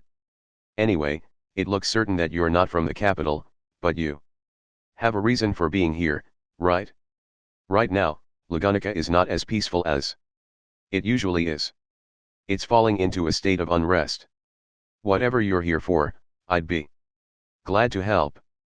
Come on, it's your day off, right? There's no need for you to waste a day off just to help me out. You've really done more than enough already. But I would like to ask you a question, if I could. Subaru shook his head in response to Reinhard's offer, but then he raised up a finger as if he suddenly remembered something. I'm all ears. I'm not a very informed individual, so I'm not sure I can help all that much, though. Well, it's less of a question and more me asking about a person, so no worries. So anyway, have you seen a silver-haired girl with a white robe walking around in this area? Not Sadala's appearance was one that stood out. Of all of the things about her, the color of her hair and that hawk-embroidered white robe in particular stood out the most. If someone like that was walking around in the capital, there was a good chance that Reinhard, a guard, had noticed a white robe and silver hair. If I were to add anything, she's extremely beautiful. Also, there's this cat. Well, it's not like she's carrying it around in front of her, but she has one, if that's helpful. If there was someone who was wearing a white robe, had silver hair, and had that cat spirit, then it had to be her. However, the cat was usually hidden away inside her hair, so expecting a sighting that included the cat was hoping for a little too much. What do you plan on doing when you find her? Something she lost, I guess something she's looking for? Anyway, I want to give what she's looking for back to her. Of course, Subaru didn't have it on him right now, and it was even https://mp4directs.com. Possible that she hadn't had it stolen from her yet, but there was no need to complicate things. Reinhard narrowed his eyes at Subaru's response, and then silently thought for a few moments before answering. Unfortunately, I can't say I've seen anyone like that. If you'd like, though, I don't mind helping you find her. I can't ask that much of you. It's all right, I'll figure things out on my own. Subaru lifted up his hand to refuse Reinhard's request, and then turned to exit the alley and walk along the main street. It was possible that he would run into Not Sadala again, like he did the third time around. If possible, it might be better to catch Felt and keep her from stealing the badge in the first place. Considering what would happen otherwise, Subaru thought that might be the best approach to take. The problem is, considering how fast Felt is, whether I could really catch her or not. In the worst case, I could get some guards to come to the loot cellar, but loot cellar? Oh, don't worry about that. Forget I said anything. It's just the name of a Place an old man I know likes to hang out. As Reinhard reacted to his statement, Subaru tried to divert his attention. And at the same time rejected the idea of getting guards involved. Even if Subaru brought guards with him, with Elsa as an opponent, there was a good chance that it would only result in more casualties. That's just how superhuman that assassin's skills were. Well, if all of the guards here were superhuman as well, it might be a different story. Anyway, I guess I should head back to the main street. Are you going? Yeah, I am. Thanks again, Reinhard. I'll have to return the favor one day. Can I meet you again if I go to a guard station or something? I think so. If you just give my name, they'll know where to find me. I'd love to see you again, so stop by for any reason at all. Have I really done anything, or said anything to raise our relationship? Score that much. Anyway, if I ever get stuck or lost again, I'll be sure to stop by, said Subaru jokingly, waving his hand goodbye. Be careful, said Reinhard, as cool and gallant as ever. Pushed on by those words, Subaru was able to exit the alley with https://mp4directs.com. Absolutely zero damage, all the while not noticing just how much the young man with the blue eyes was sizing him up as he watched him leave. 4. Now that Subaru had made it safely back to the main street, he did his best to look for not Sadala.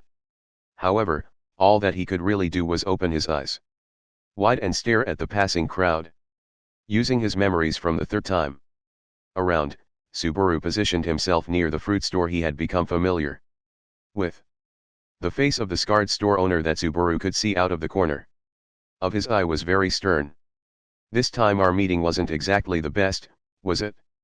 But, I know that. You really are a kind-hearted guy, Subaru said, giving the villainous looking shop owner a thumbs up, to which the shop owner turned his face away from.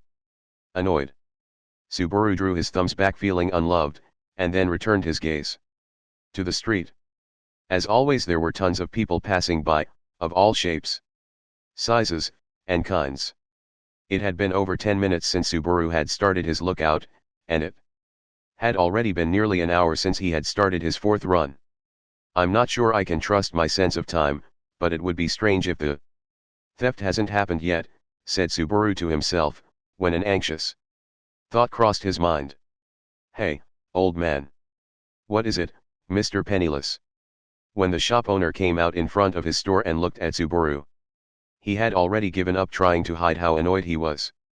Well, it's true that I am penniless, so I won't deny that, but old man, I've got something I'd like to ask you. Have you seen any sort of commotion happen around here lately? You've got guts asking me a question without buying anything. Well, I know that, but last time. Wait. As Subaru was talking, he realized why the shop owner was in such a bad mood. The first time around, when Subaru and Not Sadala had visited the https://mp4directs.com fruit shop together, they had met again with the shop owner's daughter. She hadn't been saved yet this time around. How could I have forgotten about that? Don't tell me that I have to go find her first. What are you talking about? Oh, fine. Whatever. Look, kiddo. Those sort of commotions you're talking about aren't exactly unusual around here. I'm glad you answered my question, but are you serious? Now that Subaru thought about it, the loot cellar was filled with things stolen from all over the capital. If there were that many thefts occurring, it spoke volumes about the level of security in the capital. Does this mean I've completely run out of options? However, the most recent commotion wasn't the usual fare. Someone was using magic and shot off 2 or 3 blasts of it. Just look. The shop owner leaned forward and pointed to a stall about 4 spaces to the left. When Subaru followed with his gaze, he saw that right beside that stall was an alleyway, and there were a few holes gouged out of the wall leading into it. Oh, wow. There were some icicle-shaped things that were used like arrows, and one of them stuck inside that wall. It disappeared immediately afterward, though each of the 4 holes was a little bigger than a quarter. Since they were Able to make a hole like that in a stone wall, Subaru shivered to think what would happen if they hit a person. This magic looks like it's on a different scale from the first time I saw it. I wonder if Not Saddle is a little more upset than usual this time. If Subaru approached her without thinking, he might be the one on the receiving end of that magic. Subaru felt a cold sweat form on his brow. But if that's the case, then I was too late this time as well. If the theft had already taken place, it was going to be difficult for Subaru to meet up with Not Saddle on his own. In other words, what he should shoot for now was, I need to try to meet up with Felt. If possible, I need to try to catch her before she enters the loot cellar, and then exchange my cell phone for the badge. But given that was a place at which he had already been killed twice, Subaru https://mp4directs.com wanted to avoid the loot cellar as much as he could. If I go too late, then it'll be what happened the first time all over again. However, if I go and meet up with Rom and wait for Felt, then I'll end up repeating what happened the second time around. What was most important was Felt's location. Right now, Felt was probably being chased around the capital by Not Saddle. If he could, Subaru wanted to meet up with her before she arrived at the loot cellar. Maybe I could just rely on my return by death and use this time just to gather information. While that seemed like a viable option, Subaru shook his head and quickly rejected that plan. This was something he realized after experiencing death 3 times, but every time it was incredibly painful. He didn't want to experience something like that ever again. Subaru was anxious about relying on his return by death power when he didn't know how or why it worked. Subaru decided to throw away this 4th time around by watching things unfold with the intention of dying afterwards so he could reset everything. What if when he did that, his return by death didn't activate because he had run out of the number of times he could use it? No one would be laughing at that end. In the end, I've really got to cling to life as long as I can. Well, I suppose that goes without saying, though. After making his decision, Subaru twisted around to stretch his body. The shop owner didn't seem too pleased as Subaru did his radio exercises in front of his store, but as Subaru finished and was jogging in place, he waved back at him. I don't know why you suddenly decided to help me, but thanks, old man. It's no big deal. Just a little while ago, another penniless person like yourself helped my little girl out, you see. As he listened to the shop owner's reply, Subaru first was surprised and then burst out laughing. Oh, the power of fate.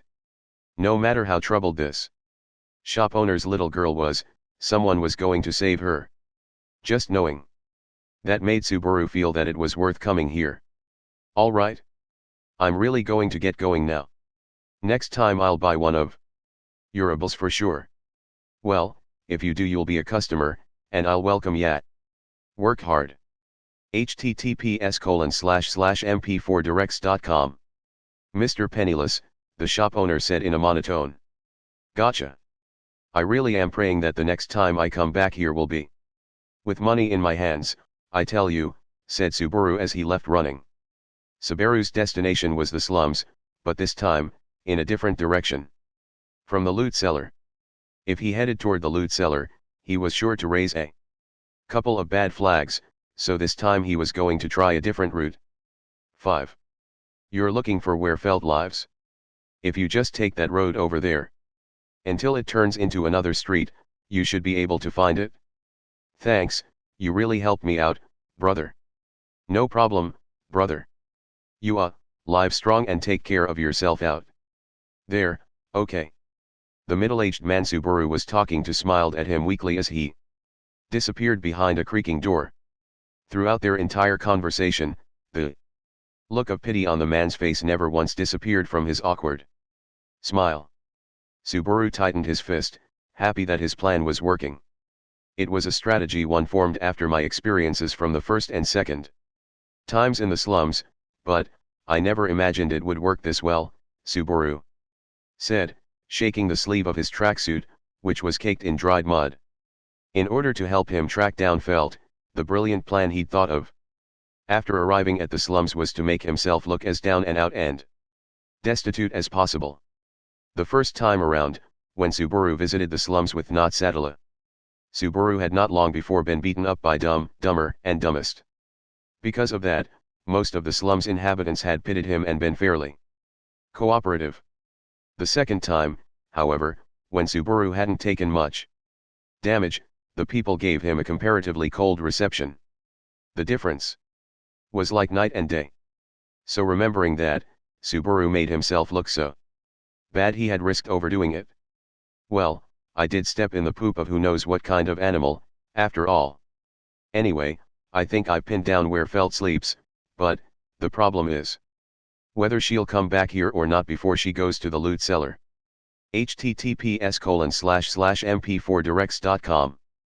Fortunately, of the 4 people he was able to get information from, all of their answers about the location of Felt's living place matched up.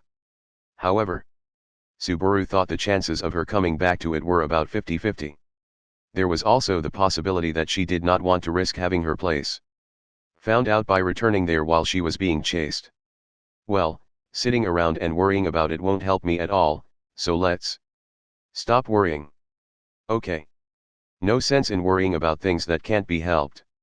This is where Subaru's decisiveness shone. As he continued to scrape off more caked mud from his clothes, Subaru dashed off deeper into the slums. It was dark as ever and there were puddles of who knows what here and there that Subaru had to jump over to avoid. But just as he was doing so, he almost ran right into someone who suddenly appeared. Subaru was able to turn just in time and hit his back against the wall of the alley, giving off a grunt as he lost his breath. "Oh, I'm sorry about that. Are you all right?" "Don't worry. Don't worry. I'm actually a pretty sturdy fell, ah." As he was trying to play himself off as tough, Subaru looked up and when he realized who he was looking at, his sentence trailed off and ended in a high-pitched squeal. After hearing Subaru's voice like that, the black-haired woman laughed softly. "What a funny guy. Are you sure you're all right?" she said, lifting her hair back behind her ear. Even that simple motion was somehow sexy, and Subaru reaffirmed the belief inside himself that every move this woman made was extremely erotic. She was definitely someone Subaru did not want to meet again. It was the woman who had cut open his abdomen and spilled his guts twice. It was Elsa. "You don't have to act so scared. I won't do anything to you. I am not scared, okay? Why would you think that?"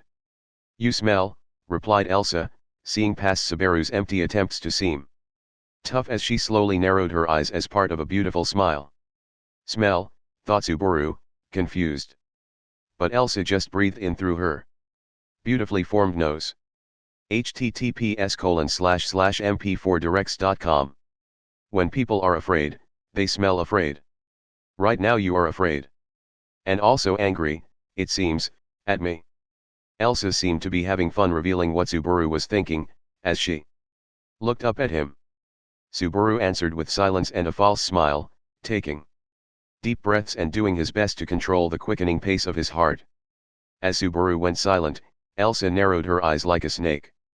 While Subaru felt pinned down by her stare, at the very least he would not be so weak as to look away. Elsa licked her lips in response to Subaru's empty display of strength. "I can't say I'm not curious, but fine.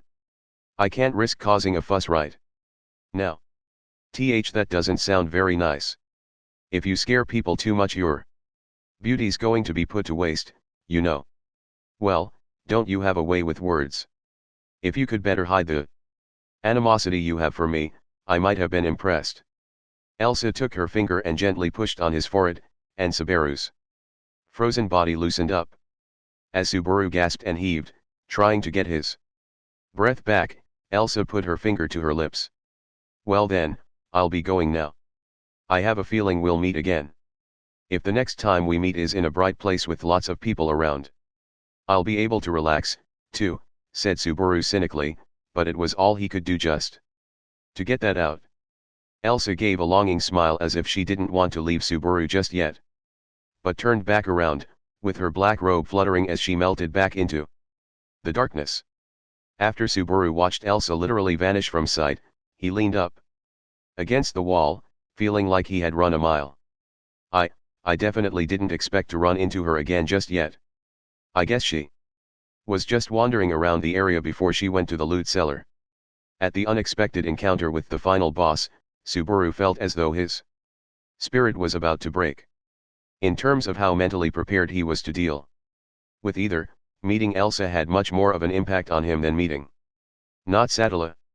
Subaru prayed that this was the last time he was going to have to see Elsa. I think that Felt's place is just farther down ahead, but Elsa couldn't have found Felt and already wreaked havoc, could she? https://mp4directs.com. She was a deranged psycho who derived pleasure from cutting open people's stomachs. It was not unthinkable that she would have slaughtered 2 or 3 people just to kill time. Plus, with this being the deepest part of the slums, Subaru had a bad feeling about what he might find. It's probably alright. I didn't see or smell any blood. I think. Given the stench of rotten garbage that filled the alley, it would be impossible to discern the smell of blood, and it was so dark that Subaru wasn't sure he'd be able to see traces of blood if they were there. But it was probably okay. Surely it was. So Subaru hoped at least. About 5 minutes after his encounter with Elsa, Subaru reached a dilapidated shack. With the information I was given, I think this is it, but does this really count as a living space? Said Subaru, confused as he stood in front of the wooden plank that was serving as a door to the shack. The inside of the shack was about the size of 2 portable toilets, the kind used at construction sites. It was as though someone took the phrase, "You only need half a tatami mat for standing, and a full one for sleeping," to heart. Well, I suppose if it's just a place to sleep, then it fits the description. However, the thought that such a small girl was living in a place like this made Subaru feel pity for her. He supposed he could forgive her for being so obsessed with money. So she's living out her life here, huddling her already small body into an even smaller space. I guess it's no surprise she'd turn out as twisted as she is. Ah! How pitiable is she? Oh come on. It's not that bad. Just who do you think you are, kid? Belittling my place. Just as Subaru was entering his pitying mode, he heard a voice behind him. And turned around. There in front of him, glaring at him, was the little blonde figure of Felt. The way she looked was not particularly different from the other times they had met. If anything, she looked a little dirtier than before, but that seemed like the result of her getaway being quite a bit more rough on her than last time. What's with you, looking at me like that with those pitying eyes? You underestimating me just because I'm a girl and just a little bit filthy? I think you're reading the wrong emotion there, but I'm just glad I've https://mp4directs.com found you. While Felt didn't even try to hide how irritated she was, Subaru subconsciously relaxed his shoulders in a sense of relief. Subaru was genuinely happy to meet up with her again. He was worried about what might have happened after his near-miss incident with Elsa, but in the end, things seemed to be looking for the better, rather than the worse. In response to what Subaru said, Felt replied, "Oh, so you're a customer." She breathed out her nose, pleased with herself. "The fact that you came here means you've got business with me, right? From the way you look, it's clear that you're not from around here." "Oh. You're quick to see that I'm not really one of you. You've got good eyes there. The people around here would at least take a little bit more care about the way they look. You're trying way too hard. Plus, the way you're trying to fool us with that dirty trick of yours, you look like you're even worse a person than I am. As always, this girl really knows how to be insulting, doesn't she?" Subaru thought, quickly wanting to take back everything he'd said about pitying her. "So, what do you want? If you want something stolen, I'll need the money first. Depending on who the target is, I may ask for more later, though. If I want something stolen, huh? This is quite a business you're running here. Are you really that proud of your thievery? It's called making a living. If I don't do this, I'd have to sell my body. Anyway, so what's it going to be? Or do you have some other business for me? Depending on your answer, said Felt, quickly moving her fingers as if showing off her dexterity. In her hand was a small knife that appeared as suddenly as if it had been summoned by magic. It was clear that she meant to show that she could defend herself. If Subaru had to fight Felt, given both her dexterity and the fact that she had a knife, he had no chance of winning. But Subaru had no intention of fighting. He lifted up his pointer finger and shook it left and right while clicking his tongue, as Felt continued to be on guard. I only have one item of business to discuss with you. I would like to buy from you that badge you stole. https://mp4directs.com. 6. Having come this far, Subaru thought that being indirect or trying to dodge the topic would just worsen Felt's impression of him. There was also the fact that Elsa was still wandering around the area, so Subaru wanted to dive right into negotiations. However, Felt put her hand over her chest where it was likely she was holding the badge. How do you know that I stole a badge? The only person who should know that is the one who hired me, and I only stole it just a little while ago. This is way too quick a response for you to have just heard about it on the street. When you put it that way. Yeah. That's a good point. That was too careless, even for me, right? You really need to do a better job of hiding your intent, kid. A little taunt like that and you're already spilling the beans. As Subaru held his head in his hands at his mistake, Felt looked as though she had lost the heart to keep up her hostility. Felt dropped to her knees so that she was eye level with Subaru. So you want to buy this badge off me, huh? What are you trying to do? You can't be on the same side as that woman, right? Is she your rival or something? More like my archenemy, maybe. Like how you'd feel if she killed your parents. Or rather, if she killed you. What are you talking about? Well, whatever, I don't really care about that. As Subaru was trying to figure out how he was going to talk his way out of this one, Felt just laughed. She then took the dragon-adorned badge out from her breast pocket and waved it in front of Subaru. I'll sell this to whoever can offer me a higher price. Even if there's a chance that woman'll be angry if I break off our deal. Yeah, there's definitely a possibility she'll just snap, but anyway, I'm just talking to myself, you can ignore me. Subaru cleared his throat, and put on a serious face. https://mp4directs.com. So does this mean you'll hear me out? Only if it looks like there's money in it for me. That's obvious, right? Sounds good to me. I've prepared an item that is worth more than 20 blessed gold coins, and I would like to buy your badge with it. Felt's ears perked up, and her red eyes narrowed like a cat's.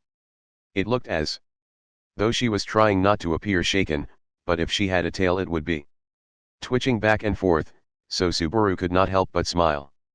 Huh, I see. That's quite a price. It looks like my hard work's finally gonna pay off. But unfortunately for you, your rival has already offered me the same amount, you know. Cut the crap. The deal was for 10 blessed gold coins, right? You get too greedy and you'll die. No, like, seriously. In actuality, it was pretty clear that that was why she died the first time. Cause of death, greed. With Subaru having gotten the price right, Felt must have thought that she couldn't play it off anymore. After staring wide-eyed at him for a few moments, Felt lightly scratched the side of her head. What, you know that much, too? Yeah, okay. The deal was for 10 blessed gold coins. But you know, if I tell the person who hired me that another offer was made, she might counter-offer with more, you know. That one's not a lie, you know. Felt, the 13 or 14-year-old added, curling the edges of her mouth. You really are sly, aren't you? I'd like to say just give it up and take the deal, but I don't suppose you'd listen to me, huh? Of course not. Plus, I'm not sure I can trust you. My ears didn't miss a word you said. You didn't say you brought 20 blessed gold coins, but only something worth that much. Isn't this a little unfair, with me knowing nothing about what you've got up your sleeves, but you knowing all about me? I think it's more of a matter of how much you can prepare that really matters in negotiations, but it is true that without showing you this first, we're not going to get anywhere. Subaru wanted to avoid having Felt sulk too much and wasting time, so he took his key item for the negotiations, his cell phone, out of his breast pocket.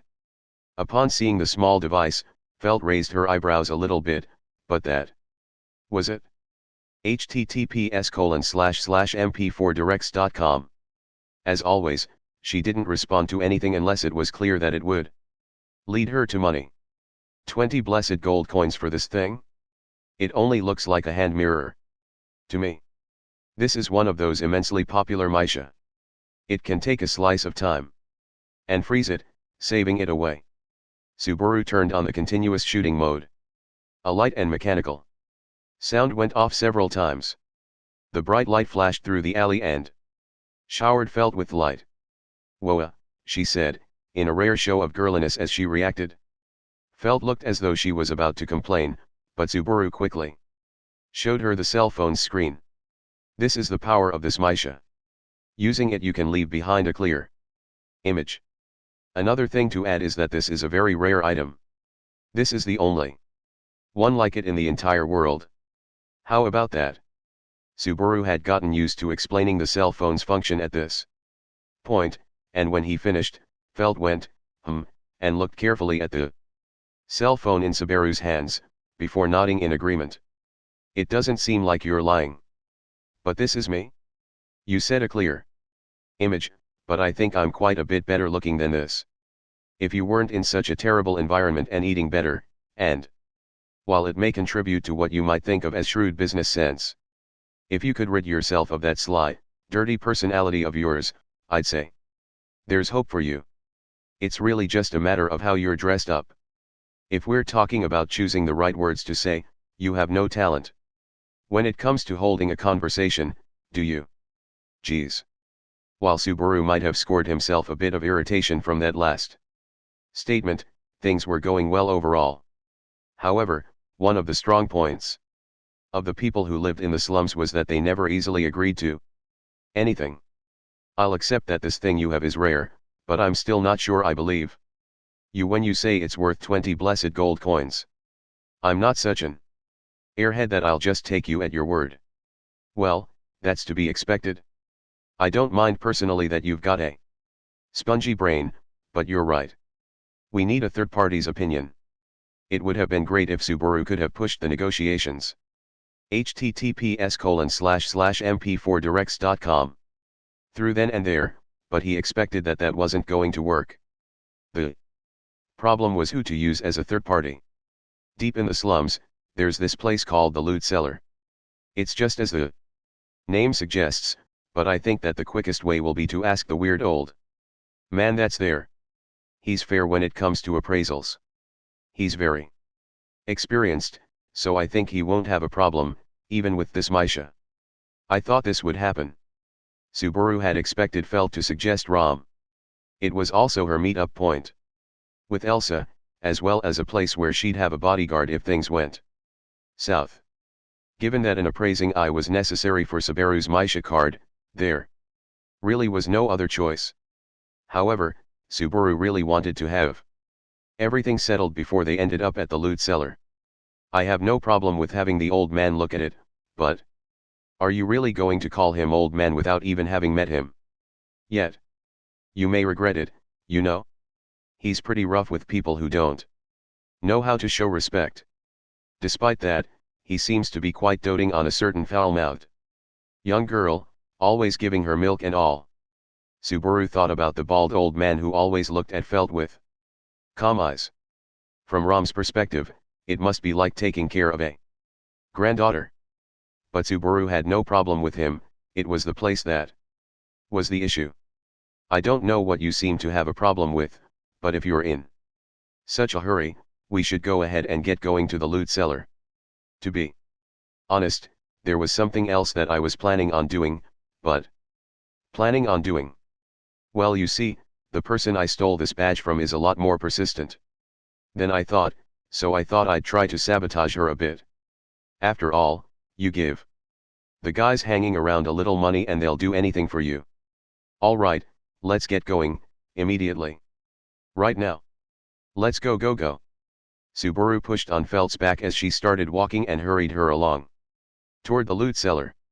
What's with you, complained Felt, puffing up her cheeks, but Subaru was proud of himself for being able to avoid as many casualties as he could.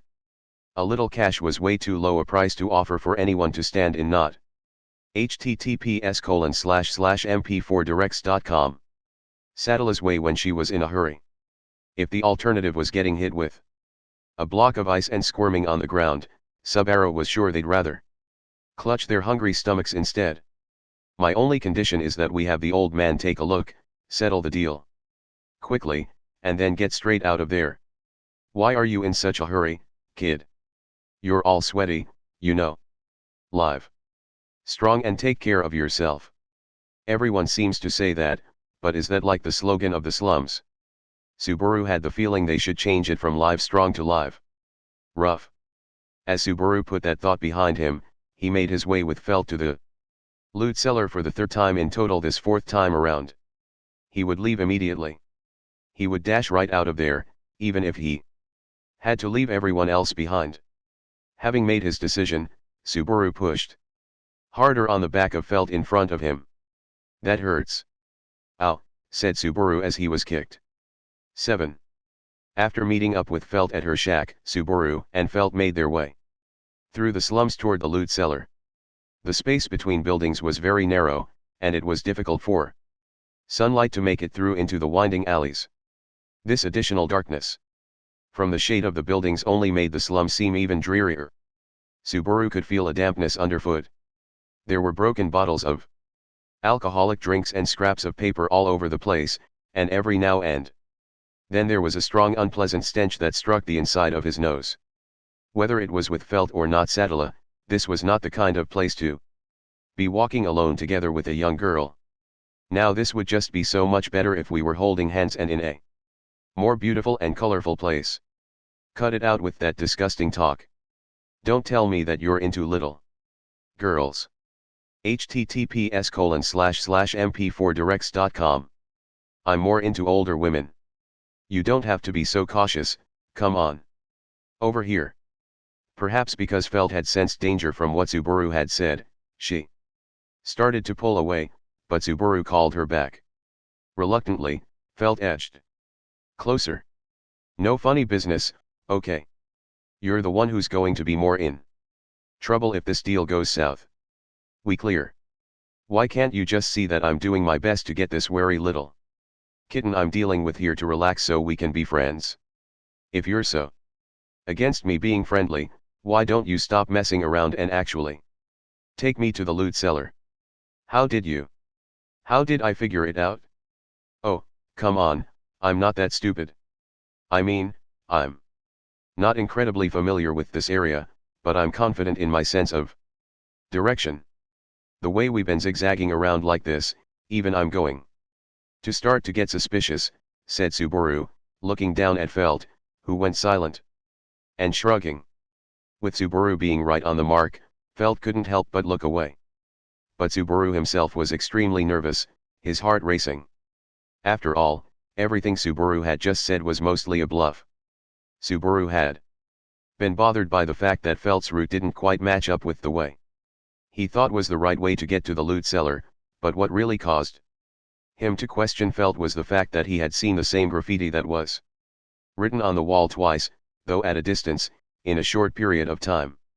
However, at this point, his bluff was all he had to rely on. I know it's asking too much for you not to doubt me, and from your perspective, what I have to offer probably sounds too good to be true, so I can't blame you for wanting extra time to look me over. You've figured all that out, and you're not angry. Well, I understand that it makes sense for you to doubt me, and I am being unreasonable. However, I will not compromise on time. Please, take me straight to the loot cellar. I'm begging you, please, said Subaru, raising his hands, pleading. Felt was startled, her eyes opened wide as she hesitated for a moment, not sure how to react, but she then took her hand and roughed up her blonde hair. Well damn, I just don't get you. I don't get you, but I feel like I've got https://mp4directs.com to pay you back for not getting angry at me just now. Fine, I'll take you straight there. I'll just leave the rest of my doubts in Rom's hands. I don't dislike that attitude of feeling totally free to rely on others, but well, never mind. Just as Subaru was about to lecture Felt, he realized what he was about to say and mudded his words. What did Felt really mean when she said she'd leave everything to Rom? Rom treated Felt like she was a cute granddaughter of his, and he felt so strongly about her that he was ready to lay down his life for her. But how did Felt feel about Rom? Subaru didn't want to think that that bald old man, whom he couldn't bring himself to hate, was just being used by her. Felt narrowed her eyes as Subaru suddenly trailed off, but she didn't pry. Instead, having changed her attitude toward Subaru, she led Subaru straight to the loot cellar, without taking any detours this time. As Subaru kept after Felt as she trotted on ahead, he thought again about the course of events that would happen once they got to their destination. It was already Subaru's fourth time doing this. He wanted to go the best route he possibly could. As Subaru continued to walk, lost in thought, he saw that Felt had stopped, and was glaring at him. Stop looking down as you walk. You'll get infected by the gloominess around here, you know. Well, I'd love to keep my head up, but it's not exactly clean and organized down around my feet, so it's dangerous if I don't pay attention. What do you mean infected by the gloominess? You know exactly what I mean. I'm talking about the attitude of all the losers who live here. Felt nodded her head to show she was talking about the surrounding area. The slums. The way she spit out her words showed clear animosity and hatred for the place, and Subaru opened his eyes wide. Losers? Don't you think that's a bit harsh? How's it harsh? I'm talking about people who languish in this alleyway life and lose the will to even try to get out of here or better themselves some way. I hate losers like that. Subaru had spent a good amount of time talking with the people who lived https://mp4directs.com here in the slums. It wasn't as though they had fallen so far that words wouldn't reach them, but like Felt said, he couldn't deny that they seemed to be content with life here, or rather, they seemed to have given up on getting anywhere else. It would be easy to say that that kind of attitude couldn't be helped, but Felt wouldn't accept that answer. In the dim light of the alley, the light from Felt's crimson eyes would not fade one bit. I have no intention of living out my whole life here in these slums. If a chance comes my way, I'll cling to it and make it mine. The same goes for this deal now. So that's why, The second time around, Felt had done everything she could to find weaknesses in and get more out of Elsa and Subaru. It was easy to explain those actions simply by saying she was greedy, but knowing what he did now, Subaru thought he could understand why Felt was so persistent. Felt wanted to leave the slums, to break out of the circumstances of her orphaned childhood. At the root of all her actions was a desire for something more. So, with 20 blessed gold coins, will that dream of yours come true? It'll definitely be closer to coming true, and if I were going alone it might just be enough, but I don't know, Felt muttered. If you were going alone? Subaru's sharp ears wouldn't let that one slip, and he raised his eyebrows. In response, Felt realized her mistake, clicked her tongue, and looked away. It's nothing. We're not so friendly that I'm going to talk about. Why am I being so talkative today in the first place, said Felt, clearly regretting the slip of her tongue. Maybe you're loosening up a little because your goal's in sight, replied Subaru, as he felt himself grinning. Felt said if she were going alone, she might be able to make it. This meant that she had someone else in the slums she couldn't leave behind. 4. Felt, who held such a feeling of animosity toward the people of the slums. There could only be one person she could feel that way about. Thinking about who that was, Subaru couldn't help but grin. What's your problem? That smirk of yours is starting to tick me off. It's no big deal. I just realized that I was worrying too much about https://mp4directs.com. Something I didn't need to be worrying about. Of course that's how it is. Of course.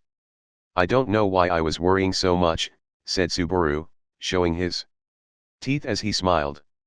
Everything suddenly made sense to him. The second time around, Felt and Rom seemed to treat each other like family. Both were killed by Elsa, but even as they were dying they must have been thinking of each other. Plus, Felt had saved Subaru's life in the nick of time once before as well. If Subaru felt indebted to Natsatala, then he should feel indebted to Felt as well. Let's hurry up. We've already lost too much time. I still don't understand why you're wait. I said stop that. As Subaru started off and walked past Felt, he put his hand on her head and roughed up her blonde hair. Her hair with its thin strands, which had probably never been combed, didn't feel bad flowing through Subaru's fingers. After Felt left the slums one day, and was dressed up a bit, Subaru thought she would probably shine bright. So, in order to also put Felt on a path to reach her dreams. I've really got to make this work, don't I? I'm the only one who can do this. Stop saying all these weird things and getting obsessed with yourself. I'm gonna bite you. With Subaru's hand still on Felt's head despite her protests, he silently solidified his determination. He would change the fates of not just Natsatala, but Felt and Rom as well, all of the people who had moved his heart. That must be why Subaru kept repeating this day over and over again. I said, cut it out. Felt said, before biting Subaru. 8. To the giant rats. Where might I find me some boric acid, lace dango? Now that's some poison. To the great white whale. You know, the first guy who comes to mind when I think of the word. https://mp4directs.com. Captain, is that good ol' Captain Ahab? Bet he has some fishing hooks. To our most honorable great dragon. Since this is a fantasy world, I bet they really exist, but man, if I ran into one of those I can guarantee you I wouldn't be able to do anything. But you? No, they are really cool, so I do kind of want to see one, but what a contradiction, huh? Those mixed up feelings of mine can burn in hell. Can't you just say the passwords without having to throw in all that nonsense? Can you be more irritating? The door to the cellar slammed open so hard it looked as though it was going to come off its hinges, but Subaru, who expected this, had stepped back and was dealt no damage. Growling in frustration, too tall for the entrance, was the bald giant Rom, whom Subaru had grown used to seeing at this point. His face was red, his blood pressure probably high. If you get all angry like that, you'll pop a blood vessel. Even if we had modern medicine, I'd say your situation looks pretty bad. If you think it's so bad for me, then don't make me angry. Just who are you anyway? I'm not supposed to let anyone in today, so scram. Sorry about that. This guy is actually my customer, so could you please let him in, said Felt, who had been hiding behind Subaru's back end. Just peeked out from behind him. Rom slowly relaxed his shoulders. As Felt looked between a disappointed Rom and a whistling Subaru, she let out a sigh. You really have a terrible personality, kid. Without being too mean, it's simply the worst. Anyway, we're coming in, ROM. As Felt slipped past Rom, still looking down, she entered the loot cellar as if it were her own place. Rom first looked at Felt for further explanation but was ignored, so he turned his annoyed face toward Subaru. She really marches to the beat of her own drummer, huh? Us normal guys just get left behind, am I right, said Subaru. I'd like to start back at square one, where I was first teaching her what different words meant. Anyway, get inside, replied Ram, with the tone of a man who had given up and washed his hands of everything, before shrinking his giant body back away into the cellar. Subaru followed after Ram into the dusty air of the loot cellar. He tossed a few cautious glances this way and that, but fortunately there was no sign that https://mp4directs.com Elsa or not Sadala were hiding somewhere inside. Felt was casually sitting at the bar counter, drinking a glass of milk as if it were her own. What? This is the only cold one left. I'm not letting you have it, she said. I can't believe you're not the least bit bothered by how shameless you're acting. Hey, old man, I'll just have some alcohol, whatever you've got. Thanks, said Subaru. You're one to talk. I'm not sharing with you. You're not getting any. You hear, shouted Ram as he ran across the room and rushed behind the counter, creaking the floorboards as he went, trying to hide what looked like his stash. Ram's overreaction was enough to inspire pity, and Subaru just said, I'm joking, with a chuckle. Well then, old man. We've already wasted a lot of time, so before we get sidetracked, I'd like to get straight to the point. I get the feeling we've already gone way off track, but, what's up? Basically, I want you to appraise something. I would like you to put a price on this Misha I have here, and guarantee its worth to Felt. When Ram realized that the conversation was turning to business, his gray eyes turned serious. Old man Ram looked at Felt, who nodded in confirmation, before turning to look back at Subaru. Realizing that Ram was wordlessly asking to see the item, Subaru took his cell phone out of his pocket and handed it to Ram. It seemed that the metallic look of the phone was what first caught Ram's eye, and while he ran his fingers over it, it looked like a tiny toy in his oversized hands. So this is a Misha. Even for someone like me, this is my first time seeing one of these. I'm pretty sure this is the only one of its kind in the whole world. Also, it's rather delicate, so please be careful with it. If you break it, I really have to kill myself, and I'm not joking about that, of course, meaning so I can start over. Ram spent a while carefully looking over its outward appearance, but then slowly opened the folding phone. Ram had his first surprise as the phone started up and let out a sound, and he got his second surprise when he saw the phone's wallpaper. https://mp4directs.com This picture. I thought that this would be a good time to use that one.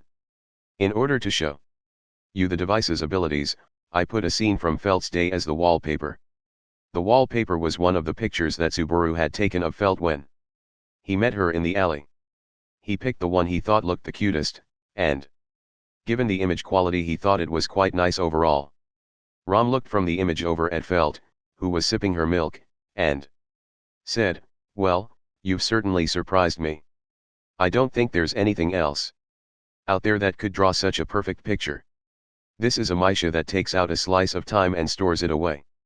It doesn't even compare with a picture someone has drawn, does it?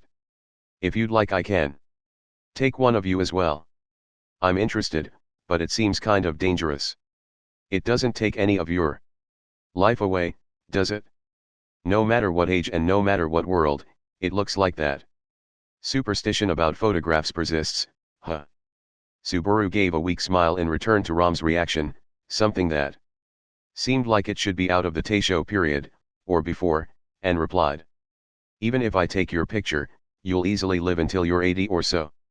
Felt's reaction as she was listening to the conversation was also cute, and so after getting his permission, Subaru took a picture of Ram and showed it to him.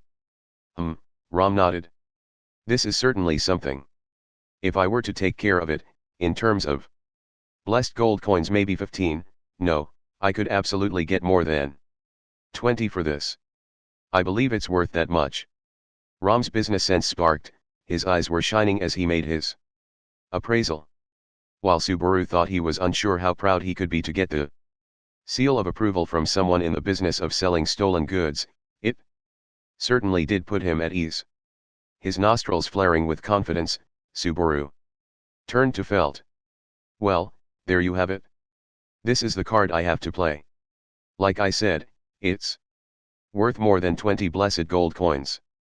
So now, I'd like to trade you this. For that badge you've got. I see you seem to make that face a lot, but it really is annoying. https://mp4directs.com. Apparently unimpressed that everything looked as though it was going according to Subaru's plan, Felt made a face. However, that didn't change the fact that this new information made the deal sound even better to her. Well, to be honest, I'm happy that I've got a guarantee that I can turn this Misha into cash. It looks like I don't have to doubt you anymore about it being worth 20 blessed gold coins, either. I accept the card you have to play. Right? So anyway, it looks like our negotiations have gone well. It'll be your job to sell it, but I wish you the best of luck. Now that's wrapped up. How about we go off somewhere and have a drink to celebrate our success? Subaru quickly walked over to Felt and put out his hand to take the badge. But Felt slowly pushed it back. Wait a minute. Why are you in such of a hurry? Life has its limits. You've got to treat every second of it as precious, and it's a shame to waste any. Right, enough of that, Felt said, narrowing her red eyes, and with a calm attitude stuck at the heart of her doubts. Why do you want this badge in the first place? 9. Subaru paused, holding his breath, and as both Ram and Felt saw that, Subaru realized he had made a mistake. What he should have done was say a bunch of nonsense, just like he had before. However, nothing would come out. As Subaru kept his silence, Felt's mouth loosened up into a smile. The older lady who asked me to steal it in the first place didn't want to talk about it either, and it looks like you're the same. Well, stealing is pretty bad itself, so with theft involved, I'm sure everyone has some ulterior motives they wouldn't like to talk about. But in your case, you stand out more than one usually would. If I slow down and think about it, you're trying to steal this away from whoever wanted me to steal it in the first place. Felt's attitude was like one of a cat torturing its prey. Just what is this badge anyway? It's worth more than it looks, isn't it? That's why everyone wants it? In other words, it's worth more than even this. https://mp4directs.com. Misha. Wait, Felt. That line of thought is really dangerous. I pretty much already know what you're planning on saying right now, even if I'm just drawing on my experience from playing games, but, really, you need to stop. As Subaru watched Felt's miserly gauge rise, he broke out in a sweat as he tried to stop her. If negotiations dragged on any longer than this, the bad end that was just waiting for them was going to be a reality. This deal is for more than 20 blessed gold coins. Just take it. Don't be any greedier than that. The one who commissioned you can only pay 20 blessed gold coins herself. She won't pay any more than that. How do you know that? Well, the more you talk, the more you're giving away. You're in league with her, aren't you? Subaru wished he could just tell her that he knew because of his return by death ability, but of course he couldn't. Even if he did explain it that way, there was no guarantee she would believe it. As Felt's eyes filled with even more doubt, Subaru knew that whatever he said, she wouldn't believe him anymore. At this point, he might have to wrestle the badge away from her. But if I did that, I'd have to deal with this muscular geezer. Well, she's got you dancing in the palm of her hand, doesn't she, kiddo? Must be embarrassing given that she's younger than you. It's all your fault for giving her free rein. She's so tough I feel like I'm about to cry. If Subaru tried to be violent, all that would happen would be his getting beat to the ground by Ram. Even if he was able to grab it away from Felt, he didn't think he could outrun her. Subaru had seen how she could run like the wind. There was no way he could escape. Felt, please. Don't think begging is going to get you anywhere. Look, I accept your deal as an option, but it's not fair to make a deal without hearing what my original client has to say about it all. If you would tell me how much this badge is really worth and are able to prepare what it's really worth in payment, then I may reconsider, though. In Felt's eyes was not even the slightest amount of compassion or mercy. https://mp4directs.com. Her two eyes were desperately trying to draw out the truth from Subaru's attitude. However, Subaru's reasons for wanting the badge were not the same as Elsa's. He only wanted to return it to its owner. But while Felt didn't know Subaru's intentions, he knew hers. Subaru knew why Felt was so desperate to negotiate the best deal possible. He knew who she was trying so desperately for. So after a pause, he told the truth. All I want is to return that badge to its rightful owner. What? Telling the truth was the most sincere thing he thought he could do. So, while Felt's eyes opened wide, Subaru just repeated what he said before. I want to return that badge to its rightful owner. That's why I want it? That's all. Felt's red eyes glinted full of animosity, but Subaru stayed silent. He didn't have it in him to joke around at this point, so he just bowed his head. Felt, I don't think he's lying, said Ram. Don't you be tricked by him. This has got to be a joke. Return it to its rightful owner? By paying all of this money to buy it back from the person who stole it? How stupid can you get? If that's what he wanted to do, he should have brought a guard with him to round us up. Of course Subaru couldn't do that. Not Sadala didn't want to get the guards involved. That's why Subaru had refused Reinhard's offer. Subaru couldn't go against Not Sadala's wishes. It was the least that Subaru could do, and it was his answer to the one who had saved his life. If you're going to lie, do a better job of it. Even if you act like you're serious, I won't be tricked. If I don't. That's right. I won't be tricked. Felt said, as if shaking some thoughts from her head, ending in a feeble sounding voice. Felt, said Ram in a caring tone with a painful expression, probably knowing what was going on inside Felt. Either way, it didn't look as though Felt was going to change her mind. In other words, negotiations had failed. Who is it? Suddenly, Ram's expression changed and he looked toward the entrance. Subaru, still in a state of shock from the negotiations breaking down, was too late to react to Ram's voice. https://mp4directs.com. It could be my client. It does seem a little early, though. Felt went over to the door, with her angry expression still on her face, and reached to open it. Subaru suddenly identified the impatient feelings welling up inside him. The loot cellar, a knock at the door, Felt's client, all of those signals could only lead to one thing. Don't open the door. We'll all be killed. It was earlier than Subaru had expected. From the windows he could see the sun still high in the sky. It was too bright to be past sunset. The first and second times around, despair had come knocking after sunset. Subaru hadn't let his guard down about their limited time, but still. This was way too early. Subaru still hadn't accomplished anything he needed to do to change this world. Subaru didn't make it in time.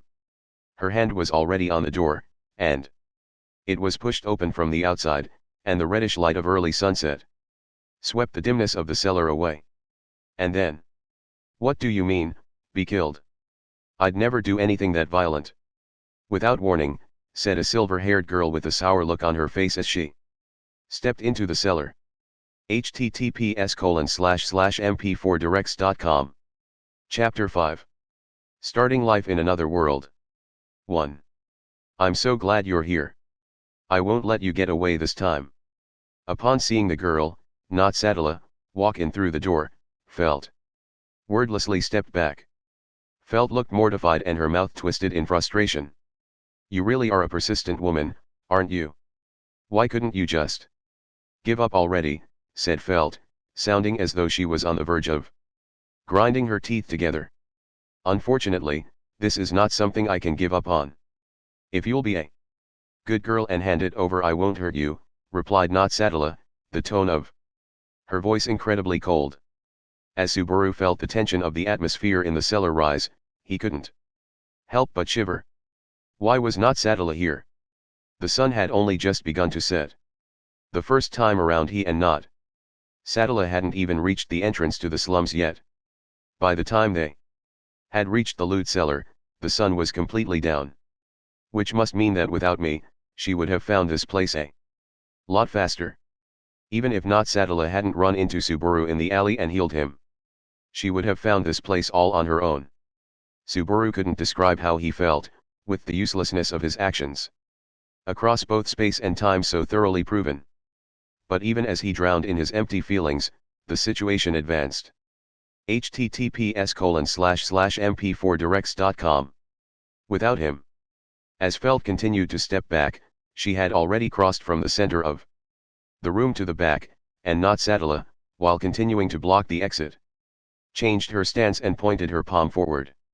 With the faint sound of shattering air, Sadala activated her magic.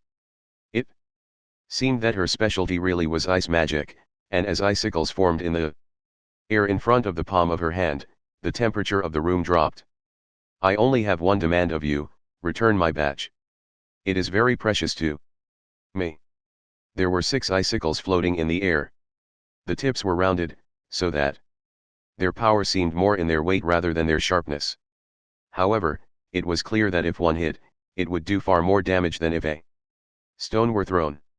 Of course, Subaru himself was counted among the possible targets, and so he tried his best not to incite not Sadala, just wordlessly looking on. Ram, called Felt, a little over a whisper. I can't make a move. It's your fault for bringing in such a troublesome thing along with such a troublesome opponent, Felt, replied Ram, his giant body tensed as he shook his head. Ram had at some point grabbed his club and still held it in his hand, but his arm was slack and he didn't look ready to swing it. He seemed to be gripping and releasing it as though he was still hesitating. You're going to give up before the fight's even started, said Felt, challenging Ram.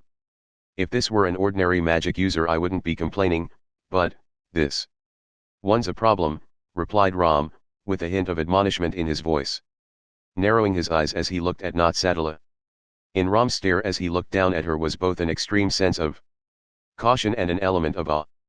You're an elf, aren't you, miss, said Ram, his lips shaking. Subaru looked up reflexively. Ram guessed that she was an elf, but that would make him only half right. Subaru knew from what not Sadala had told him about herself the first time around. Upon hearing Ram's question, not Sadala closed her eyes for a few moments, and then after a small sigh, she responded. Technically, you're mistaken. Only half of what I am is an elf, she said. https://mp4directs.com. In a tone as if she was making a painful confession, and Subaru furrowed his brow.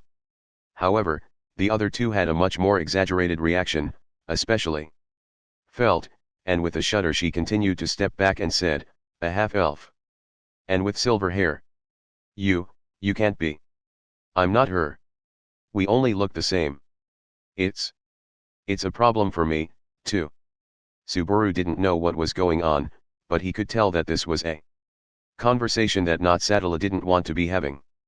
However, not Sadala's denial didn't seem to calm Felt down, rather, it put her even more on edge, and she turned her red eyes full of animosity toward Subaru, who was still standing silently on the sidelines. You set me up, didn't you? What? I thought it was fishy when you said you wanted to return this thing to its owner. The fact that you kept me from hiring people to block her way was also part of the plan, wasn't it? You two are in this together, aren't you? As Felt said those words, gushing full of hatred, Subaru realized a few things. 1. That Felt was having another misunderstanding, but secondly, why not Sadala was able to find this place in such a short time. Normally, it really would be impossible for her to reach the loot cellar in this short amount of time. Normally, Felt would have hired people from the slums to get in not Sadala's way, delaying her arrival. Because Subaru had rushed Felt and stopped her from doing that, not Sadala had been able to come straight here. While Felt's doubts were untrue, they weren't very far off. It was true that the current situation was moving in Subaru's favor. Subaru did want to get the badge and return it to not Sadala himself so he could receive her praise. But as long as she got it back, he wouldn't complain. If things kept going at this rate, it would work as a nice backup plan. However. Huh? What do you mean? You two aren't together. Satala seemed puzzled as to why Felt was turning on Subaru, but Felt just laughed. Ha! Cut the act. I'm the one who's backed in a corner here. So go ahead. And take this badge from me and laugh at my stupidity, why don't you? https://mp4directs.com. Oh, come on. Just because you're at a slight disadvantage doesn't mean you have to cave so easily, replied Subaru. That's all you have to say after bringing this girl here? Damn it, I've been had, said Felt, roughly scratching at her blonde hair and clicking her tongue. Satala seemed to frown at Felt's far from ladylike attitude, and Subaru gulped at the dangerous state of circumstances and misunderstandings, not knowing where to fix his gaze. As Subaru looked around, he realized that there was a red flower decoration pinned to the left breast of Satala's cloak. Ha, Subaru sighed, and then smiled. All of his hesitation up to this point just seemed so stupid now. Seeing Satala's stern expression and attitude had reminded Subaru of the way she had rejected him in his last loop, and had caused him to be unable to do anything. However, he knew that no matter how many times he looped back, Satala, at her core, wouldn't change. The fact that she had saved that little lost girl this time as well was proof of that. The more we all talk about this, the more confusing it's going to get, so Felt, why don't you just go ahead and give that badge back? Now, STEI. Mean, you should take it and get out of here, so you don't get it stolen from you again. Why are you acting like you know me all of a sudden? I really don't get what's going on here, said Satala. I don't get what's going on either. Just who do you think you are? Asked Felt, looking at Subaru. Subaru had tried to get things moving again and change the mood, but Subaru only got turned on by both girls, and failed to get anywhere. Subaru looked to Ram for help, but it's a magic user we're dealing with. I can't really make any moves. Don't be so hasty, replied Ram, misunderstanding what Subaru was trying to say. Ugh, this old man's useless, thought Subaru, just barely holding himself back from clicking his tongue in irritation, then trying to figure out how he was going to respond to both girls' stares. But just then, a black shadow silently seemed to slide in and creep up. https://mp4directs.com. Behind the girl with the silver hair. Puck. Block. A sensual smile melted into the shadows and raced forward, and a silver glint seemed to squirm as it lunged toward Satala's white neck. In that instant, with Subaru's eyes opened wide, the girl's head went flying. At least it would have. There was a loud clash, not the sound of steel cutting through bone but of steel shattering glass. As Satala was thrown slightly forward, there was a bluish-white magic circle activated behind her head. The light of the magic circle took the tip of the blade and had just barely kept the silver-haired girl alive. Satala then leapt forward and turned around, her silver hair waving. And behind that curtain of hair, Subaru could see a gray-colored furry animal standing. Puck lifted up its nose, proud of its save, before looking toward Subaru. That was just in the nick of time there. You saved us. Nice going there, Puck. Really, I'm the one who saved. Thanks, said Subaru, giving the cat a thumbs up, even as he was still shaken. It was still before the sun had set. In other words, Satala's very reliable backup partner was still on its working hours. Subaru's quick response was important, but it was due to Puck's amazing performance that Satala was still safe. As for the aggressor, her surprise attack blocked. A spirit, huh? Ah, ha ha. That's wonderful. I haven't ever opened the stomach of a spirit before. Lifting her dangerous weapon in front of her face, the woman's expression was one of ecstasy. It was the murderer Subaru had seen so many times before, Elsa. Both Subaru and Satala were immediately on guard in response to the sudden new arrival, but the first one to react was neither of them. Hey! What's the meaning of this? Felt yelled, stepping forward with her voice raised in anger. Felt pointed a finger at Elsa and then took the badge out of her pocket. With her other hand. All you're supposed to do is buy this badge from me. Turning this place into a bloodbath was not part of our agreement.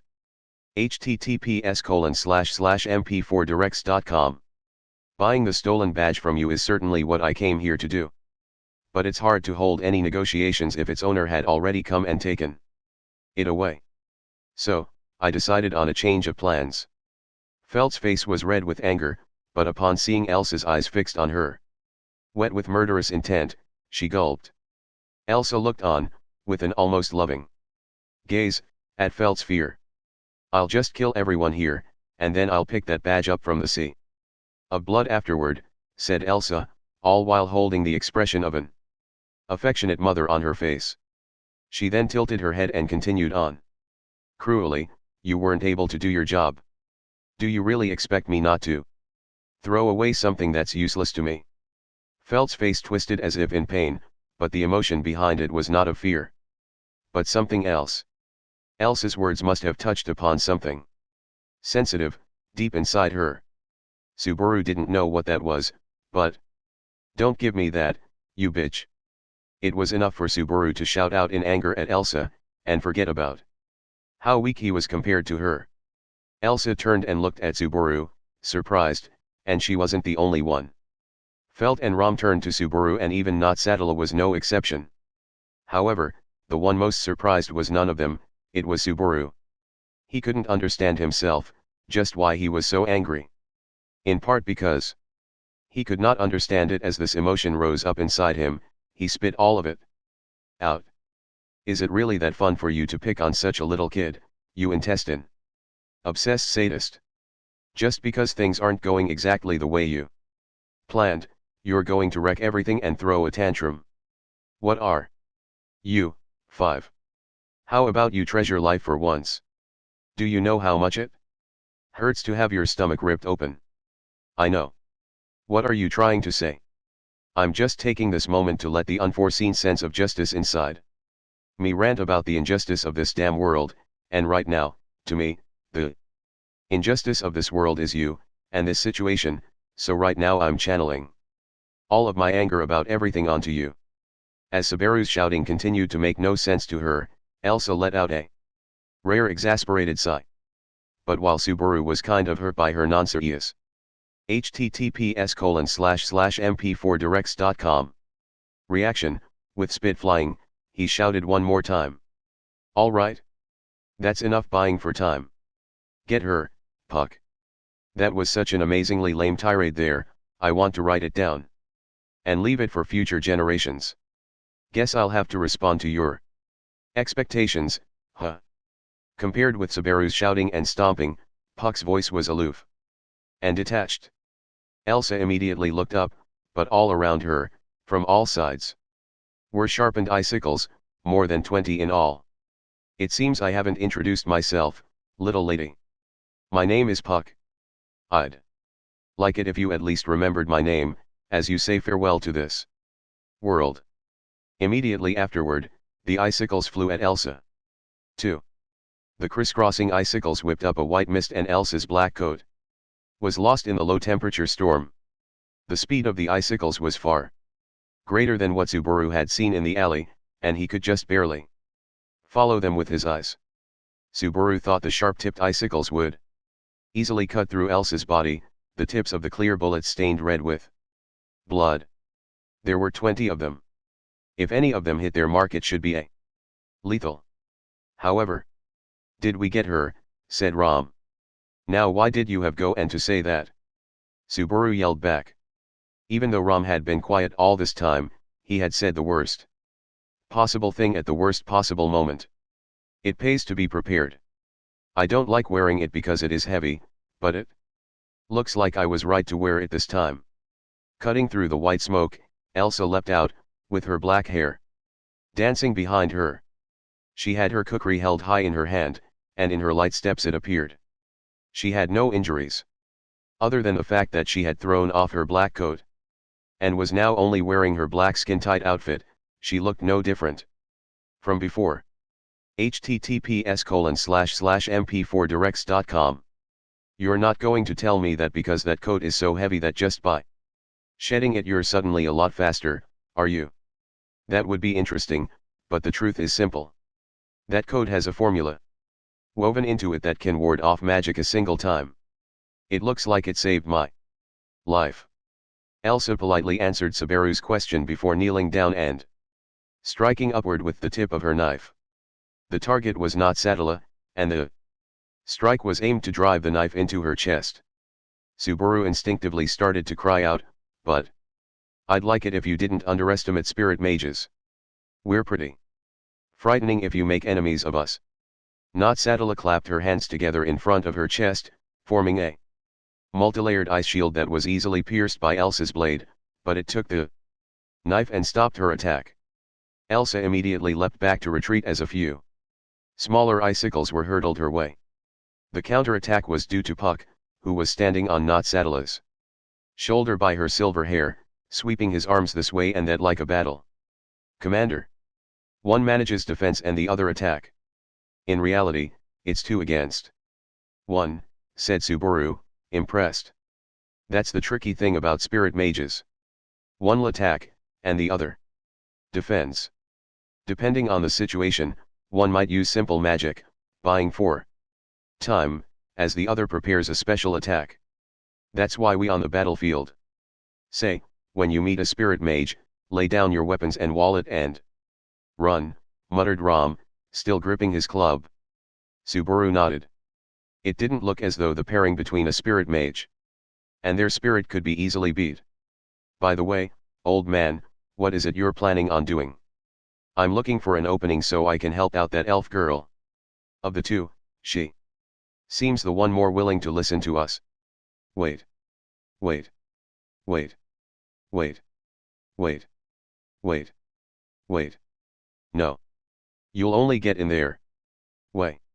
If you go out there the only thing that's going to happen is you're going to lose your right arm and have your throat slit. Stay right where you are. Don't say that. The way you put it makes it sound like I've already been cut down. As Subaru had seen Ram get cut down twice already, his words had a sense of truth in their tone. As if Ram was feeling what had happened to him. https://mp4directs.com. In those different dimensions, he put his hands on his arm and neck. While Subaru was able to talk Ram out of it, the truth was that the fight between Elsa and Not Satala was so intense, it didn't look like there was anywhere anyone could cut in. Countless ice shards had been created and were flying all over the room. However, in the midst of all of that, the way Elsa was handling it could only be described as superhuman. She would spin around, duck down so low it looked as though she were crawling on the ground, and at times she would step on the walls to evade attacks as though she were completely ignoring gravity. If even with all of that she didn't seem able to dodge an attack, she would use her blade to cut through the ice crystals and shatter them. She had paired with what her opponent could do in number with an overwhelming degree of skill. She really looks used to fighting, despite her being a woman, muttered Puck, impressed with Elsa's godlike skills and fighting sense. Well, it's been a very long time since someone called me a girl. From my perspective, most people I deal with are like babies to me. But even so, you're so strong I almost feel like I should pity you. To be complimented by a spirit such as yourself, I must say I'm honored. As Elsa gladly took Puck's praise, she fended off another shard of ice with her knife. Almost 100 pieces of ice must have been thrown at her, but other than that very first attack, it didn't seem as though a single one of them had made their mark. I think if they keep this up, Elsa will tire out before they do, but I'm still anxious, said Subaru. That woman in black's movements really are incredible, but I don't think they can lose if they continue to hold the advantage in numbers, but it's not like that spirit will be able to keep itself here forever. As soon as that spirit's out, the balance of power will shift, replied Ram. Damn, you're right. How soon is it to 5 o'clock? The first time around, Puck went to sleep just a little after sunset. It wasn't as though much time had passed since the start of the battle, but with this Much magic use, wouldn't he be using up all of his stored mana or whatever? Just when things were starting to get fun. It pains me to see that. https://mp4directs.com. Something else is distracting you from paying attention to me, muttered Elsa, as she twisted her body to dodge an icicle attack, confirming Subaru's fears. As a popular male, it really is tough on me. I can never put the girls to sleep. However, you know if you stay up too late it's bad for your skin, replied Puck in a light tone, but he didn't deny what she was saying. Just as Subaru was beginning to worry that Puck had reached his limit, Elsa's movements suddenly stopped. In response, Puck winked his black eyes at her. Don't you think it's about time we draw the curtain on this performance? When we keep repeating the same act it begins to get boring. My foot. As soon as Elsa tried to take a step, she fell forward, catching herself with her hands on the ground.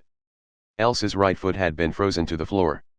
The fragments of the ice shards Elsa had broken had piled up on the ground, and some had served as a way to bind Elsa's feet. You didn't really think I was scattering all of these things around for no reason, did you? I guess this means you've got me. Just blame it on the gap in our ages. You have plenty of reason to congratulate yourself for getting this far. Now, good night. Throwing its chest out, Puck's body, still standing on Notsaddle's shoulder, started to oscillate at a high frequency. Puck was posed as if he was about to release his ultimate move, with both paws out in front, focusing more magic than ever before, and Subaru watched as that magic was shot off like an arrow. The magic did not take the shape of ice, but was simply a load of destructive energy. Along the path of the bluish-white light everything froze, and in one fell swoop the loot cellar was filled with white. The energy passed through Elsa and broke into the door that formed the entrance to the cellar, blowing it off its hinges, and residual freezing energy from the attack even reached outside. As the brilliant light from the attack passed, everything was frozen, from the counter to the stolen items, to even the ground they lay on. Of course, if directly hit, even a human being would quickly turn into an ice statue, but it can't be, said Puck. Of course it can. Ah, that was wonderful. I really thought I was going to. https://mp4directs.com. Die there. This was all assuming the attack would hit. With you being a girl, I can't say I approve. While Puck's attack was dodged, Puck didn't seem any angrier than what his words conveyed. He simply wasn't happy with what Elsa had done. Subaru saw blood dripping, and a bit of steam was rising from the frozen ground. The blood was coming from Elsa's right foot.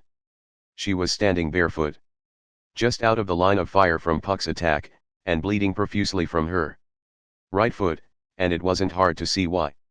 After all, she had sliced off the sole of her foot. I was afraid I might lop the whole foot off, seeing as how I hurried. That was a close one. Even if you only cut that much, it must hurt a lot, said Puck. Well yes, you're right. But it's wonderful. It makes me feel alive, and in addition to that.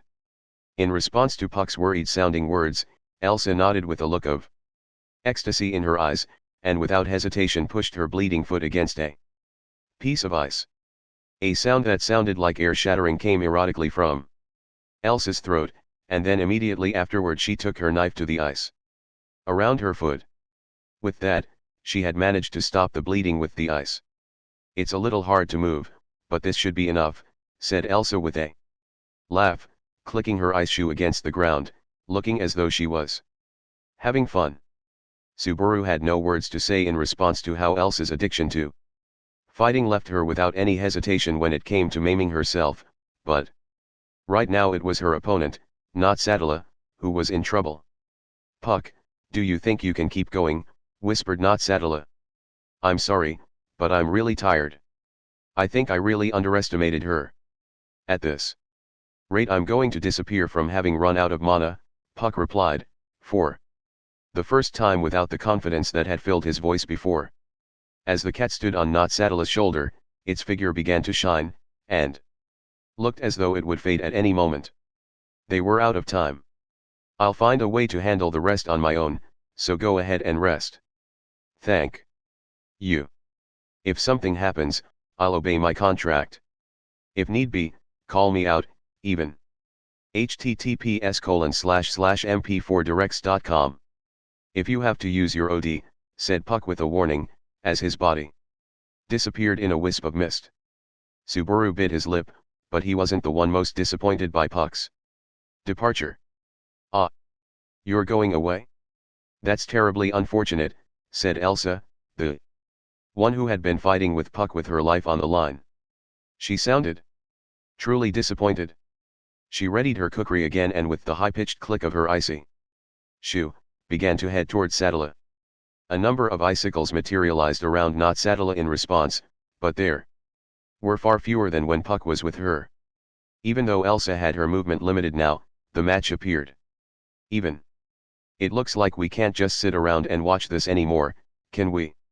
Said Ram, gripping his club and getting ready to move. I don't know who's going to win this anymore, so if we just wait around, we're going to miss our chance. You understand, right? Felt, continued Ram. I know. Whether we help or run, we're going to have to make a move soon, said Felt, talking for the first time since Elsa threatened her. Felt moved beside Ram and then turned to Subaru. About what you said before. Thanks. It made me feel better. Huh. Only a little bit. Plus, don't call me a little kid. I'm 15 years old. You're not much older than me, right? Actually, I'll be 18 this year. I'll be able to get a license to drive a car, and I can get married, too. You can't be that old. Your face looks younger than mine. Age a little. Why don't you? At least on your face. Well, Subaru had lived his years lazily in the peaceful country of Japan, aiming to live every day as ordinarily as possible, so it couldn't be helped. Subaru felt as though his lack of determination was being mocked, and so he looked down at the ground, feeling useless. The weakest one here was Subaru, and it was enough that he was completely lacking in the ability to fight, but also, my legs just can't stop shaking. I guess this is what happens when you https://mp4directs.com. Lack resolve. Forget about being qualified to fight, Subaru was physically unable to. Ram had strength in his arms and felt strength in her legs, and Not Sadala had strength in her magic, and so all of them could manage to fight. However, Elsa's abnormality trumped all of those abilities. It looks like she's starting to get pushed back, said Ram, and that was enough to completely describe what was happening. Not Sadala hadn't stopped shooting projectiles at Elsa, but Elsa just slapped them away with her blade, rendering them useless. In response to Elsa's dance of slicing attacks, Not Sadala would block the attacks with her ice shield, and freeze the ground in front of her feet to slide away, barely dodging Elsa's continuing attacks. After Not Sadala gained some distance, she would continue her barrage, but you could not deny that her position was inferior to Elsa's. To change the current situation, some kind of support was absolutely necessary. All right, I'm going. Apparently Ram had thought the same as Subaru, and after letting out a yell, Ram joined the fight. As Ram swung his club, it brought a gust of air along with it, and as Elsa ducked, her hair was caught up a little in the blast.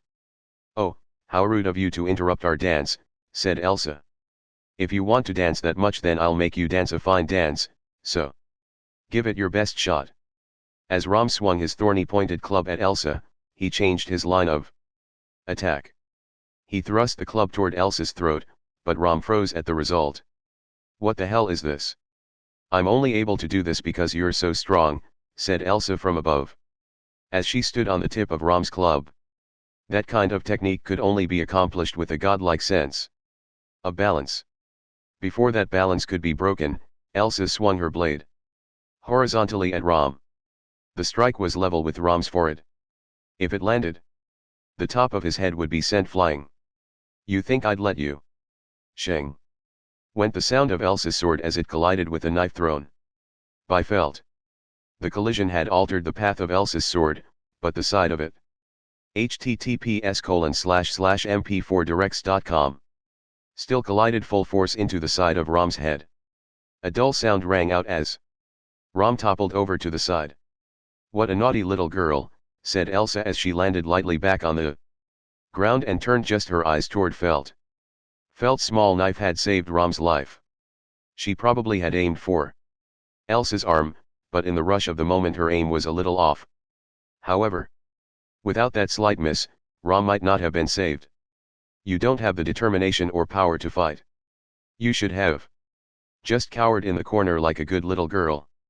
The high-pitched click of Elsa's step rang out as she instantly closed the distance between herself and Felt. Rom was unconscious, and not Sadala, who had been trying to keep her distance, was now too far away. Felt herself had frozen like a frog being stared down by a snake, and so the only one who was able to tackle her to safety was the coward, who had been shivering beside her moments before. 3. Subaru dove into Felt at about hip level, and while hugging her light body, tumbled across the ground. Just before he hit the ground, he felt something metal scrape across the back of his head, which made all his hair stand on end. But, feeling the weight of the person in his arms, he did his absolute best to ignore it and kept rolling to put as much distance as possible from where they were before.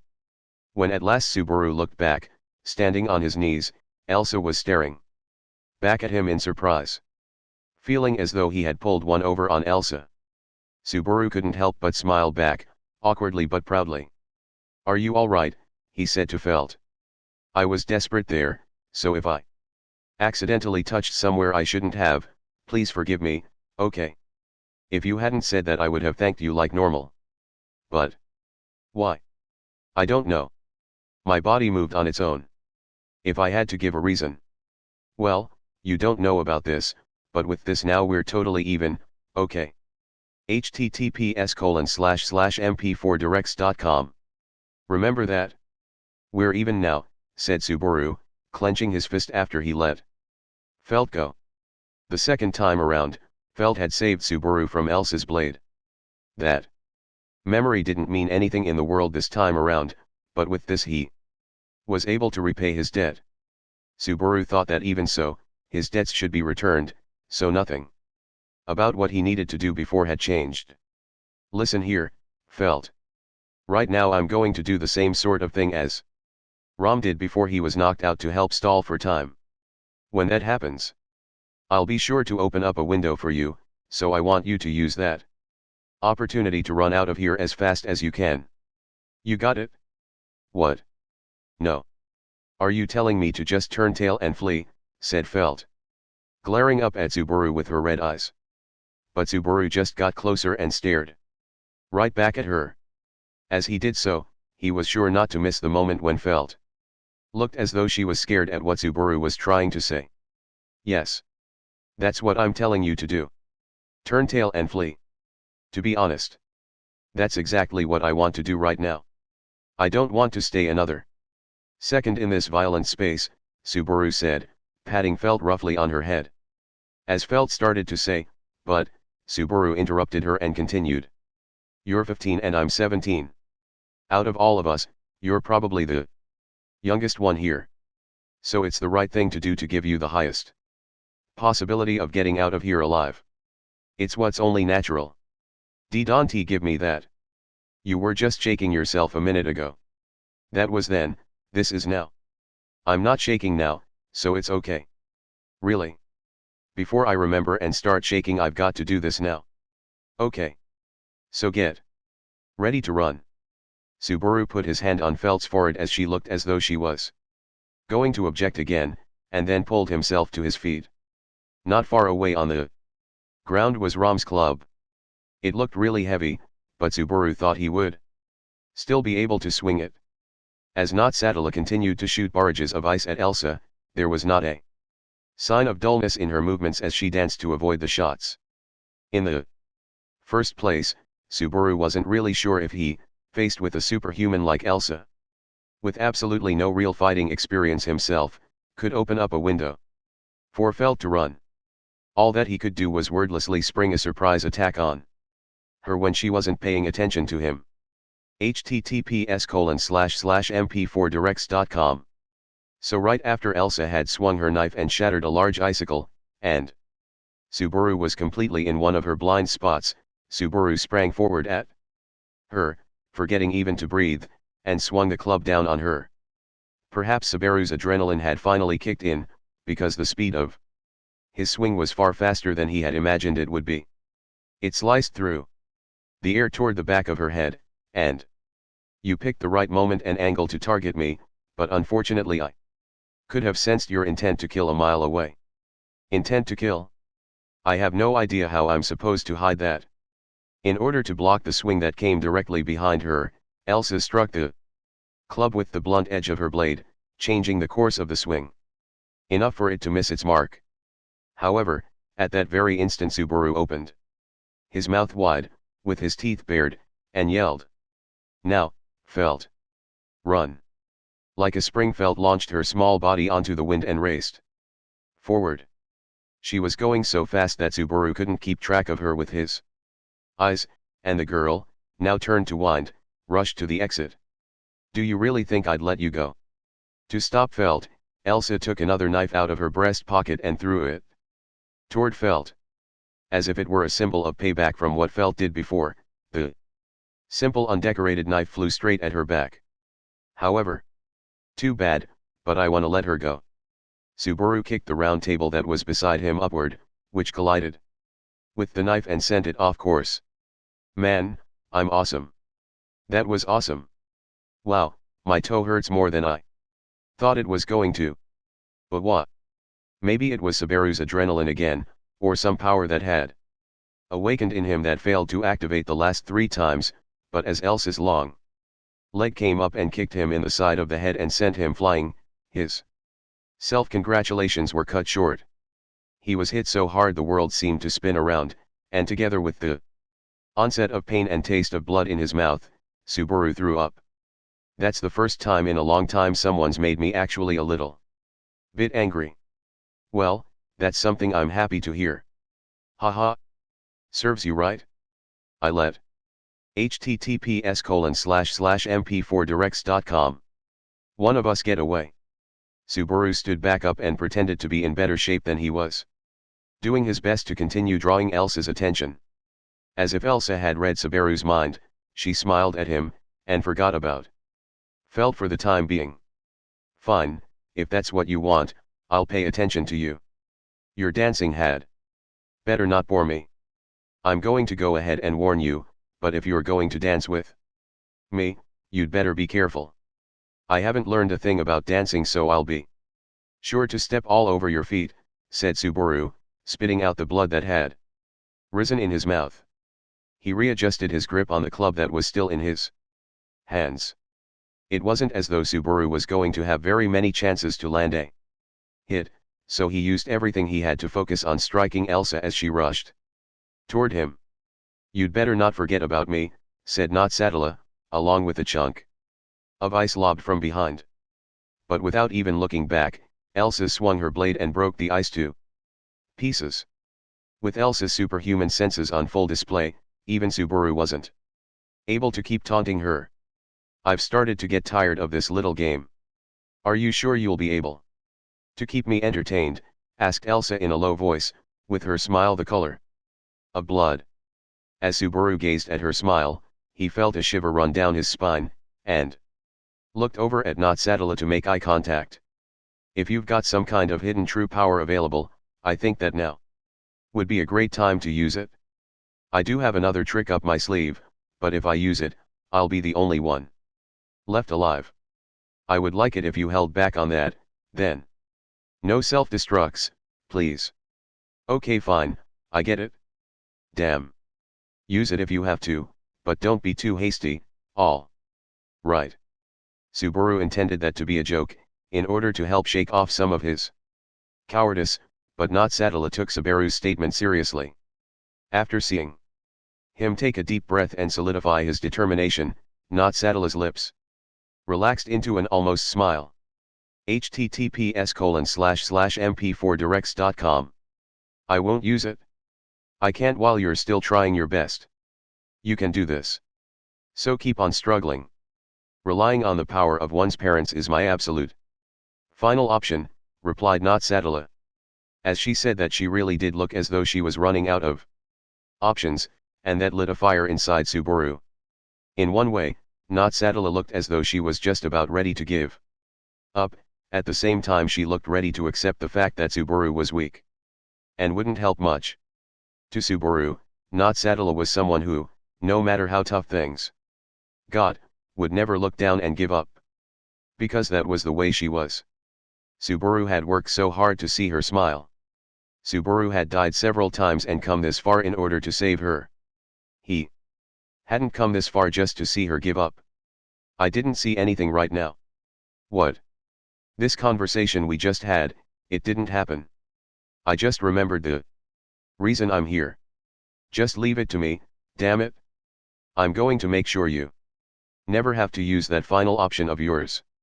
Subaru pointed at Natsatala and then at Elsa, and made his declaration. He spit as he did, stomped on the ground, and let all of his emotions howl out from his soul.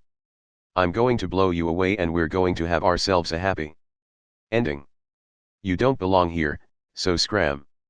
Well, don't you look overexcited, replied Elsa. I'm just ready to give it my all. This time's gonna be the climax. I've got a lot more energy than before. As Elsa leaned forward, Subaru swung the club as if he was declaring he was going to hit a home run. Elsa's lips then curled into a smile and she melted away into the darkness. From such a low height that it looked as though she was crawling on the ground, Elsa slid toward Subaru. As he kept his eyes on the dull glint of her blade, Subaru swung the club with all his might. Subaru's swing held nothing back. He was prepared to beat Elsa to death. But Elsa just ducked even farther, like it was nothing, and was so low it looked as though she was licking the ground. You Spider-Woman. https://mp4directs.com. Well, I suppose it's correct to say that you're tangled in my web. As Subaru saw Elsa's sword rising upward, Subaru quickly threw his body back. However, he still couldn't pull out of the striking range of her sword. Fear raced up Subaru's spine, and without thinking he kicked up his knee.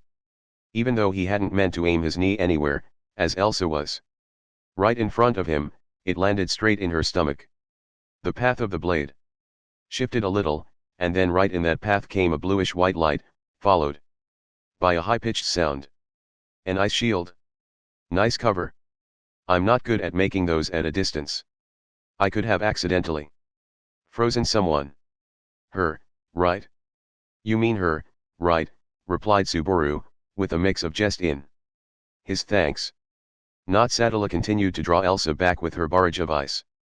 I've started to grow tired of you little buzzing insect. I think it's about time I wrap this up. Hey, don't underestimate bugs, okay? It's not my fault if you get stung and break out in hives.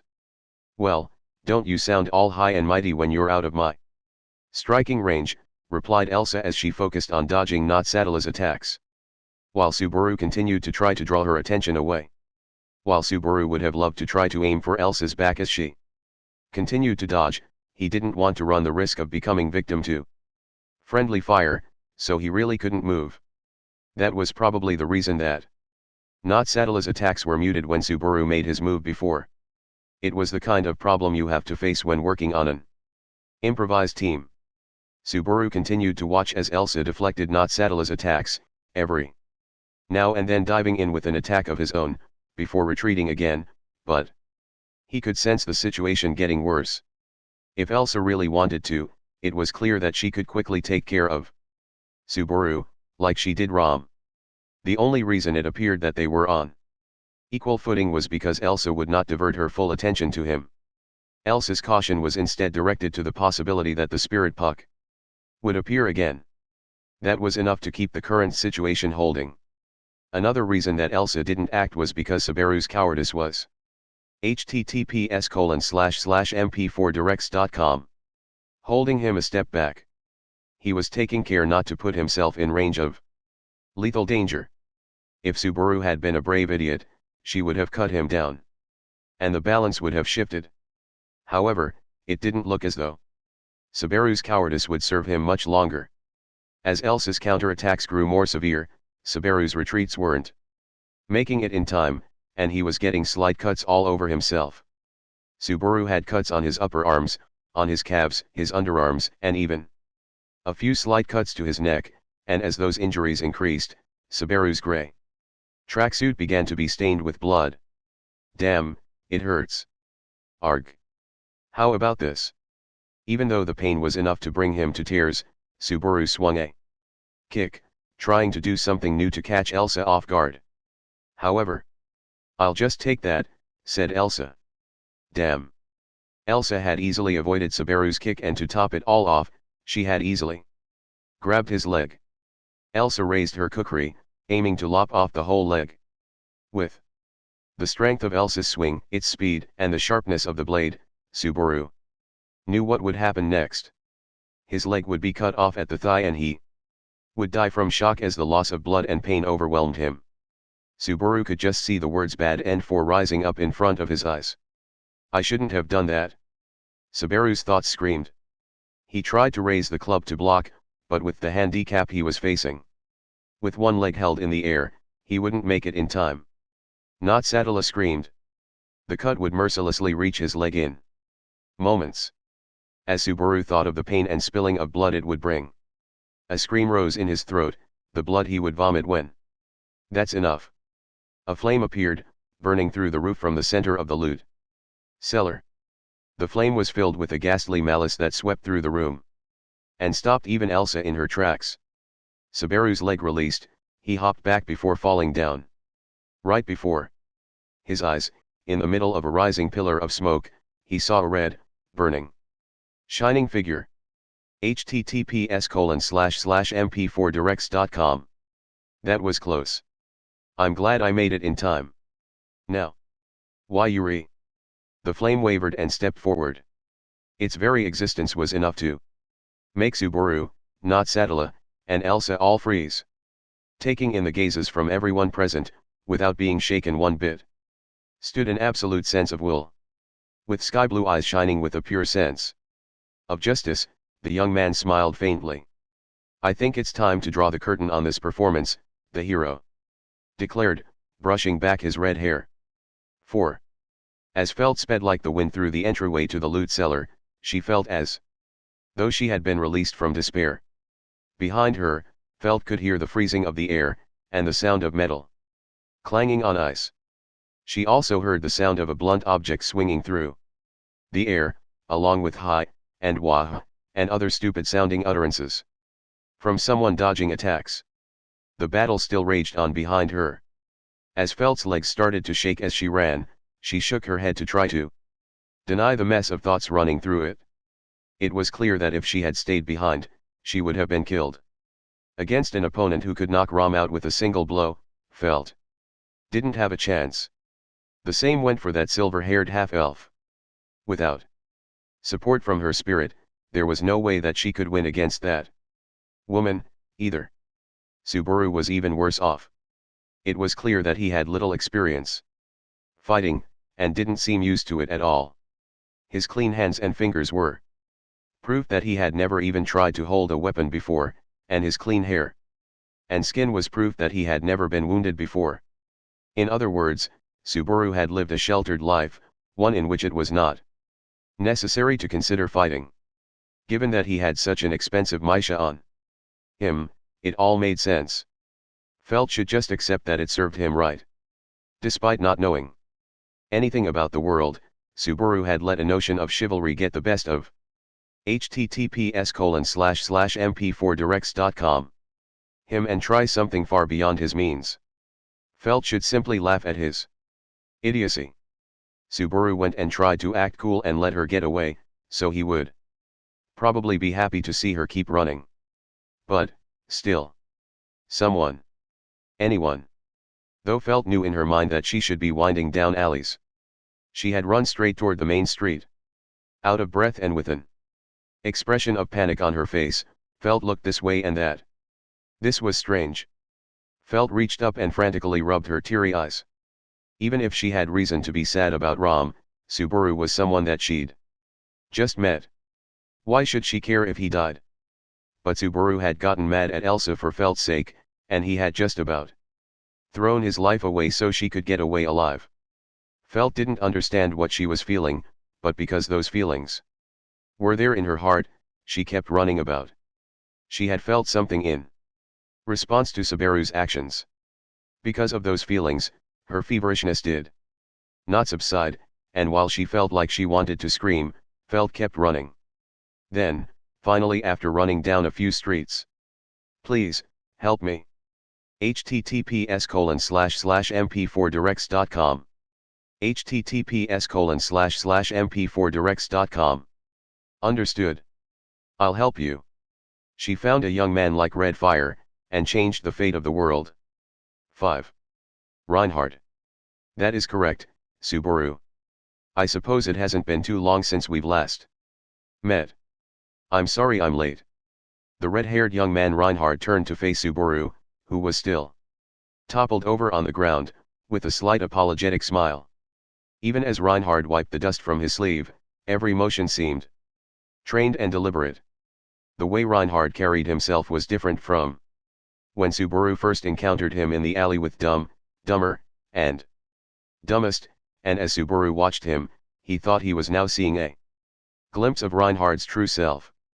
Without letting his guard down for a moment, Reinhard looked ahead, and turned his eyes toward the black-clothed beauty who was now focusing her animosity toward him. Reinhard's blue eyes narrowed, as if he were remembering something. Black hair and black clothes, and your weapon is the bent blade. Particular to the northern countries. With all of those characteristics aligned. There's no mistaking it. You are the Bowel Hunter, aren't you? What's with that super violent sounding alias, muttered Subaru. It's an alias given to her based on the way she kills. She's well known in the capital to be a dangerous individual. However, from what I hear she appears to be more of a mercenary, replied Reinhard faithfully in response to Subaru's rhetorical question as he trained his clear eyes on Elsa. Reinhard. Ah, yes. The knight among knights, and of the master swordsman lineage. Well, that's amazing. I never thought I'd meet such an enjoyable opponent. I'll have to thank my employer now for giving this job. Now won't I? There are many things I would like to ask you. I recommend you surrender, however. Would you say to a starving predator as it stands before its wounded prey, a perfect specimen and already dripping blood, to bear its hunger and https://mp4directs.com. Move on. Elsa licked her thin red lips erotically with a look of ecstasy in her case as she stared at Reinhard. I see. Reinhard responded, scratching at the side of his cheek as though he wished there was another way. Subaru, I'm going to have to ask you to get farther away, and please take that elderly man with you out of harm's way. After that, if you could stay beside that other person there, it would help me a lot. Understood. That woman's quite the monster, so don't let your guard down, all right. Fortunately, you could say that fighting monsters is my specialty, said Reinhard confidently, and walked forward without any sign that he was preparing himself for battle. Reinhard did not even reach for the sword at his waist, but continued on. Empty-handed. After a sharp intake of breath, the kukri in Elsa's hand flew forward, in a flash, toward Reinhard's neck. Unlike when Subaru was her opponent, there was no sign that Elsa was holding back as she made her silver strike, and it seemed to kill the very air as it raced toward Reinhard's slender neck. Yet Reinhard was completely defenseless. Not only did he not make any move to defend himself, he didn't even make a move to dodge the attack. Subaru could already picture Reinhard's head flying off his body. However, I don't really want to be violent against a woman, but, said Reinhard, starting off in a gentlemanly way, but Subaru thought that the tone of his voice had dropped. You'll have to excuse me. Reinhard planted one foot down, the pressure behind it fracturing the ground beneath him, and with the other leg launched a kick so strong it created a shockwave as it collided with Elsa and sent her body flying. The back blast was strong enough for Subaru to feel it where he stood. He was Speechless. All it was an ordinary forward kick, but the air pressure it caused was enough to create a wind that shook the entire building. Elsa, who took the hit head-on, was blown away like a leaf. However, she https://mp4directs.com was able to reduce the damage taken by springing off the walls to kill the force of impact with her legs. Still, when she looked up, you could see the look of shock on her face. No, no, no, no, no. There's no way. You're kidding me, right? Just. What the hell was that? Subaru had described certain things as being on a totally different scale several times before in his life, and it was at this very moment that he realized he had been mistaken. That phrase, on a totally different scale, existed solely for the purpose to describe this hero who stood in front of him. Before Reinhard's existence, all of the extraordinary phenomena of this new world dulled in comparison. It's just as they say, or rather, you're more than what everyone says you are, said Elsa. Well, I can only hope I'll live up to your expectations. Will you not use that sword of yours? I would like to have a taste of its legendary sharpness. Elsa pointed at Reinhard's sword. She wanted to face Reinhard at full force, without him holding back. However, Reinhard shook his head. This sword is made so that it can only be drawn when it should be drawn. The fact that the blade has not removed itself from its sheath means that now is not the proper time. I suppose I've been underestimated. Personally, I would have preferred to take you up on your offer. So. Reinhard suddenly turned his eyes away from Elsa, and looked about the inside of the loot cellar.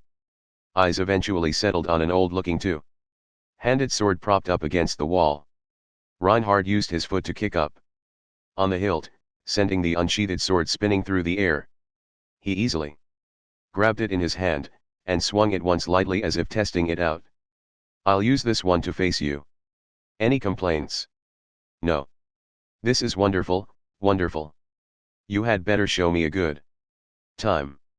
As Reinhard gripped his blade, Elsa made the first move, darting to the side. As she made her slicing attack, she leapt to increase its speed. In response, Reinhard readied a stance to swing his sword from below, straight upward. In that moment of attack and defense, Subaru was able to get a clear view. https://mp4directs.com of what was happening. Reinhard's strike was sublime, it was magical, it was perfectly trained. In his hands, even a throwaway sword at its end of life, sleeping away in a cellar, shone like some treasured sword passed on by legend across generations. Reinhard's sword technique captured every ounce of performance that could be extracted by the sword, and he used it at will. Reinhard's blade hit its mark, just where the blade of Elsa's kukri met its handle. Despite the fact that it was two pieces of steel striking together, Reinhard's sword showed an unbelievable amount of cutting power and sliced the blade of Elsa's blade right off its base. Elsa had no words for the fate of the kukri she held in her hand. The blade had become just a handle, and as for the remainder, now that you have lost your weapon, I recommend you surrender. As Reinhard turned around, he held the blade of Elsa's kukri in his free hand. With a flick of his wrist he threw it, and with a sharp sound it stuck, lodged in the wall. Even Subaru could hear Elsa gasp. He really is not normal. I can't even find the energy to joke about it. Subaru just barely squeezed out what he thought, and hurried to put distance between himself and the battle taking place. Along the way, Subaru went over to Ram, and somehow was able to drag his giant body to a spot along the wall. Ram. Old man Ram. Hey. Baldy. You alive? Who, you, Callan Baldy? Who else? My only goals in life are to never go bald or get fat. You are, like, the best example for me of who I don't want to end up like. Even though Ram's response was weak, after giving him a few more slaps on the cheek, Subaru let out a sigh of relief. Other than the fact that Ram had hit his head pretty hard, everything else looked alright. There was a chance that Ram's memory might take a hit, but considering he was alive, It didn't seem like much of a problem. "Does it look like that person's going to be alright?" asked Natsatala. As she came running up beside Subaru, her long silver hair trailing behind her. Checking the state of Ram's injuries, she muttered, "He needs treatment," and her hands began to glow with a faint blue light. "Hey now, I'm just saying, but this old man's in league with the one who https://mp4directs.com stole your badge. You know that? That's precisely why I'm doing it. Once I heal him, I can use his gratitude to get information out of him. People don't tend to lie to people who've saved their life. I'm only doing this for my own sake." It was like she could not justify any of her actions unless she made a case for them being for her own sake. Subaru gave the ever roundabout Natsatala a weak smile, and looked back toward the battlefield. Elsa was on her knees, but Subaru couldn't see her face. All Subaru could think was that Reinhard had taken away her will to fight with his old sword. Down by his side, Reinhard approached Elsa with his defenses down. Surely Reinhard had confidence in the difference in ability between himself and Elsa, but pride always leads to the worst possible outcome. An alarm rang inside Subaru's head. "Reinhard! She's got another blade." As Elsa's second kukri was drawn from her waist, it took a bit of Reinhard's bangs as he leaned back. With her surprise attack evaded, she turned her eyes toward Subaru. "I'm surprised you knew." "Well, I've already experienced it once before," said Subaru, giving her the middle finger in a bragging tone, although it really couldn't be called bragging. Elsa apparently decided that what Subaru was saying was nonsense and ignored him. "However, you'd be wrong to think I have only 2 of these fangs." "Shall we start over?" she said to Reinhard. "Will you be satisfied if I destroy all of your weapons? If I lose my fangs, I'll fight with my nails.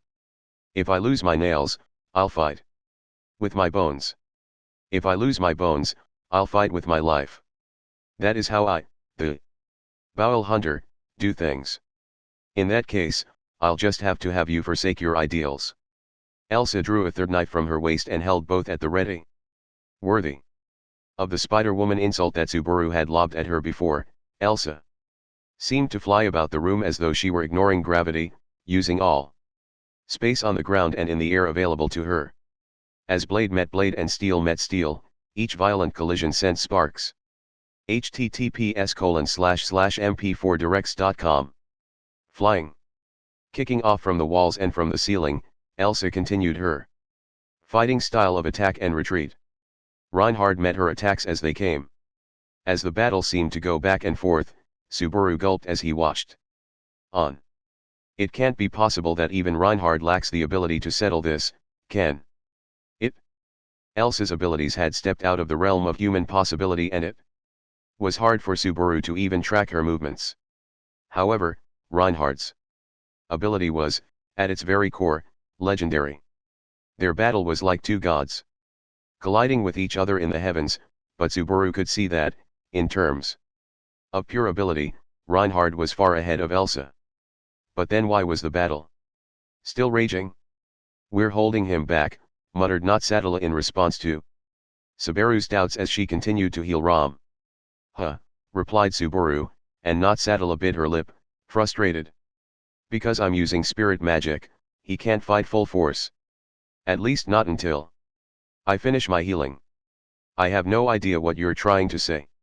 If Reinhard decides to fight full force, all of the mana in the atmosphere around us will turn away from me. I'm almost done. When I give the signal, call out to him." "Oh, okay."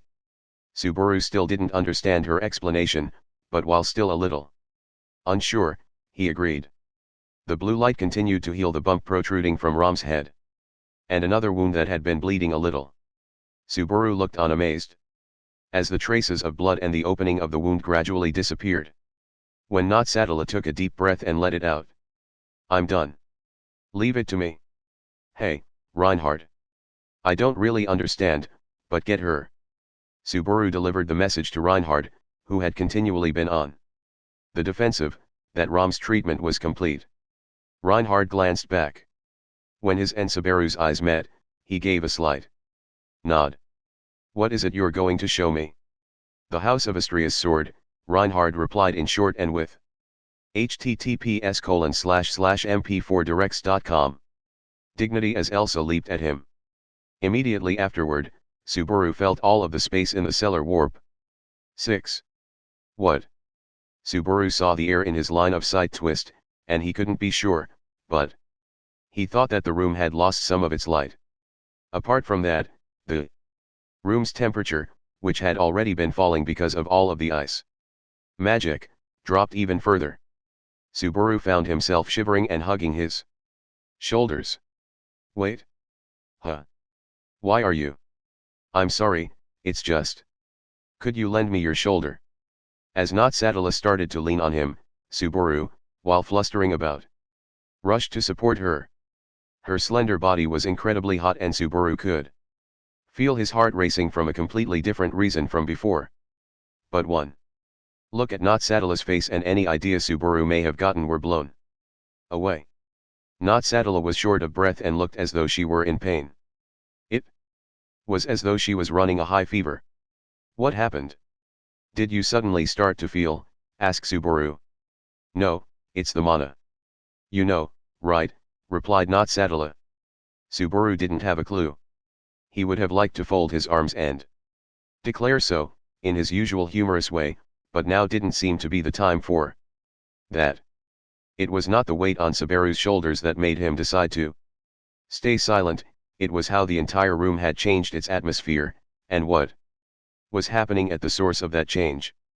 In the center of the room, Reinhard held his sword ready with both hands, in a low stance. But that wasn't it. That stance itself had been something that Reinhard had been holding since the battle had begun. However, as Subaru looked on, it felt to him that only now, for the very first time, Reinhard was holding his sword at the ready. Elsa the Bowel Hunter Gramhilda, said Elsa, licking her lips. Reinhard van Astria from the line of master swordsmen, Reinhard replied majestically with a nod. https://mp4directs.com. The presence of Reinhard's sword overwhelmed the room, and the animosity between Reinhard and Elsa shook the air. In this place, turned mostly to ruins, a black-clothed murderer and a lightly armored hero faced each other, and what would clash would be the blood-soaked blade of a knife against a rusted old two-handed sword. But despite the faults of one side's weapon, Subaru held his breath. After declaring their names, both were going to try to end the battle at once. Subaru felt that he was witness to a verse from an epic tale of heroism. Someone screamed out. Subaru couldn't tell if it was Elsa, or Reinhard, or even himself, but a brilliant light blew off the roof of the loot cellar and ripped right through it, cutting the entire space into two halves. Subaru couldn't help but feel that the entire world had shifted as an immense light filled the room and whited everything out in an instant. As the light cleared, the world was subjected to another sudden shift, as the displaced space tried to return to where it had been before. Air was distorted as residual waves from the attack swept over the room, and caused strong gusts to rush, spiraling back into the center of the room.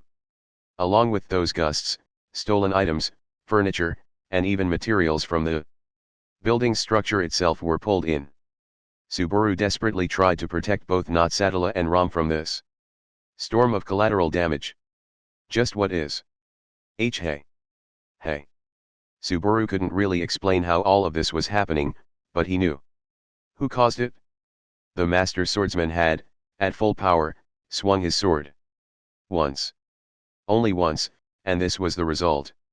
Subaru kept yelling, trying to get through the pain and the wind, as finally, the storm lost its strength and the various items tumbling to the ground signaled its end, along with the chorus of dull creaking sounds from the building. Subaru tossed away the remains of a scroll-like object that had landed on his head and checked that both Ram and Natsatala were still okay. It looked as though Subaru's cover wasn't completely enough, as Ram looked as though he was covered in milk and other things, but Subaru thought he deserved to be cut a little slack. What do you mean? Fighting monsters is my specialty. You're enough. https://mp4directs.com Of a monster yourself, shouted Subaru. Even I get hurt when you say things like that, Subaru, replied Reinhardt. The root cause of all of this destruction, with a weak smile as the gusts of wind blew his fiery red hair. After all of this, even Reinhardt had beads of sweat formed on his cool looking face, and in his hands. I'm sorry for pushing you so hard. Rest well. His two-handed sword disintegrated. Something of such a poor making could not last even one of Reinhardt's true swings. The strike was enough to make the steel of the sword's blade rot away.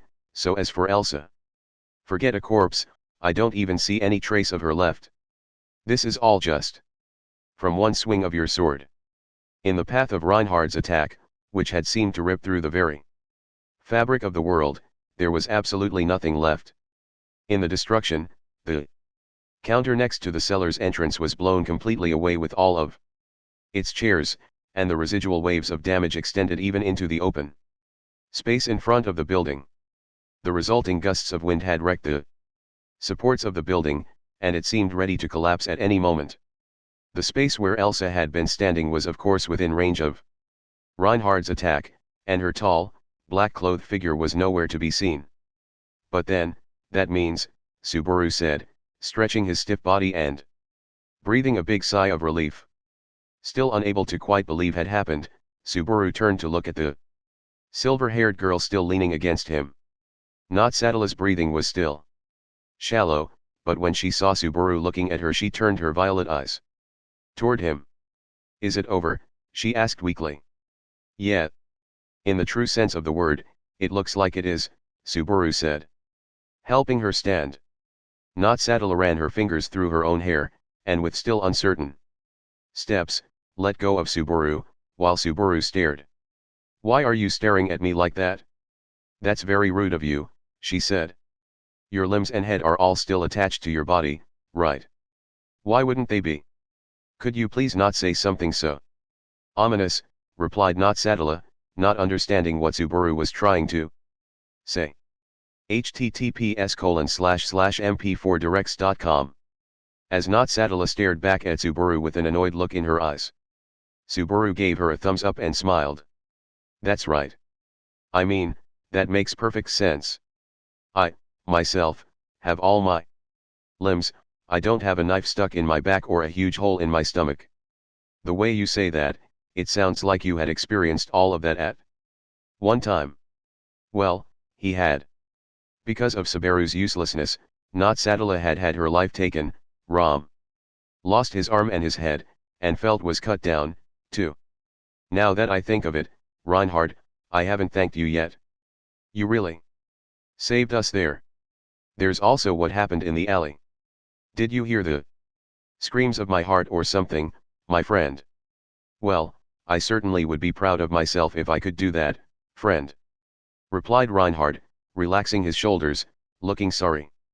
With his chin, he motioned toward the entrance of the loot cellar. As Subaru followed with his eyes. Oh hey, said Subaru as he saw the person there, feeling his mouth form an unexpected smile. At the entrance to the loot cellar, which had been at this point pretty much destroyed, was a small blonde-haired girl with a canine tooth poking out from her mouth, hiding in the shadow of one of the few pillars left standing. That girl over there was running frantically down the street, where she asked me for help. The only reason I was able to come here is because of her. After that, I was just doing my job as a knight. Is flattening old buildings part of your job description?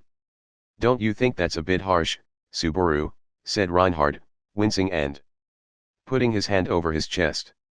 Despite having dealt this much destruction, the fact that he was acting just as friendly with Subaru as he had before was frightening in and of itself. That's Natsatala, still trying to regain her footing, had noticed Felt. Subaru stepped between them, running to Felt's defense. Wait a minute. If she hadn't called Reinhardt for help, we both probably wouldn't be here right now. So for my sake, overlook her crimes and please don't turn her into an ice statue. I wasn't going to do that. And what do you mean, for your sake? Not. https://mp4directs.com. Sadala rubbed her fingers up against her brow, looking tired. Even in that action of hers, Subaru was able to feel happiness in some way. Since everyone was alive, they could all be joking around. I guess now it's all up to my negotiation skills, which are something I'd never want to put my trust in. What is with you, all of a sudden? The way you're flailing about like that is really lame. In response to Not Sadala's words, Subaru put his hand on his chest and reenacted Reinhard's previous reaction. Of course, it didn't look remotely as cool and dignified as when he did it. As Reinhard watched Subaru's antics, he smiled. He raised a hand toward Felt, who was looking in on everyone, and started walking toward her. Subaru watched from behind at Reinhard's gallant figure as he walked over to Felt, and he couldn't even feel envious of him. Subaru could only shrug his shoulders and think that this was the difference between someone who had it and someone who didn't. Even while Felt was cautious of him, perhaps because she was feeling gratitude that he had come to save everyone, Felt didn't try to run away as Reinhard approached. Watching the two, Subaru felt like smiling, when Subaru. Reinhard suddenly turned toward him and yelled, and Subaru realized that they hadn't escaped danger yet. Scraps of the building had been thrown up, and underneath them was a black shadow. The black shadow, with black hair trailing behind it and blood dripping from it, kicked firmly off against the ground and accelerated. Holding a blade that was bent out of shape, a bloody Elsa wordlessly raced toward Subaru. Enough already. After having somehow survived Reinhard's incredible strike, Elsa's murderous eyes were filled with a pitch blackness. The murderous intent that she released was greater than any she had before, and it sent chills racing down Subaru's back. It would only be a few seconds before she was close enough to strike, and in that short amount of time, Subaru sent his thoughts racing. https://mp4directs.com. One instant and it would all be over. Elsa was counting everything on this one strike. Reinhard wouldn't make it in time. If Subaru could stop Elsa this one time, Reinhard could handle the rest. Not Sadala didn't even have time to turn around. Where was the target this time? Subaru had experienced this twice before. 2 deaths, the fear and the pain. He would protect her the third time. Protect the girl. She's aiming for your stomach. Subaru pushed Not Sadala out of the way, and using the club from before still in his hands, he guarded his own stomach as Elsa's strike collided with him. The horizontal slice felt less like a cut and more like being struck by a heavy blunt object. The force of the collision swept Subaru off his feet and he felt the world spin 180 degrees as he vomited blood. It wasn't just his vision, but his entire body that was spinning. Unsure of how far he had been thrown, Subaru struck the wall, unable to catch himself. There you go, getting in my way aga, spat Elsa, clicking her tongue as she watched Subaru fly. That's enough, Elsa. As Reinhard came running up, Elsa understood that there was no longer any meaning in continuing the fight. She threw at Reinhard her knife, which had been completely bent in that last attack that Subaru took. Her aim was off, but the throw succeeded in drawing Reinhard's attention away from her. And that was enough.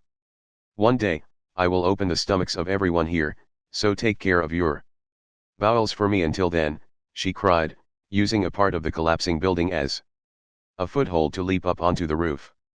It didn't look possible to chase her down as she leapt lightly from roof to roof as she made her getaway.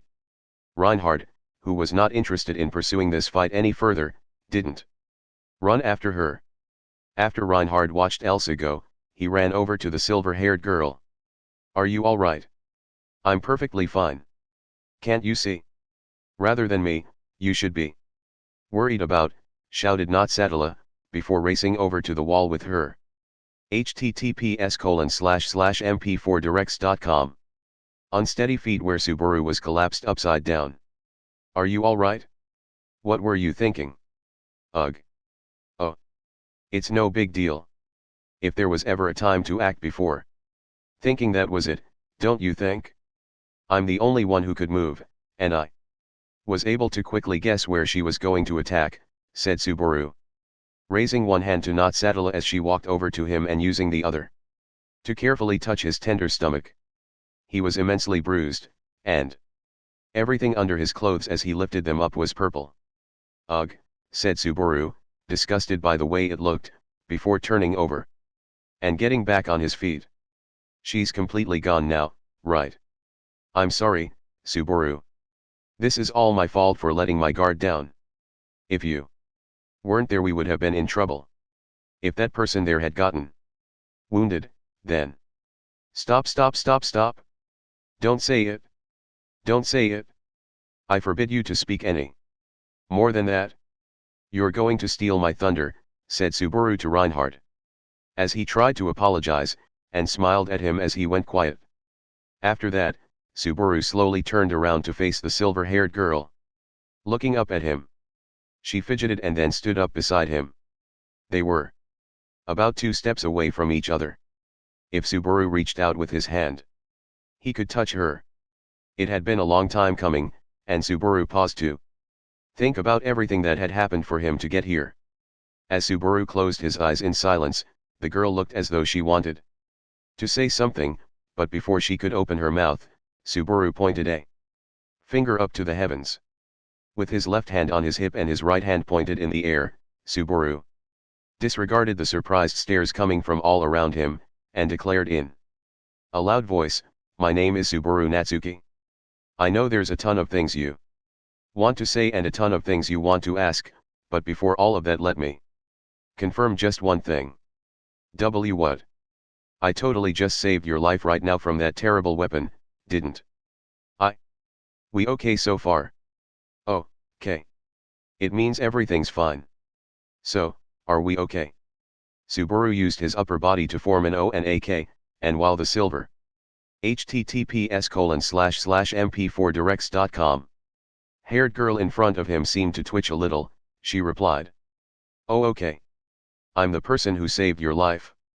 Your rescuer. Now you are the heroine I rescued. Don't you think that I should get some kind of reward? Don't you think so? I understand. Only if it's something I'm able to do, though. As long as you understand. Now I only have just one request of you." Subaru put his finger out in front of him to emphasize this point. While the girl looked a bit worried in response, she seemed to find her determination and nodded firmly. "So my wish is. Go on." Subaru smiled, showing his teeth, then snapped his fingers and then gave a thumbs up, striking a pose. "I want you to tell me your name." The girl's eyes opened wide in shock, and a moment of silence fell upon the two. Subaru's gaze would not waver, and he looked the silver-haired girl in front of him straight in the eye. The girl then put her hand to her mouth and started to giggle, her white cheeks blushing, and her silver hair swaying behind her as she smiled. That smile of hers was not one of resignation, or a faint fleeting smile. It was not a tragic smile, either. She was simply smiling because she was happy. That was all there was to it. "Emilia," she said, laughing. Hearing that single response, Subaru took in a short breath, and then breathed out. In response, the girl straightened herself, put a finger to her lips, and smiled in a teasing sort of way. "My name is Emilia. Just Emilia." "Thank you, Subaru. Thank you for saving me," Emilia said, holding out her hand. Looking down at that hand, Subaru hesitantly took it in his.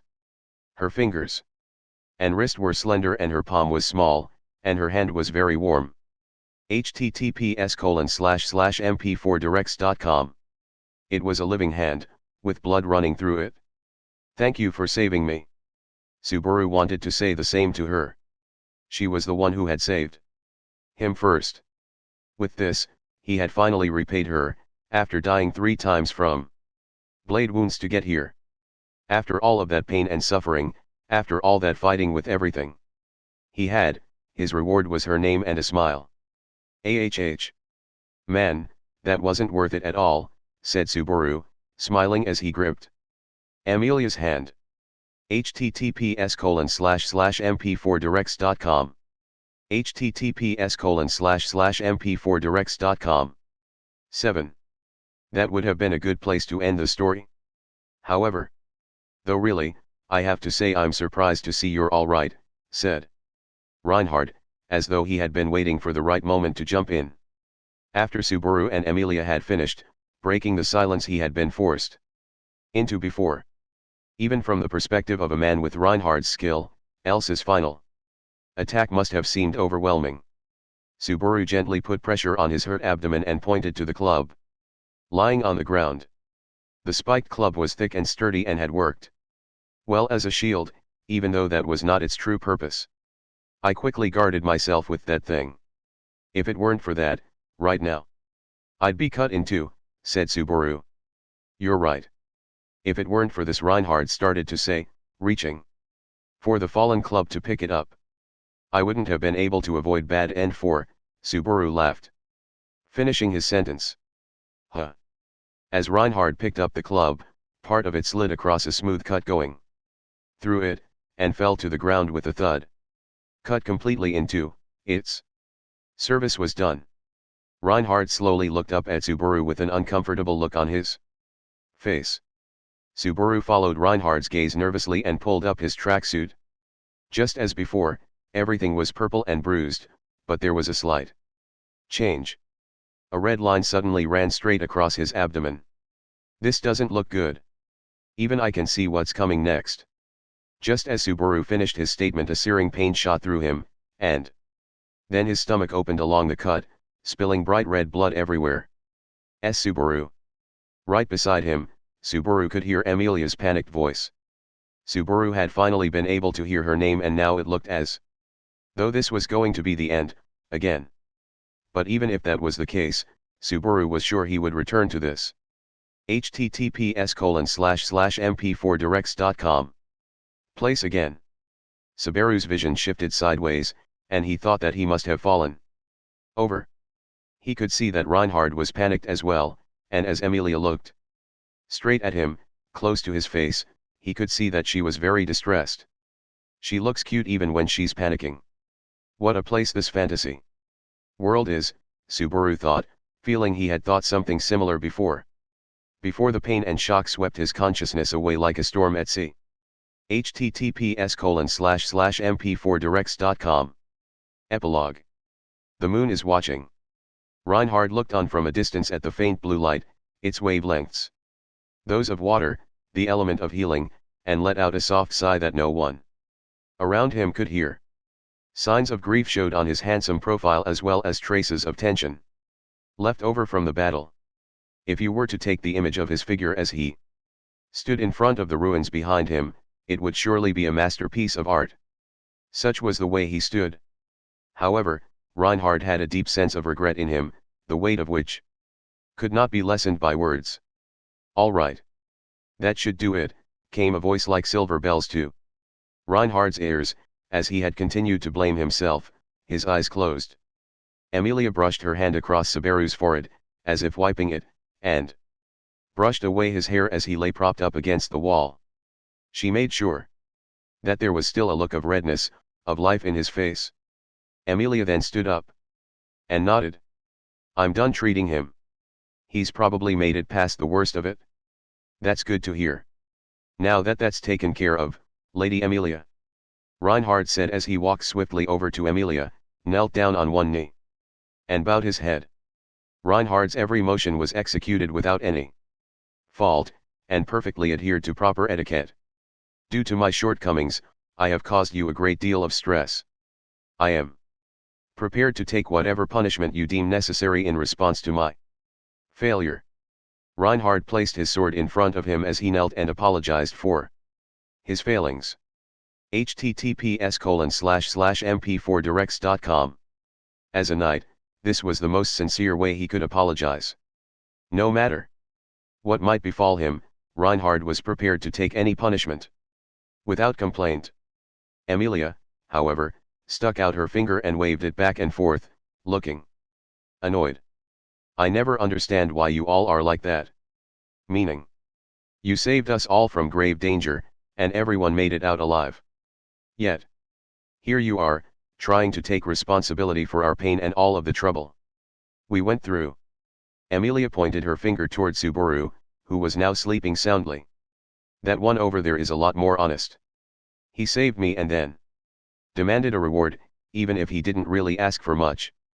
Reinhard saw Subaru strike his pose and ask for Amelia's name. As Amelia smiled, remembering that moment, Reinhard couldn't help but smile as well. So, thank you for saving us. That is all I have to say to you. I don't see any fault of yours to punish you for. If that's not enough for you, then work harder next time you save someone. Understood. Thank you for your kind words, said Reinhard, bowing further to show his respect before standing up again. When the two stood facing together, it was clear that Reinhard was much taller than Amelia, and so when he looked at her, he had to look down at her. Where was that grandness that he sensed from her just moments before? It must be a difference in the capacity of our characters, mused Reinhard, taking heed of his own narrow-mindedness. Surely Amelia was simply one of those chosen ones, he reaffirmed within himself. I just remembered, talking about how you saved us, but, how and why did you come here? Amelia asked suddenly. Today is my day off, and I was wandering aimlessly about the capital.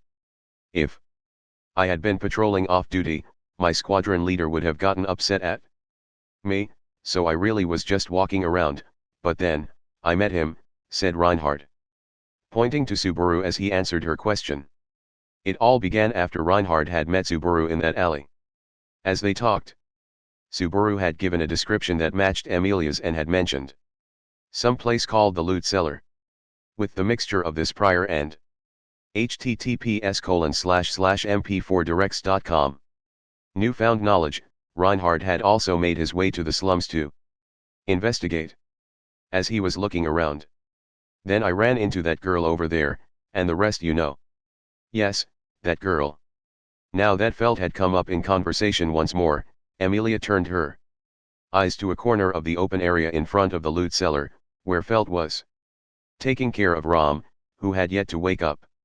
The blonde-haired girl turned around as she felt Amelia's stare and looked down awkwardly. Lady Amelia, who is that girl? Reinhard, I appreciate all of your help, and thank you for saving us. However, please, I must ask you to refrain from interfering from here on out, said Amelia in a strong tone, and that was enough to keep Reinhard from pressing any further. Amelia closed her eyes, trying to figure out how she would approach Felt. As Reinhard looked at Amelia's beautiful face, he sighed. I won't ask what's going on, but your safety is very important. I would ask that you take care of yourself. I will send knights to take you home, so please go along with them. Normally I would have to refuse, but after all of this I suppose there's no helping it. All right, I'll take you up on your offer, Amelia replied. Understood, replied Reinhard. Amelia giggled, and when he followed her stare, it landed on Subaru's peacefully resting face. What relation do you have to him, to Subaru? I just met him, Amelia replied immediately, and Reinhard paused, giving her a doubtful and confused look. Perhaps because she found Reinhard's reaction amusing, Amelia smiled. It's the truth. There's no other way to put it. I don't have any memory of meeting Subaru before. The first time I had ever seen him was when I walked into this place not long ago. But earlier, he said that he was looking for you. He said he had something he wanted to give you. Then there is the fact that he was present here for all of this, and the fact that he put his life on the line to protect you, Reinhard was about to say, but stopped. He thought that if he said it, he would be belittling https://mp4directs.com the brave act that Subaru had performed. That's why it's so strange, said Amelia. I'm beginning to think that weirdo is somehow involved in all of this. Please refrain from speaking that way about Provincial Lord Roswell. He is a very upstanding citizen. I will admit that he does have some peculiarities, but the fact that you linked the word weirdo to him makes it clear what you really think. My apologies. Please keep this a secret from Lord Roswell, said Reinhard with a wink. Of course, Emilia replied. Reinhard then turned the subject back toward Subaru. What shall we do with him? If you would like, I could have someone from my family take him in as a guest. No, I'll take him with me. I'll be able to find out more about him that way, and even if he isn't connected to that weirdo, it does not change the fact that he saved my life, said Emilia. But thank you for offering, she added, to which Reinhard replied with a slight nod. With that, Reinhard and Emilia had just about finished all they had to talk about. Afterward, Reinhard would go and send a few knights to escort Emilia back to her residence, and then he would have to start working on cleaning up the aftermath of the battle. As Reinhard looked at the loot cellar that he had destroyed, he closed his eyes before the extent of the damage. As always, he was frustrated that he could not properly control himself. All of this damage was the result of a slight miscalculation of power on his part. If he had been even more careless, he could have leveled an entire block. He needed to be more careful. What is it that you plan on doing next to deal with the area? Asked Emilia. We'll have to declare the area off limits for a while, and pass out wanted posters for the Bowel Hunter. She is already a person who has a lot of rumors floating around about her, so I'm not sure it will help, but what about the girl, and the old man? It's hard for me to grasp all that has happened, but given my occupation, I do not think that what they were doing is something that I can. https://mp4directs.com. Just ignore. However, Reinhard paused, and then shrugged his shoulders. Today happens to be my day off. If I might add another thing, if there's no victim filing a complaint, then the lack of evidence makes it hard to convict. But above all else, it's really hard for me to grasp what happened. Ha ha ha. You really are a terrible knight. Well, that is the truth, despite everyone calling me the knight among knights, said Reinhard jokingly, and Emilia put her hand to her mouth and giggled. Finally, after all the laughing had subsided, Emilia's thoughts were in order. She walked toward the blonde-haired girl who was still hugging the old man beside her. When she noticed Emilia coming, she looked up, prepared to face her. Is this old man your family?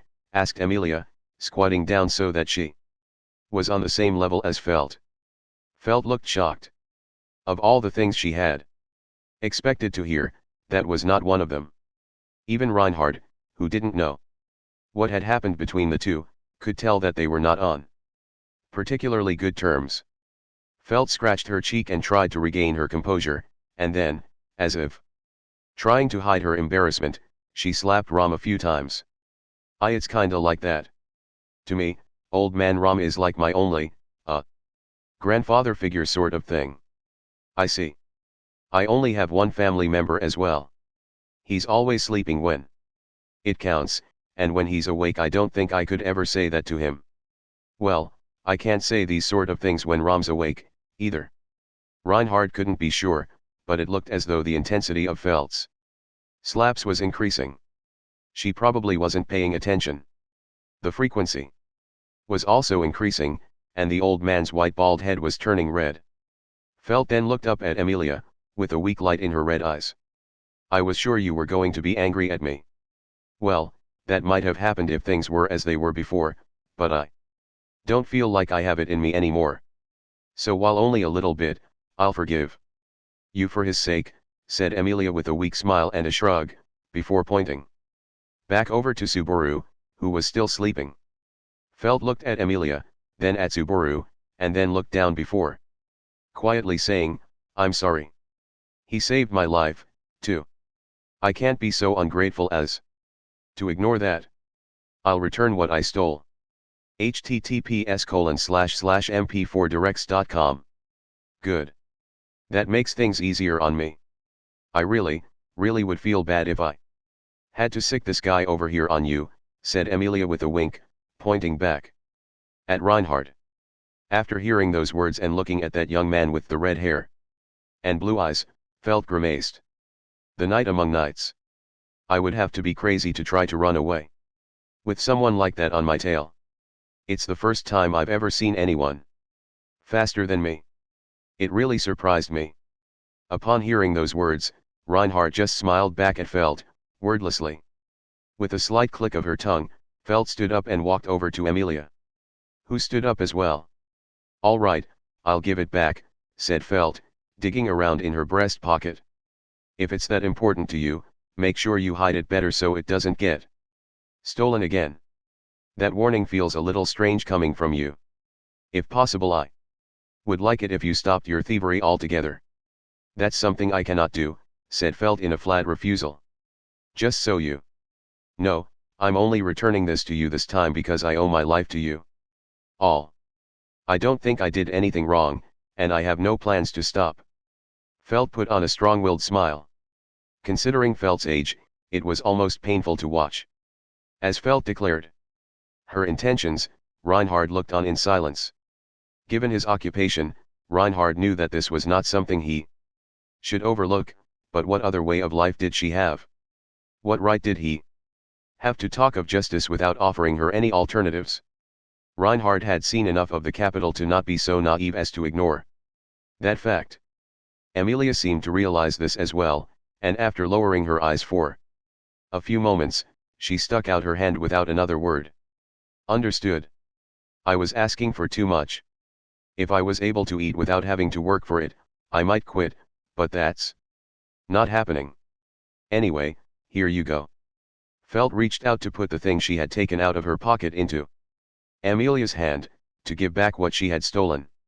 For an instant, Reinhardt saw a flash of red cross in front of his eyes. That bright light was something he had seen before, and as he narrowed his eyes, Reinhardt searched through the sea of his memories for it. https://mp4directs.com. Then after he had found what he was looking for. Reinhardt. He reached out and grabbed Felt's hand, still holding onto the badge. Both girls looked up in surprise at Reinhardt, but when they saw his serious expression, both fumbled for words. That hurts." "Let go," said Felt, shaking her head and trying to resist. However, Reinhardt did not loosen his grip. The strength in his hand was such that, if he wanted to, he could bend steel. Even if he wasn't using his full strength, it was not something that a slender girl like Felt could shake away from. "I don't believe it," muttered Reinhardt, his voice shaking. Upon hearing those words, Amelia responded, her eyes trembling. "Wait, Reinhardt. I understand that it is hard to let her off without a word. But she didn't realize how much this badge is worth. Plus, I do not find fault with her. It was my fault that I let it get stolen in the first place." "You're mistaken, Lady Amelia. That's not what I have a problem with," said Reinhardt in a forceful tone. Confused, Amelia went silent. Reinhardt stared intently at Felt, so much that he had already forgotten how rude he just was to Amelia. As Felt looked back at the young man with hair as red as her eyes, those red eyes of hers wavered with anxiety. "What is your name?" "It's F. Felt." "What is your surname?" "How old are you?" I am an orphan, all right. I don't have a surname and I think I'm about 15 years old. I don't know my own birthday. But enough about that. Let me go." As Felt spoke, she seemed to regain a bit of her composure and tried to wrestle herself away from him. Reinhardt kept his firm hold on Felt and then turned to look at Amelia. "Lady Amelia, I am no longer able to fulfill your request. I'm taking this girl with me. May I ask why? If the reason has anything to do with this badge. That is certainly not a crime I would like to ignore, but considering the far greater crime it would be to watch this moment before me unfold without. https://mp4directs.com. Any action, it is a trivial matter." Amelia furrowed her brow, in both hesitation and confusion. But Reinhardt accepted Amelia's confusion. He felt that there was no helping it. After all, this was something she was used to. It would be cruel to tell her to realize what was happening. "You're coming with me. I'm sorry, but I can't let you refuse." "What are you, crazy? Just because you saved me doesn't mean you can just Huh. Just as Feld was about to continue yelling at Reinhard, her body went limp. As the power drained from her body, Feld glared at Reinhard, until the very end, finally saying, "Burn in hell. Damn it," before her head drooped. And she fell unconscious. That's again not a very knightly thing for you to do. If you do it that roughly, it's going to leave lasting effects on the gate. Fortunately, this is something I've had to live with all my life, so I understand how to keep everything in moderation. Lady Amelia, I believe you'll hear again from me soon. Please understand." Reinhard gently took Amelia's badge out of Feld's limp hand and gave it to her. The dragon on the badge was, in fact, the state symbol of the dragon kingdom of Lagunica. In Reinhard's hand the red jewel shone with a dull light, but when it was returned to Amelia's hands it shone bright, as if delighted to be back in the hands of its owner. "I ask that you take good care of Subaru," said Reinhard with a bow, after. Amelia silently took her badge from Reinhard and continued to look at him. Feeling Feld's light weight in his arms, Reinhard brushed her blonde hair away from her forehead. When she was unconscious like this and didn't have to be so on guard, her white face looked both innocent and charming. If she were given a change of clothes and a bath, surely she would shine. A strong wind blew and Reinhard's bangs danced in front of his face. Through those bangs Reinhard looked up at the sky and saw floating in the twilight above the capital, the moon. It was a full moon that shone with a bluish-white light, and its beauty was both alluring and bewitching. "This may be the last time I can look up at the moon and feel at ease," muttered Reinhard, his words only reaching the moon that looked down upon them. https://mp4directs.com https://mp4directs.com Afterward. To all of you who are just picking up this story for the first time with this print version, it's nice to meet you. I'm Tappy Nagatsuki. For those of you who have been following the story in its web version for some time, hello, it's Nezumi Ironiko, mouse-colored cat. Whichever of those groups you may fall under, first of all I would like to thank you very much for deciding to pick up this book. For those of you who may be confused, I'll go ahead and explain. This work, Life in a Different World from Zero, was first serialized on a website called Let's Become Novelists, and has been edited for its publication in print. Fundamentally, the print version follows the web version, but it has been made easier to read, with more events added, and the heroine has been made cuter, and the protagonist has been bullied a bit more. I imagine that those from both the web version, as well as those new to the series, have looked at the cover illustration and beautiful insert illustrations with a chorus of oohs and ahs, but I will tell you right now that the one making the most oohs and the most ahs is none other than me, the author himself. Silver-haired heroines are the best. The one who drew our bullied protagonist and our cute heroine is the artist Shinichiro Otsuka. When Mr. Otsuka used his overflowing design powers to illustrate characters that I did not have a clear image of in my https://mp4directs.com mind, it was then that those characters truly came to life.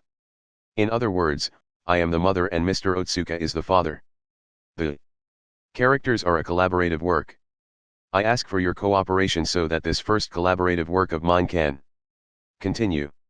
By the way, if you happen to be just standing and reading this at the bookstore, please buy it, and the next volume in the series as well. Haha. Anyway, with that clear sales promotion out of the way, I'd like to go over some of the aspects of the plot. This is a work of otherworld fantasy fiction. One of those so-called otherworld trip types, which is a large genre that has given rise to several hit works. I think that a fantasy world of swords and magic is one that everyone, if you're a boy, or at least some percentage of the population if you're a girl, has dreamed about. This work's protagonist is an ordinary Japanese boy who, too, has shared that dream. He can't use a sword. He can't use magic. He does not have the wit or the physical strength to win in a fight. So this is a story about someone who, when pressed on all sides, uses only his inability to give up as a weapon. So it is a story about not giving up. If he were going to use his inability to give up as a weapon, then how would you depict that? Here is one answer. You have that protagonist struggle and not give up. Now by doing all of that, what does he gain in the end? For that answer I invite everyone to follow along and see for yourselves. I would also invite everyone to yell, "Silver-haired heroines are awesome," at the top of your lungs as well. As it looks like I'm starting to let my personal preferences slip out all over this afterward, I'll go ahead and get to the part where I thank everyone. First of all, I would like to thank my supervisor, Mr. Ikemoto, for inviting me to bring this story from the World Wide Web to print, with a why don't we give this a shot and show everyone what you're made of. Really, I can't thank Mr. Ikemoto enough.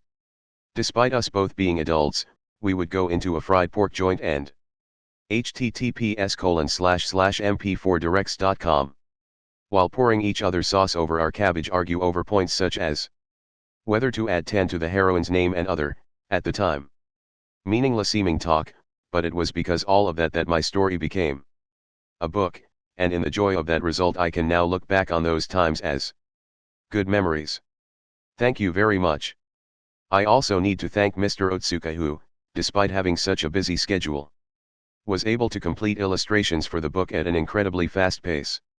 After each and every illustration was completed I would squirm with such excitement that I would give myself Charlie horses as my legs cramped up. As the number of characters will be increasing from here on out, I absolutely cannot wait to see more. Thank you very much. I would also like to thank everyone in the editing department, my proofreaders, people in the industry, and everyone who contributed to this work. This work appearing in print form was the result of the efforts of very many people. I couldn't have done it without you. I intend to work hard so that we may continue working together for a long time. Now, finally, I would like to thank everyone that picked up this book, and everyone who continued to support this work on Let's Become Novelists. May we meet again, in the next volume, Life in a Different World. From 0 to February 2013. Tappei Nagatsuki. https://mp4directs.com. Thank you for buying this ebook, published by Yen On.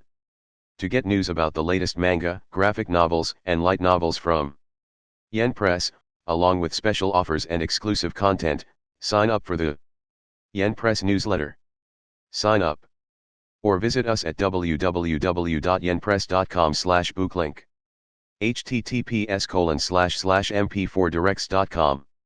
Contents. Cover. Welcome. Insert. Title page. Prologue, The Waste Heat of the Beginning. Chapter 1, The End of the Beginning. Chapter 2, A Struggle Too Late. Chapter 3, Ending and Beginning. Chapter 4, Fourth Time's the Charm. Chapter 5, Starting Life in Another World. Epilogue, The Moon is Watching. Afterword. Yen Newsletter. Copyright. https://mp4directs.com. Copyright. ReZero Volume 1. Tappei Nagatsuki. Translation by Zephyr RZ. Cover art by Shinichiro Otsuka. This book is a work of fiction. Names, characters, places, and incidents are the product of the author's imagination or are used fictitiously. Any resemblance to actual events, locales, or persons, living or dead, is coincidental. ReZero Karahaji Meru Iskai Sikatsu. Copyright Tappei Nagatsuki/Shinichiro Otsuka 2014. First published in Japan in 2014 by Kadokawa Corporation, Tokyo. English translation rights reserved by Hachette Book Group Incorporated under the license from Kadokawa Corporation, Tokyo, through Tuttle Mori Agency Incorporated, Tokyo. English translation copyright 2016 by Yen Press, LLC. Yen Press, LLC supports the right to free expression and the value of copyright. The purpose of copyright is to encourage writers and artists to produce the creative works that enrich our culture. The scanning, uploading, and distribution of this book without permission is a theft of the author's intellectual property. If you would like permission to use material from the book, other than for review purposes, please contact the publisher. Thank you for your support of the author's rights. Yen on 1290 Avenue of the Americas, New York, New York 10104. Visit us at yenpress.com. Facebook.com/yenpress. https://mp4directs.com.